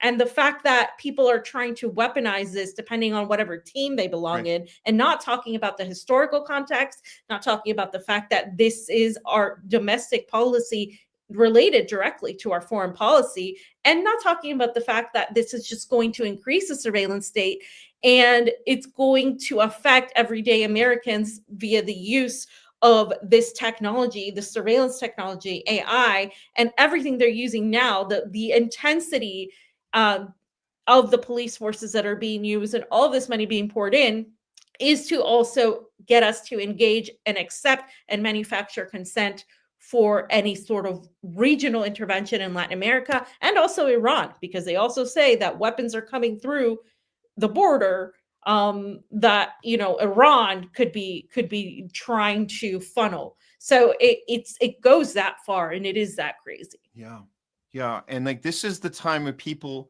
they're confused right now. The people on the left, I know people on the left are very confused. They've seen two people sitting in a room together. They never thought they would. It's not the first time. I mean, just having, you know, laughing and shaking hands and goofing around, Obama and Trump, Biden and Trump. Well, now we have Bukele and Trump sitting there with the same talking points, mocking our fake news, which, you know, it's fake news for sure. But the fact that there's a lot of people they don't understand, like, why are they sitting in the same room? They're confused, especially on the left. And like we say, look, this is a time, like, the conversation that nobody wanted to have was American imperialism, Western imperialism, the Israel war machine, all these things that we never really had the conversation. We're supposed to be anti-war. We never talked about it. We're talking about immigration, but we're not actually talking about it. This is the moment we need to be better at this. This is the moment where we need to go, those two people aren't supposed to be smugly looking at each other, high-fiving, fist bumping, and you know, in sync like that. This isn't supposed to be this way. We're supposed to be so the reason that, and again, people are confused because they don't know how deep that they need to go in using their critical thinking skills. So I guess that's where I'm at, thinking that maybe this could be a learning moment. Maybe this could be, if you're going to turn on MSNBC right now and think the number one problem right now is our president is racist and that's the end of the story, then maybe this is the time to wake up and say, that doesn't make sense. You're taking away due process from people. You're doing this thing that's going to be used against you next. I feel like a broken record here, but at some point people got to be like, that's weird. That doesn't seem to line up. But here we are, and very few of us are talking about it, but maybe more will start. I don't know if it's one of the conversations we were having earlier is kind of similar to this. We're talking about how we're making progress in the independent media space, but at the same time, it feels like we lose people along the way. So it's like it's hard to see the progress when people you thought were aligned with you that believed in these things are now on the other side. They're going, oh no, take them away. And you're like, wait a minute, what happened to, you know, all the January 6th people? They're nowhere to be found right now. You're like, wait a minute, we were there for you. We were talking about don't take away due process. Come on, come on, these are our rights. And here we are. And it's very few of us having this discussion. That's how I feel. Do you feel like we're making any progress here in this discussion? I think we are, but I think it's slow, right? Like I think there are more people who are criticizing Trump, not just for this, but the censorship aspect of going after protesters who are speaking against Israel, kidnapping people who are pro-Palestinian, disappearing them, even people who are not even radical. They're just like your regular academic pro-Palestinian type of person.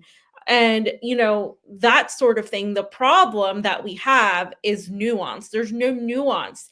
And that's done purposely, right? As you said, Trump's racist. Okay, well, okay, let's say he is. Can we talk about what exactly he's doing that is wrong? And the actual policies behind that, right? Yeah. Democrats won't do that because they fall in line with that as well. They are every bit. If you want to call Trump a racist, the Democrats are just as racist, just as imperialist, just as completely awful, but in other ways. And so that's why they don't want to talk about the deeper layers of policy. So you just have a bunch of, you know, Democrats pushing AOC, pushing Bernie now, because that's the progressive wing, and AOC 2028 is coming. And then you have, you know, the right, that's like, oh, that's all woke stuff. So if you try to explain, like you and I are doing, the actual situation at hand, nobody wants to hear that, because all that social media like promotes and all the algorithms promote is, oh, Donald Trump is, you know, making America great again. And he's giving us more roads. He's tackling the crazy illegals that are coming into this country and trying to take over. Or you're hearing Trump is a fascist. Trump is a sexist, you know, oh, look, he's ruining our democracy. And everything else that's actually a real discussion like you and I are having completely goes away. So I think in that sense, it's very hard to make progress, because these two factions, which are much closer in line than they think they are actually keeping us from that. And we need to not allow that to happen. We need to be better. We need to be talking about not just the regular electoralism, but we need to be talking about how this foreign policy is coming home for us, how everything we have done up until this point is coming home for us. It doesn't matter that it's Trump. It could have been Kamala Harris. Right. We would still be seeing some of these foreign policy deals be manipulated just in various ways. Trump's not going to focus on Russia, Ukraine, but he's going to focus on solving that and creating more problems in Latin America and Iran. And then when the next Democrat comes through, they're going to go back to the Eurasia side of it. So this is all part of the game, and people need to stop looking as to who's president and acting like they're calling the shots when we know it's the U.S. intelligence, military surveillance apparatus that's truly in charge here. And, you know, it doesn't get any more obvious than with the courts and with Congress not having any power to stop, right? With the AUMF, this is something Pasta and I always mention. And this is now all happening because we've had things like the Patriot Act, because we've had things like January 6th, and those were precedents to allow this to happen. And as this sets a new precedent, we're just going to get further and further down into the fascistic nature of it all, where we're all just pretty much becoming, you know, subdued by this whole thing. And on that note, the Real ID thing that a lot of conservatives were fear-mongering about happening under the Biden regime is literally being advanced. And so are the Operation Warp Speed new vaccines for, I believe it was the avian flu or something like that. Yeah, it's the bird flu. Yeah. bird flu. Yeah. So all of these things that they didn't like and they said were fascistic are now okay as Trump is in. And so this will reverse when there's a Democrat in and they all stay silent and they do absolutely nothing about immigration, nothing about anything when it's their team. And so we have to show that hypocrisy. We have to expose that hypocrisy and really expose that tribalism and that team sports mentality that is literally causing our demise. It is literally making it so we don't advance. So we stay forever in this cycle. And then every 4 years, pretend that filling in a circle is going to magically create something out of the very essence of the corrupt and rotten core that we exist in. I mean, it's just, it's insanity if you really step outside of it and look at it.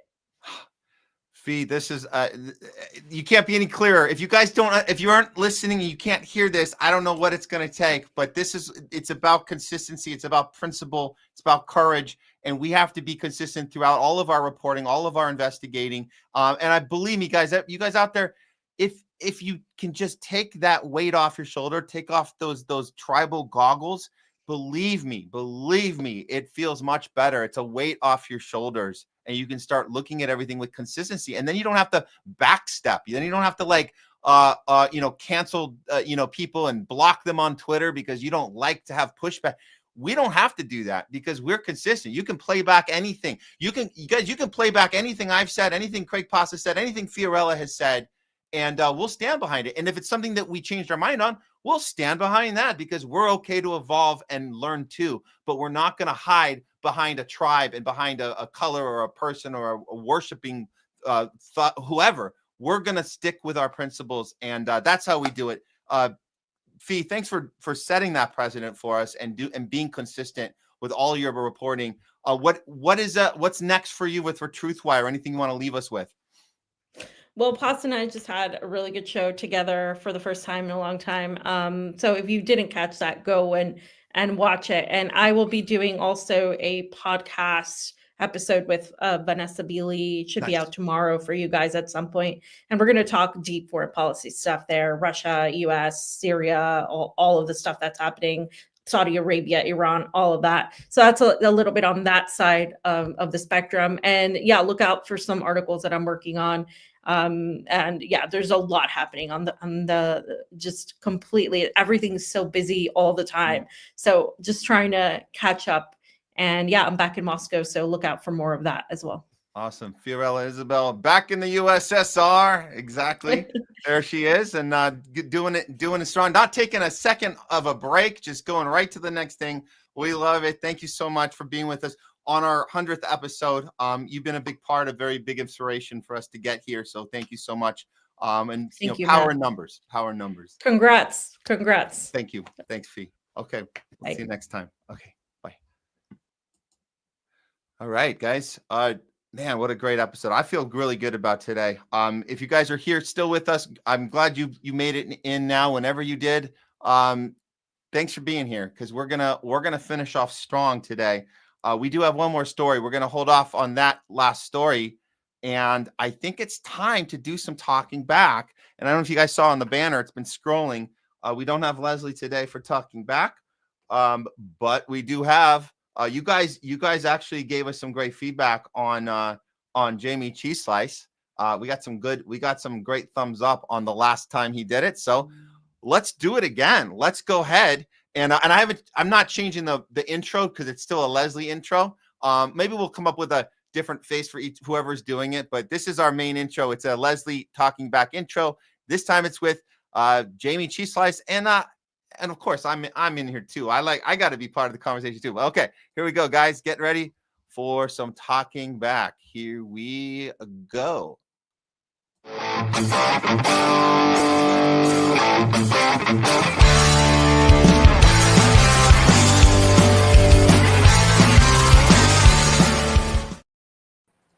Here we go. Hey, Matt. Back. There he is. How you doing? Happy 100th episode. Congratulations on that. Thank you so much, Jamie. That's a huge achievement. No lie.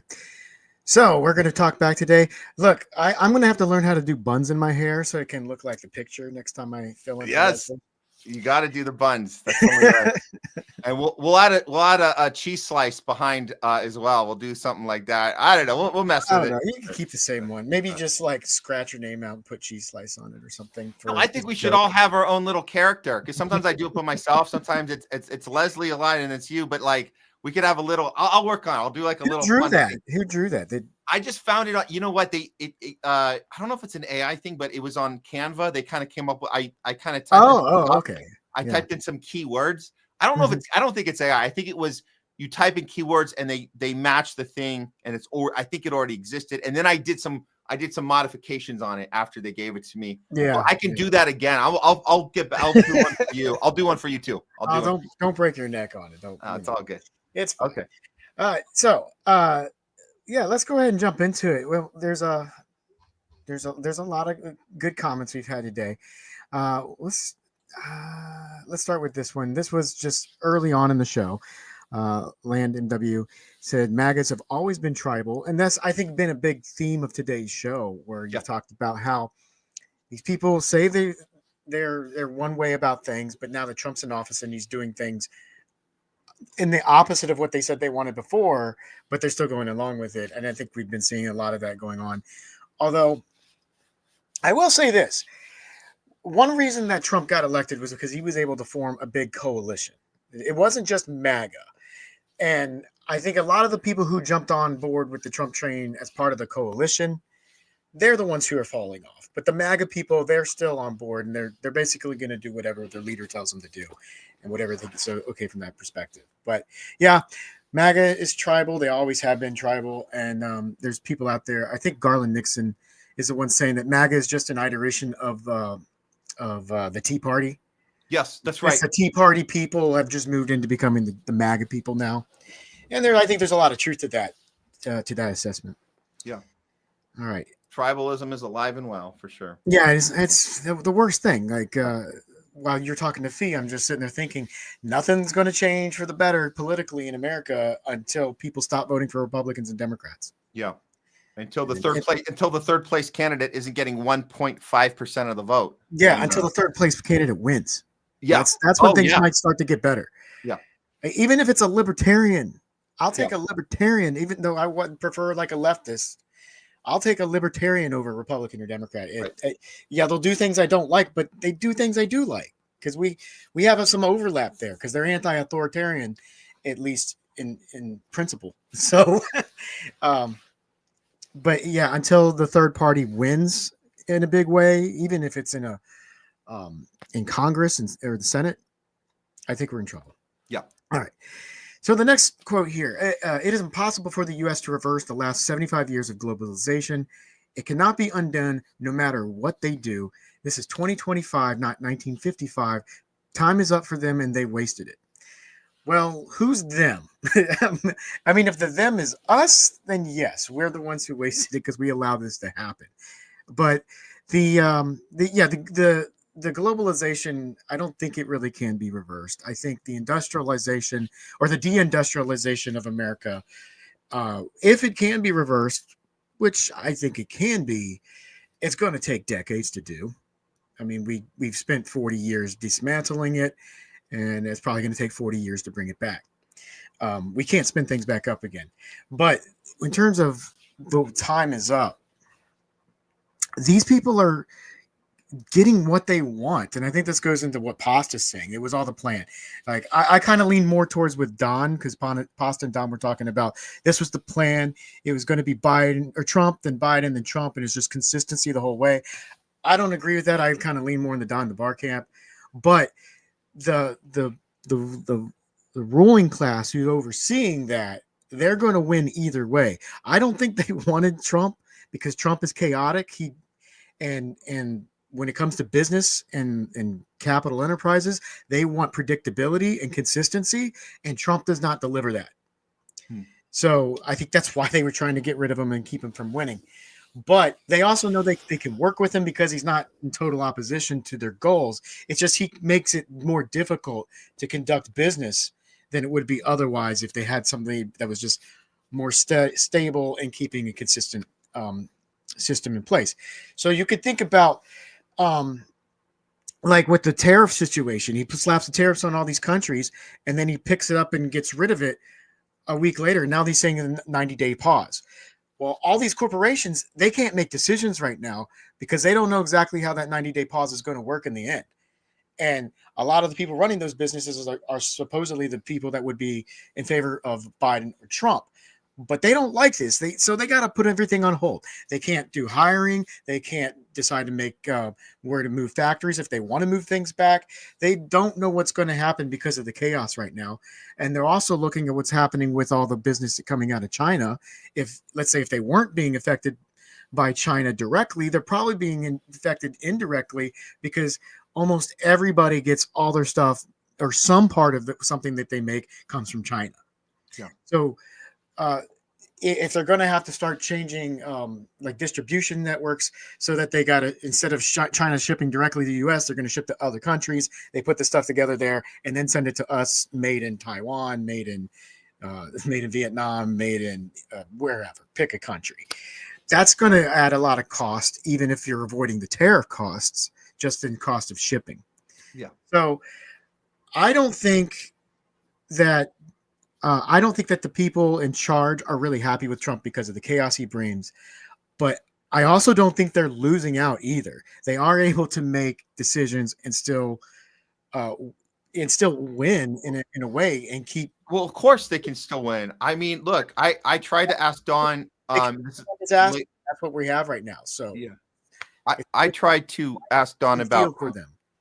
I tried to ask Don about who's in charge, and I don't think we were able to really get to the answer of that question because we're too busy talking about the overall complexity of the economy and the tariffs and how that's different from what we've seen over and over in the past with Obama. And we were talking about the comparisons, but I'm just trying to get to the bottom of who's in charge. And like when you're talking about the globalists, and people have different names, globalists and Joker's True, appreciate the comment. The globalization has been going on for 75 years. We talk about Israel. We talk about the privatizing of the banking system. We talk about how technology has been captured. There is a global intention to get everybody on the digital ID, the central banking currency system. All of this stuff is in play, but it's like, our presidents, are they even in charge at all? Are we just wasting our time with this? Is Trump going to get this done? Is he not? Are they going to allow him to get anything done? And as Joker's For You says, the time is up, and whoever they is, you can call it whatever you want, but they wasted it. The greedy assholes who run the planet, or whatever they've been up to, the stuff we know about, the stuff we don't know about. Yeah, it seems like it's time's up. Well, I think they is the people who do want to bring reindustrialize America. I think it's up for them. So the people who want to bring the factories back here, whoever that is, anyone who is going to challenge, anyone who's going to challenge this globalization, we had our chance, we blew it. It's over. Right. Yeah. Well, okay. Got it. But then you got people like the Duran saying that what Trump is doing here with this tariff war, the trade war, that this is the end of globalization. It's no. But I'm not so sure they're right on that. No way. This is not. We're in the middle of it. They're not going to go away. They're not digital IDs. Look at this is May 7th. Everybody has to have a damn what do you call it? Real ID on May 7th. That's a Trump thing. That's it. That's going through. Well, that's been in the works for a long time too, but it's well, they have a date on it now and whatever. Okay. Yeah, it's very, very dystopian. Yeah. And that's what bothers me is we have all of these science fiction stories showing these dystopian futures, and we watch this and go, man, that's horrible. Who would want to live in that?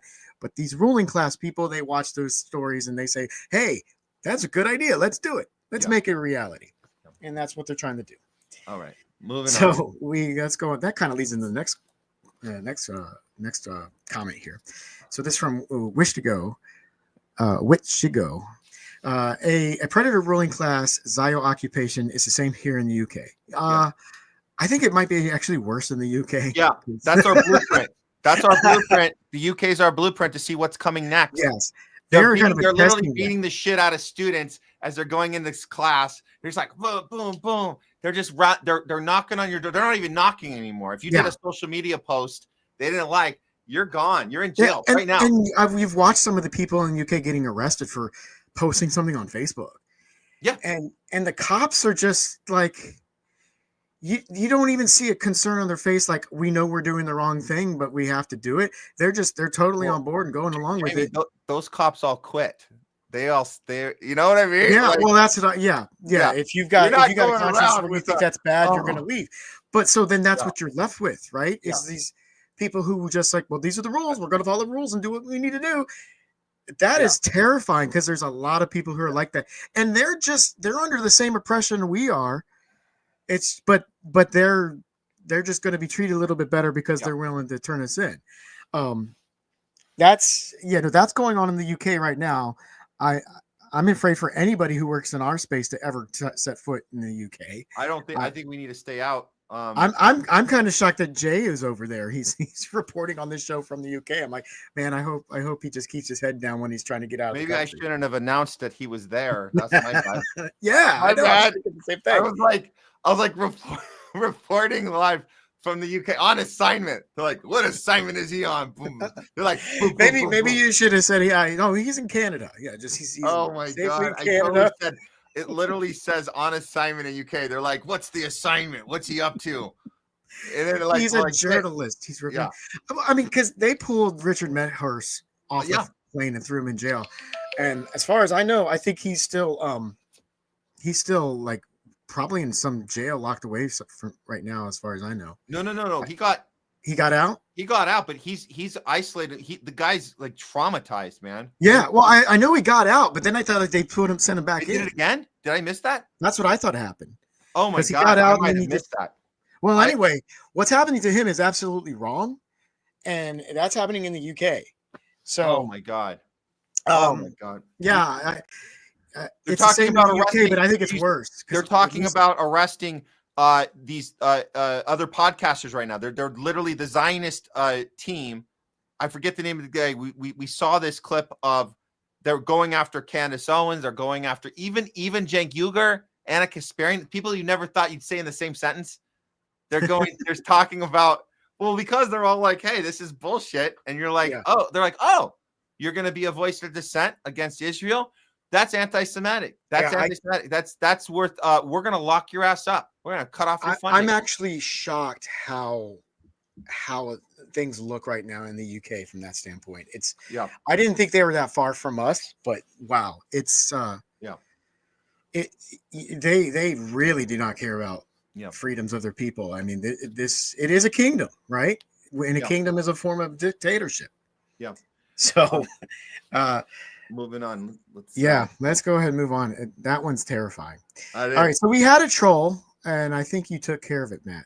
But this troll was in here talking about promoting AOC. President AOC. There were several comments, but like I just want to highlight this one because it was not so obnoxious as some of the others. And no, we did not ban this person from the chat because they were presenting these political views. We banned this person from the chat because they started making personal attacks against other people in the chat. Oh yeah.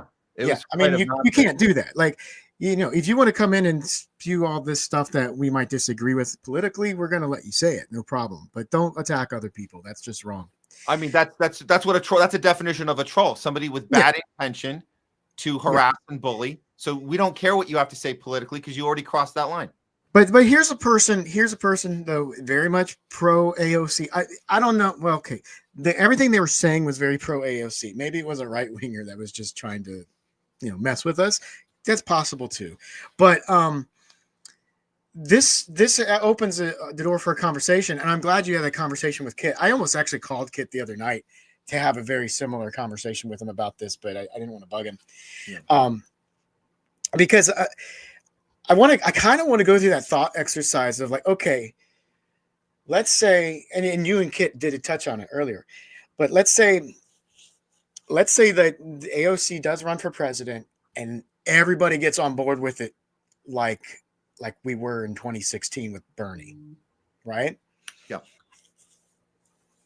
Is that so bad? How bad is that for us? Now, you and I, we know that AOC is a fraud. That she's not the socialist person that they claim she is. Fox News paints her out to be something way cooler than she actually is. We know she's just a Democrat, and she's being she's being groomed to be the next Nancy Pelosi. Jamie, it's horrible if that happens. She will be the reincarnation of Obama. Yeah, I think so. In the age of technocracy, like in the age of globalization, in the age of digital ID, in the age of point me to the camera, point me to the crowd. Yes, we can. Hope and change. I'm a woman doing it now. I look like you, person of color. I'm a woman now. I got every element you ever wanted in a Barack Obama Part 2. You get an AOC. You get the youth. You get everybody thinking that we're making progress. And meanwhile, you turn around and you invade 5 more countries, and you push. The list is a mile long. I don't have to get into the list of Obama. You guys know what he did. Look, I put that in the comment, and I made that comment earlier too. I said she's just Obama 2.0. Yeah. But what she is going to do is bring back together that coalition of the left that Bernie created in 2016. That's all. I already see that happening right now, and a lot of those people are supposed to be our allies. But the thing is, I think the people who've been paying attention the last 8 years, like us, we know it's a bunch of BS because they're just Democrats. They're not a left organization, and Bernie's not the leader that we needed. He's a loyalist to the Democratic Party. AOC is shown to be the exact same thing, but now they're coming out there and they're going to reassemble this coalition of the left. Now, I'm of the mindset where I think the Democrats are going to go with it because they don't really have anything else. Yeah, so you're on my side on that. There's not going to be a switch out of the next Hillary Clinton that you have to vote for now. I think the Democratic Party is going to ride the AOC train. Yeah, because they've kind of put her to heel. She's kind of showed that she's a loyal Democrat. She didn't come out and criticize Joe Biden when she had multiple opportunities to during that entire administration. And she didn't support Medicare for all, which was a staple of what she ran on when she first got elected in the first place. And then for those of us paying attention, we just watched her backstab us and just walk away from everything she said was important year after year after year. And it's just to the point where we call her AOCIA because whether or not she is a PSYOP, she feels like she is one. And this could be like this run for president could be the biggest one there is. But I don't know who I'm more mad at, the AOC or this troll that posted this post. Can we get this comment off the damn screen there? Well, but they might be right. Like if AOC runs, I mean, she stands a really good chance of winning the election. And that's what I'm saying. You got it. It's 2.0 Obama, but it's more like Obama times 1,000. Is like it's more like you're gonna get exactly that. Plus, it's gonna be worse. So it's like but like it said, we're the ones going to be out there being naysayers, trying to be party poopers on the AOC parade. And those people we're going to be hated. We're never going to see more than anything we've ever been before. Kit was 100% right about that. You've never experienced anything like it, Jamie. Never. No. I know I haven't because we weren't being vocal during Obama. I wasn't on board with Obama. But were you being like this is were you shouting it at the top of your lungs and then people here's the reason I wasn't on board with Obama is because I was still conservative right wing. Okay. Yeah. But you know what? I did vote for Obama in the primary. Yeah.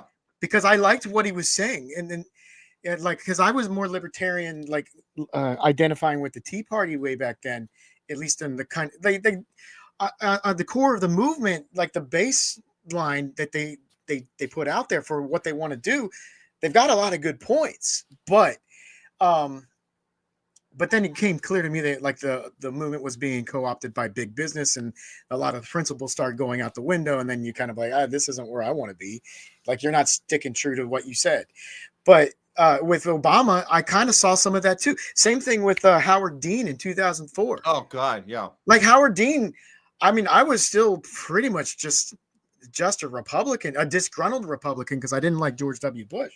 But I was watching Howard Dean, and him when I saw him go up and speak, I'm like, you know what? I can get on board with that. And I hated Democrats back then, like absolutely hated Democrats. So watching, but you see some of these Democrats, they get up there on stage and they say all the right things, so they know what people want to hear and what we should be doing. But whenever anybody tries to do it and they get any traction, they get kneecapped. And all it took to take Howard Dean out was one stupid soundbite from him giving a speech to college students where he's going, yeah! That was it. And they took him out for that. Yeah. That was it. Yeah. There was nothing else of substance to knock him out of the race, but that one thing, and they just played it on loop on all the lefty-leaning media for like 24/7. Yeah. Until they got John Kerry. I was working for the SEIU at the time. They flew us out to Detroit to campaign for Howard Dean. Literally, while we were in the air on the plane, the soundbite happened. We land in Detroit. We go in the office, and they had all this Howard Dean shit like put into a back closet. It was gone. And they go, "We think it's going to be Kerry now." And the first red flag to us was that because we were there to campaign for Howard Dean. What I didn't realize, and I should have realized in the time, is once all that shit immediately went in a closet, and they just said, "It's done. We're done. Kerry's the next guy." And they said to us, "It doesn't matter if it's Howard Dean or John Kerry. The purpose of our campaign is to stop George W. Bush and Dick Cheney." And I said, "Well, that's weird. So the campaign is an anti. It's not for someone. It's anti." And so there's their first sign that they didn't give a shit. They were like, "Okay, time to switch them up. Doesn't matter." And so that's been the game plan ever since, right? Is just you switch them up. Biden no longer has a stutter. He's now demented. Switch her up. Here's Kamala. Ha ha ha. Like it's like it doesn't matter. We have to stop Trump. Well, if the plan was to get rid of W, they failed because with Howard Dean, you had people leaning to the right, like me, considering voting for him. Yeah, like there were a lot of people like me saying, "Well, he's making a lot of sense in these areas. I know he's a Democrat, but." You know what? I agree with that. I agree with that. I agree with that. And then you took him out, and then you lost all those people who were Republican-leaning voters. You just lost us all because Kerry he's just another Democrat. We're like, nah, screw him. But Dean was something different at the time. Now, after he got kicked out of that presidential run, he got his mind right and got back on board with the Democratic Party. But Obama, when he started coming out, he was saying a lot of the same things. Yeah. And so there were people on the right who are looking for that message. And then you got a lot more of it coming from Bernie in 2016 and 2020. Yeah. And if they hadn't screwed Bernie in 2016, we all know he would have won easily. He would have beat Trump because a lot of those people who voted for Trump would have voted for Bernie because they knew, well, you got one guy who's a big time liar and then the other guy who actually seems like a nice guy. I'm going to go with the nice guy, but the nice guy wasn't an option. So they went with the liar. They knew he was a liar, but they're like, you know what? He's at least saying the things we want to hear. So we gotta move through this. Yeah. On time here. I had a lot to say on that issue, but I think we're going to get a lot more of the same here coming up with AOC. And I think the Democratic Party is going to ride with her. Yep. I think they're going to push her like another Obama. Now, I don't know if she's going to be quite as obedient as Obama was, but sure she will. I won't be too surprised. She'll be totally obedient. So I'm gonna throw up the next. This is all sitting in being. This just goes along with it. Yeah, this is. Geez, that's annoying. Oh yeah, she wants to be the next blue, no matter who. Mama Bear. She wants to be the Mama Bear. That's great. Great call on that one. We knew that our second day in office, she was calling Nancy Pelosi. No. It was a couple months in. Remember, she first got in there. She was jumping up and down on top of Nancy Pelosi's desk with protesting. That was on day one. Day two. Well, hey, I was cheering for her. I was still cheering for her then. I said, that's what I want to see. That's great. And then she got a talking to, and she got Day two, she went on The View and told all the cackling hens that Mama Bear's so amazing, and and she's so cool, and they were like, oh, she got her mind right, just like how she got her mind right. Hey, Jungle Jer came in just in time. I like this. I finally made it just in time for World War III. Happy 100, fam. Yeah, you made it just in time, Jungle Jer. Thank you for tuning in. And we got a lot of other happy 2020. Oh, look at that. Trump is still a reality TV star, and Zelensky is still a comedian. It's just really in a lot of ways, when you look at our political system and the electoral college, in a lot of ways, it's just theater. Yeah. And we got two stars who are used to being on stage in charge right now. Yeah.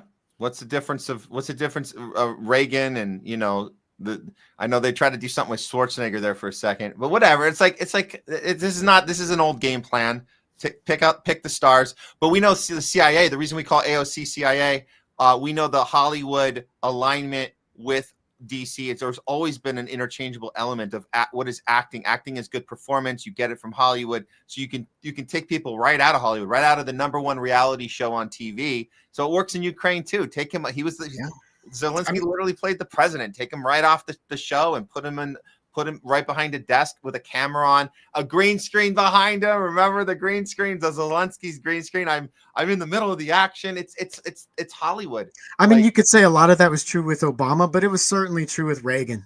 I mean, Reagan was straight out of Hollywood and literally out of Hollywood. And all right, but sticking with the theater theme, like I thought the nukes, I thought that Superman, it was Superman who promised to get rid of the nukes. That was Superman 4. That was Superman 4, The Quest for Peace.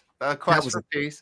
The one that always gets left out of the of the discussion. But it was a good intended idea, just bad execution, low funding. But, to this day, one of the worst superhero movies ever made. But the idea, nonetheless, was a good idea. That if there was a Superman, he at some point might have considered ridding the world of nuclear weapons, because he could actually do that based on the characters of that. So that was a good premise. Just the whole execution, bad. But yes, we appreciate that. It was Superman who promised to do that. Now, will it ever happen? Who knows? Is Superman 4 a shitty movie? Yeah. Are we gonna ever have that happen? Yeah. No, never happen. No. Well, we should though. I mean, think about it. Why do we have thousands of nukes when we only need like 4 or 5 to ruin the ecosystem? I love this one. Wish to go. The real Russiagate is actually Israel Gate. Yeah, but that one we don't have to they're spending the money trying to distract us that it's not that. So that's the real thing. The thing you're spending the money on is the thing that's not real. That's the point. So the money was spent on Russiagate to create it. The Steele dossier. More theater. Yeah. So follow the money, follow the checkbook. What money is being spent? Palestinians aren't spending money. They're barely alive. They have no limbs left on their starving bodies. So who's spending the money? The people trying to distract you. The fact that Israel Gate actually exists. There you go. That's great. Great comparison. All right, and then here's from Manimus said, grab as much money as he can. The real Trump. Well, maybe it's Trump doing it, but I see more of he's doing it for his buddies. He's making it so they can grab as much money as they can. And he just comes out and says it right there, which kind of leads you into this comment from Chatter X. It's like the orange clown just omitted the quiet part, which is the great America actually means it owns the entire planet. So that's one thing I like about Trump is he's taking the mask off. And he's showing the ugliness of what we actually are as a country, or at least our government is as a country. And I think that wakes people up. But what we need to do is make people understand that, yes, Trump is horrible and awful, and what you see is not something we agree with. But you got to understand that the Democrats are just no different from that. They just wear this mask of civility and politeness, and then they just turn down the intensity to get you to go along with it. But it's all the same stuff. It is. Thank you, Chatter X. All right. Let's do a couple more. Anything else we'll play out. We'll play it at the end. So you guys will get your comments in. All right. We got more from Chatter X.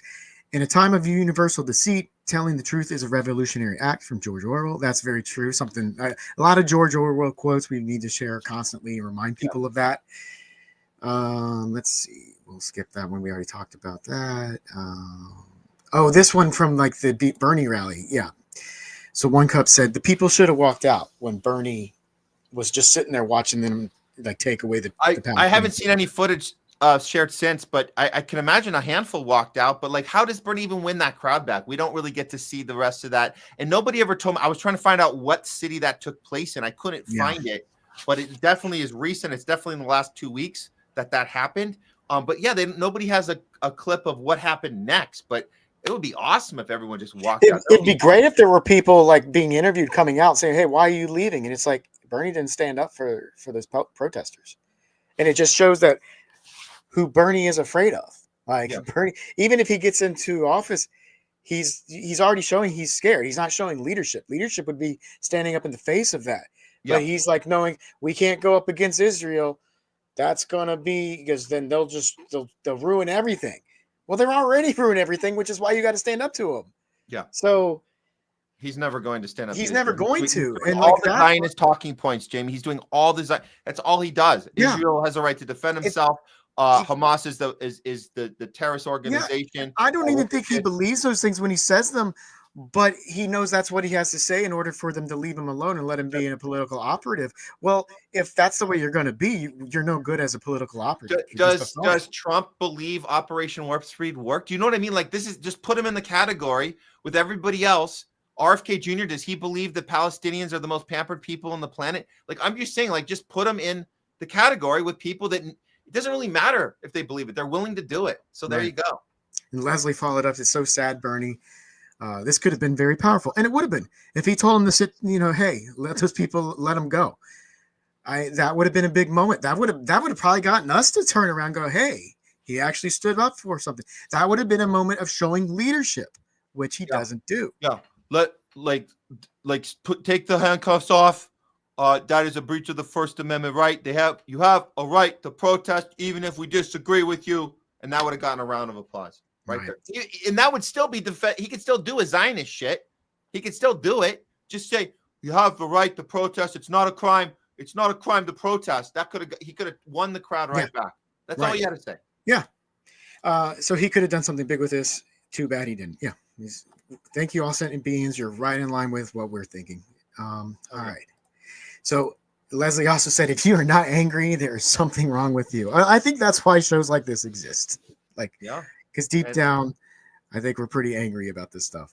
Shows like this, shows like RBN, shows like Hardlines Media, shows like Pasta to Go, shows like Truthwire, shows like Do Dissident, shows like Jimmy Dore, shows like all the I mean, just on and on and on. See, you got to stop listening because you're going to forget somebody. And I can't. I got to stop listening. Stop listening before you get to the halfway mark, because then if you're in the pie that didn't, okay, got it. Yeah. It's like there's so many people I want to mention, but you're going to forget somebody. Yeah. So stop before you get to the halfway mark. Then you can say, I just did a couple. That was all. Just do a couple. All right. Okay. Here's one for Fiorella. Fee, always impressed with your knowledge and insight on the crap going on in the world. She is very astute, and she does put in a lot of work. I look forward to that interview that discussion with Vanessa Beeley. It's going to be posted tomorrow, so you guys check that out. They're going to get into all this crap, the insightful crap going on in the world. I will put them together.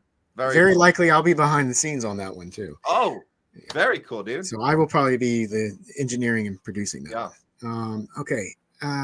Leslie said she wants to go to Moscow, and I think we should all just plan a trip to go hang out with Fee. We'll just crash her apartment. And let's document it along the way, and we can do a little not like homeless left on the road. How is it getting through the airport with your real ID to get out of the country so you can go to a place where you don't have to worry about that crap anymore? We still got our little what do you call it, global entry, so that's still good for a little while, but I don't know, they might take that away from us. Yeah, maybe. Yeah.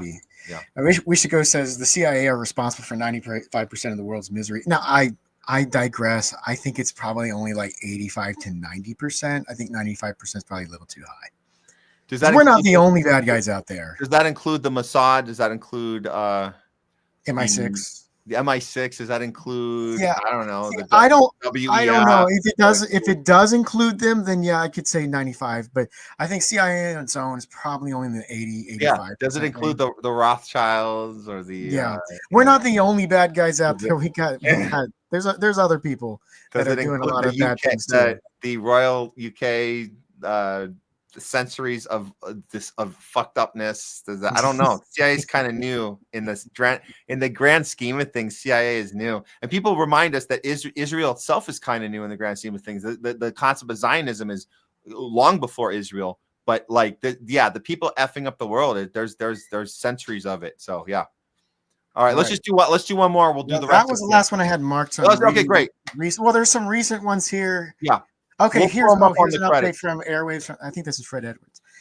Richie Medhurst is living free in Austria, but needs to appear back in the UK next month. Okay, this is Thank you. I knew we hadn't heard from him at all. He certainly had posted about his experience right away, like you said. But I think you thought that he had gone back in because he had gone to Austria. I didn't know that, but the fact that he has to go back into court, this is not good. Like, what do you have to appear for? What did you didn't do any, like, there's no, you should have dropped the chart. What are the charges? This is insane. That's scary. That's charges very of scary. journalism we don't like. That's the charges. Yeah. Okay. Okay, this one, probably the last one. Stealing Last donations from workers to fund the DNC is a big deal and a massive waste of resources. Cheese life. Yeah, well, okay. Well, I don't disagree with you. I just wouldn't want to. I kind of want to go through the thought exercise and saying, well, what if? Let's go from the other side.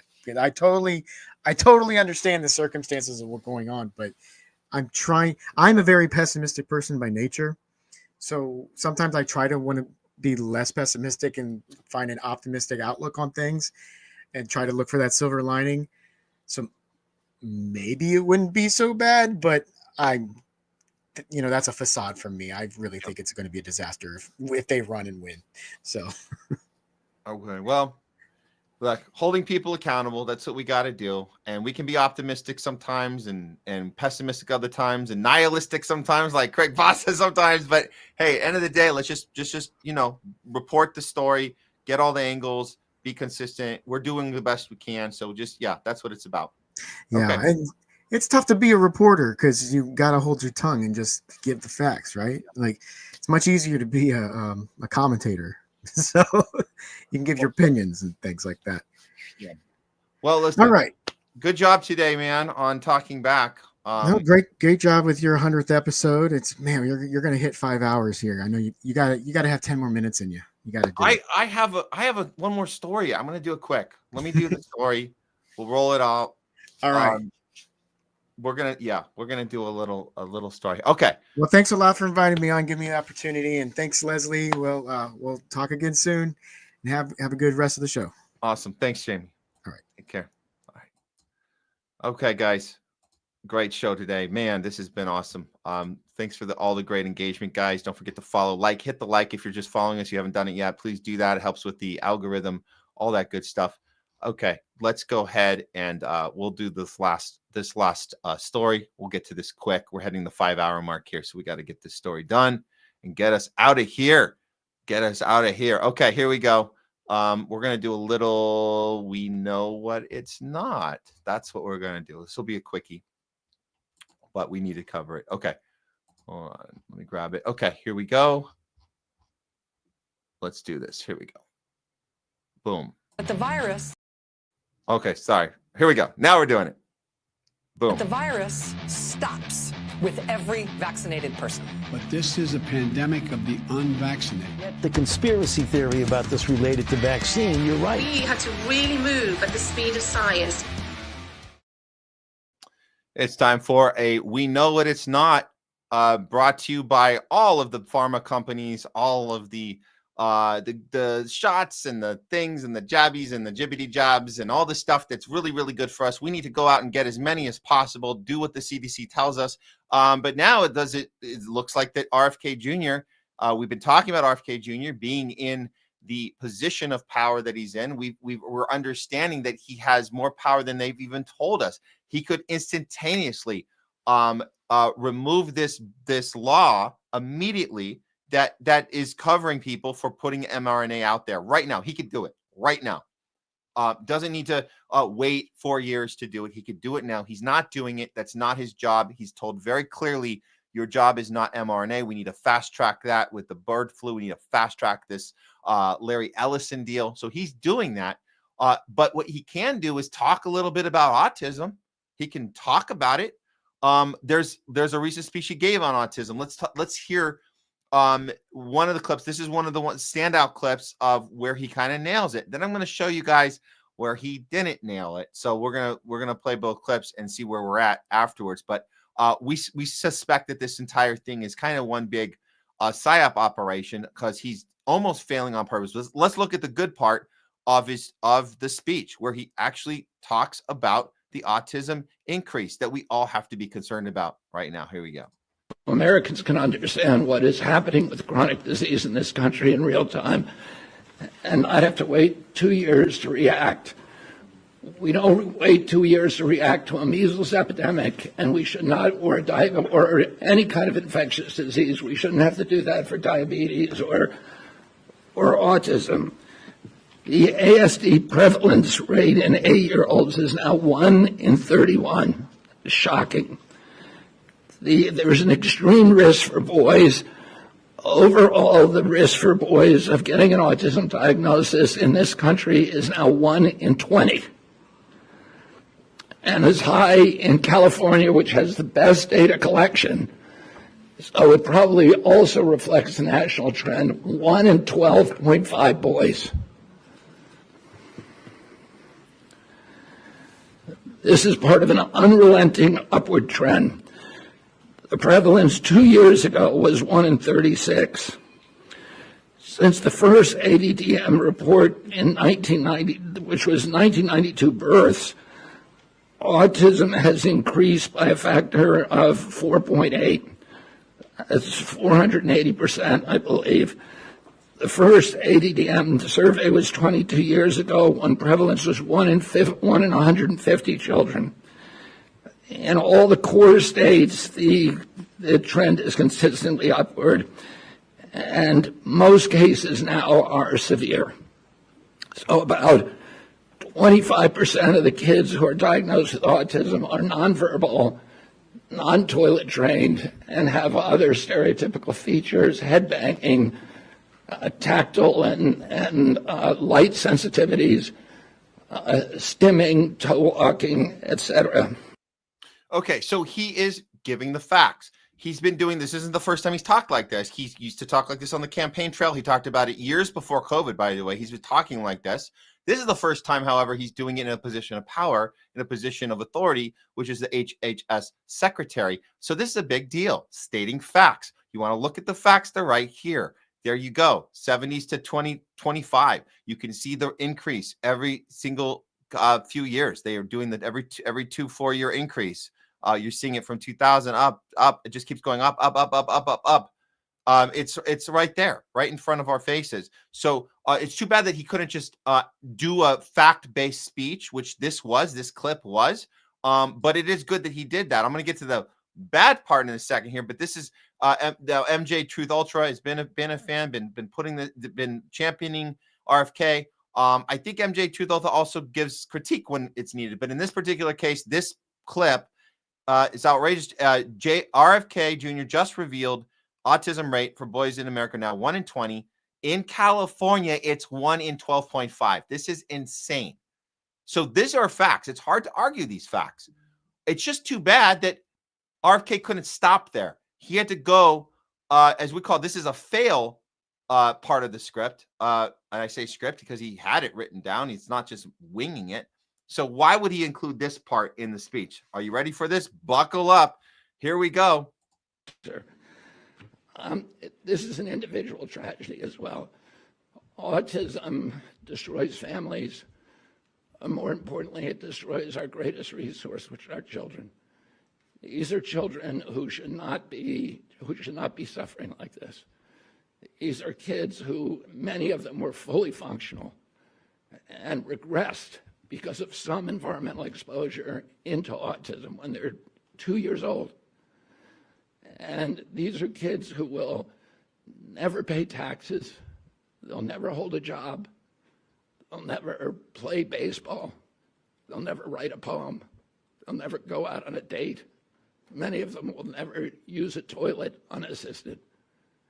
And we have to recognize we are doing this to our children. And we need to put an end to it. And I think I'm going to have... Okay.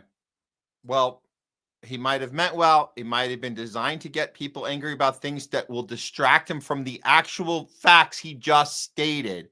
And unfortunately, that's what happened. So you got all of this pushback from him, I guess you could say, being extra harsh, extra presumptuous about how autism, people with autism, kids with autism, how they're unable to function in society. And people got angry about it. So we have, this is random guy, Johnny. My little brother has autism. He's 24. He graduated from the university with a law degree and has a full-time job, pays taxes, etc. RFK is a fucking idiot. So there you go. you have pulling this part out, it really strikes a chord, and then he doesn't hear the other stuff, which is also very important. Brian Sutter, as a doctor, MD, says this should be grounds for being fired. He's clearly never met or been around anyone with autism. Well, that's not true. I'm all for his healthier foods initiative, but RFK Jr. has some truly terrible and uneducated opinions on medicine and healthcare. So again, this type of language is getting people to be rubbed the wrong way, getting angry about the wrong stuff, and they're completely missing the actual facts and the numbers that we need to look at. So again, I don't know if this was an accident, or if again he's doing a thing designed to look like he's trying and then he's failing. I don't know. But of course, Elizabeth Warren has to chime in. I won't share RFK Jr.'s lies about autism. Okay. It's disgusting and dangerous. If he had a shred of decency, he would be apologize and resign. Rah, rah, rah, rah, rah. Autistic people contribute every day. How dare you say that? They contribute. So we don't care that they're autistic. They're no different than you and me. So we don't give a shit about autism because they contribute to our nation's greatness. To every kid with autism, you're no different than any of us. Okay? Don't worry. Don't listen to RFK telling you you don't have a problem. You weren't born any differently than the rest of us. We all are the same. We're all the same. So there you go. That's the pushback. Yeah, again, we're missing this. This part gets lost in the shuffle, unfortunately. Is RFK doing this on purpose? Is he doing it on an accident? That's a great question we have to keep asking ourselves. Here's one more I'm going to show you guys, because this was a reaction from a more known person. I mean, I guess you could consider her still a celebrity, as they say. But this one is a Holly Robinson Pete. You might remember her from, if you're as old school as me, Hanging with Mr. Cooper from the early 90s. She's claims on her Wikipedia page she's an advocate for autism and Parkinson's disease. So she's an advocate, whatever that means in her way. Let's see how angry she was at what RFK Jr. said. She had to put this out on Instagram. I don't even know where to start. I really don't even know where to begin. So much to unpack. Let's start here. Okay, I am not an expert. I'm not a doctor. I'm just somebody's mama and someone who's been advocating for the autism community, a community that I care deeply about for 25 years. And I don't know everything, but I do know this. Autism is not a disease. It is a disorder, a developmental disorder. And it is important to get that right if you are the Secretary of Health and Human Services. So that off the top really triggered me. And then came the list of nevers. Now, if you know me, you know, and I've talked about it a lot, when our son was diagnosed in 2000 at 3 years old, we called it the never day. Why? Because this developmental pediatrician rolled out a laundry list of nevers that RJ would never do, never be, never have, never achieve. So here's where she's going with that. She's purposely forgetting the beginning of RFK Jr.'s sentence where he says a lot of them will never. A good majority of them will never. There's a good amount of them who will never. Even if you said most would never, you're still not saying never by itself. So that's a deliberate manipulation of the English language to pretend that the sentence starts with never. It doesn't start with never. And same with the doctors who told you about your son. They didn't say never. They said most of the time they never do. Most of the time. A lot of them don't. Your son is in a category where it's a very good chance they will never. Do you see how you see how you can use the word never to not mean across the board? You're using it as a statistic. It's a statistic that there's a likelihood that they will never. So let's hear how bad that is, that our Health and Human Services had used the actual word never in a sentence. Oh, my God. And we call it the never day. And she said he would never mainstream in school, have friends, have meaningful employment, drive, live on his own, never say I love you, never play team sports. I mean, this lady had a long list of things that she said he would never do. And so when the Secretary of Health and Human Services just ran off another never list, it triggered me in ways I can't even describe. You're triggered because you didn't like the doctor sitting down with you and telling you that there's a good chance your son will never do these things. I usually don't defend doctors at all, but I have to say, like, for someone to sit you down and say, they have to be kind of a sociopath or a, you know, and then maybe they were, maybe you happen to have a sociopathic doctor who, you know, got off on seeing you in pain by telling a mother, your son is never going to participate in society. Just so you know, they never will. I'm not saying it's not possible that a doctor did it. I'm saying it's likely that didn't happen. Very likely that they said, you need to understand the statistics. And so she was triggered that she feels that RFK Jr. is making her feel that again. That's feeling of my son's against statistics. And now 24 years later, RJ is 27 now, and he has actually checked off and shattered most of those nevers off of that list. So when I hear someone like Robert F. Kennedy Jr. describe our children as family destroyers, I felt the weight of every parent who's ever had to fight 3 times, 4 times as hard just to prove their child's worth. And it just plays into every stereotype and stigma that every person with autism has ever had to fight to overcome. And as an advocate, I've had to fight against as well, and a mom. Because what he's peddling here is not just ignorance, it is institutionalized hopelessness. Let me say that again. It is institutionalized hopelessness. From the very office that's supposed to protect public health, we're getting fear and shame and blame and misinformation. That's exactly what's not happening there. The language you're talking with is the language of someone who's not being an advocate. You're saying, I have to accept that this is how life is, and being autistic is normal. And that's just so this reminds me of COVID language. COVIDians talk like the things that we had to be okay with is normal. It's normal that we just have to accept it.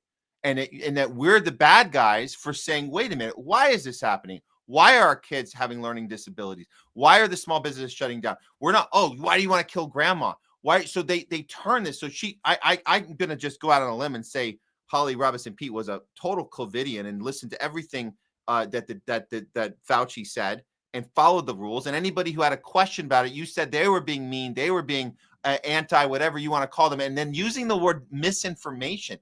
There's no misinformation. And you're deliberately ignoring the statistics that you should care about. You should care about why autism rates are high and higher than they've ever been. You call yourself an advocate for autism, but you're not doing any advocating. You're only advocating for your son and his feelings. That's all you're advocating for. And that's what COVIDians did. They advocated for feelings. That's it. You don't have any statistics to back it up. RFK Jr. has the statistics. He has the statistics. You're not talking about statistics. You're talking about feelings. These are the statistics. You don't want to talk about that. But listen, I digress. I'm not going to beat up on Holly Robinson Peete. She is a victim of propaganda, and she's going on camera and she's talking about misinformation and directing it at RFK Jr. The thing I'm going to be mad about is what I started this segment with, which you guys got to be aware of, is that RFK Jr. must know that this was going to happen. That's the takeaway. RFK Jr. must know this was going to happen. He's used to the bullying. He's used to the attacks, the simplified assessments of the things he says. He's used to people cutting him off and saying, we're not going to show you the clip of the thing he said, but trust us, it's bad. We're going to report it for you and then tell you our assessment. He's used to that. So he must know better that when he does this language, it's going to the never thing, the never. I was triggered. So I don't know if he's doing this on purpose, if this is an intentional psyop, so he could turn around and say, hey, I tried, guys. They just wouldn't let me do anything. They're asking for, Elizabeth Warren's asking for me to resign. I did what I could, but you didn't do all you could. You should have known these people are captured. Holly Robinson Peete are all over the damn place. These people exist, whether they were on Hanging with Mr. Cooper or not. These people have Instagram accounts. They're talking to a lot of people, and they're very triggered, and their emotions are the only thing that matter, not statistics. But Are we ever going to have this conversation for reals on a level where we can do something about it? I hope so. I hope this is just a glitch and RFK Jr. continue what he's doing. When is he going to come out and say what the thing is? What is the problem? What is the autism problem? Because we know what it's not, right? That we know. We just don't know what it is. What is it? Why are these rates so high? I guess if he's going to be so mean and inconsiderate, then we're never going to know, because that's the end of the conversation. You hurt my feelings. End of discussion. Never mind your study. Never mind your investigation. We don't want to know because you're mean. Okay, that's it. That's it for the 5. Oh my God, we hit the 5 hour mark. 5:09 right now. Holy crap! This might be the longest show we ever did. Multi-streaming and multiple guests. Everything went pretty well today. Pretty smooth considering. I just want to thank everybody that participated in today's show. All you guys out there watching on all the different platforms, please remember to like, subscribe, and be part of our homeless left movement, our non-tribal approach to news, our non-tribal approach to life. We're coming in strong. We're going to take a week off for you guys, upload some segments, some stuff you might have missed or not seen. Might make a few appearances on a couple of the other shows. Some Garland Nixon I might be going on there soon, and a couple other things. We got Truthwire happening, Craig Pasta doing a bunch of stuff. Everyone's moving and moving strong. So we'll see you back here. We'll start our next 100 episodes with 101. Probably in about a week and a half or 2 from now. We'll figure it out. We'll let you guys know. But stay on our channel. Follow our YouTube if you haven't done it yet. That's important. The YouTube is important because we got to start building some engagement. It's a burner channel. THL presents on YouTube. You know where to find this on Rumble and X. And this is where you can find me personally, Matt Weinglass, on X, where we do most of the posts from my account. And then we share it over on Homeless Left. And then you can support us when you can. We love it. We thank you for the support. I know there were some comments we did miss. I know that. We're going to try and put them up at the end. I think we did get some Rumble rants. Longmeadow, I'm going to read this just off here because it doesn't show up on StreamYard when you do a Rumble rant, but you do get read on the show. Longmeadow, thank you for the Rumble rant. Longmeadow says, congratulations on 100. Found out about your Rumble channel from Mio Fratalo 6. I got to look that up. Pasta. Okay. I appreciate and admire your work ethic and moral compass for bettering humanity. Thank you so much for that, Longmeadow. And thank you for the Rumble rant. That's very, very cool of you. I wish StreamYard could let us put them up like the other comments, but you definitely get a shout out from us today. And anyone else we missed your comment, we'll try to put them up at the end. Today, we're going to go out with a fun little one because we're let's just let the politics go this time. We're done with the politics for the week. Let's just have some fun on the outro. How about that? How about on the outro, we will give you a fun little mashup of some fun editing we did on some what do you call it? Some ocean fails, some boat fails. We'll just throw that up for fun. Good thing to go out with, and then we'll see you guys back after our week off. And again, stay on the channel. We'll get you guys. We'll upload segments throughout the week, and anything you guys missed, check it out for sure. Thanks to all of our guests today. Jamie Cheese Slice on the 1s and 2s. Thank you, man. Thank you, Craig Pasta, for being such a rock for us, and Jay Scott coming to us from the UK. He made it on today. Don DeBAR, you're amazing. Kit Cabello, Hardlens Media for sure. Stephanie Pierucci Publishing. And then, of course, Fiorella Isabel for doing a little surprise check-in with us as she landed in Moscow earlier and she got on the show with us. We really, really appreciate it. Thanks again to everyone. That is our 100th episode. Feels good. I'm going to take a breath here. It feels good that we got to this milestone. Really cool. Really cool. Thank you guys for letting it happen, being part of this. I couldn't have done it by ourselves. I couldn't have done it on my own. Needed a team, needed a community, needed a family.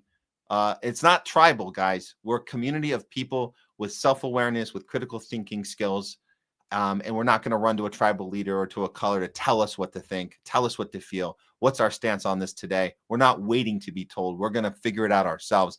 That's what we do. And we do it as a team. That's what we're going to continue to do. As Kit Cabello told us, don't stop, keep going. Don't ever give up. We can't give up. We don't know how. So until next time, take care of you guys. Power to the people. And remember, when you go out to things, when you go out life every day, always go at it with courage, with conviction, and above all else, principle. That's it for today, guys. See you next time. Peace. We're out.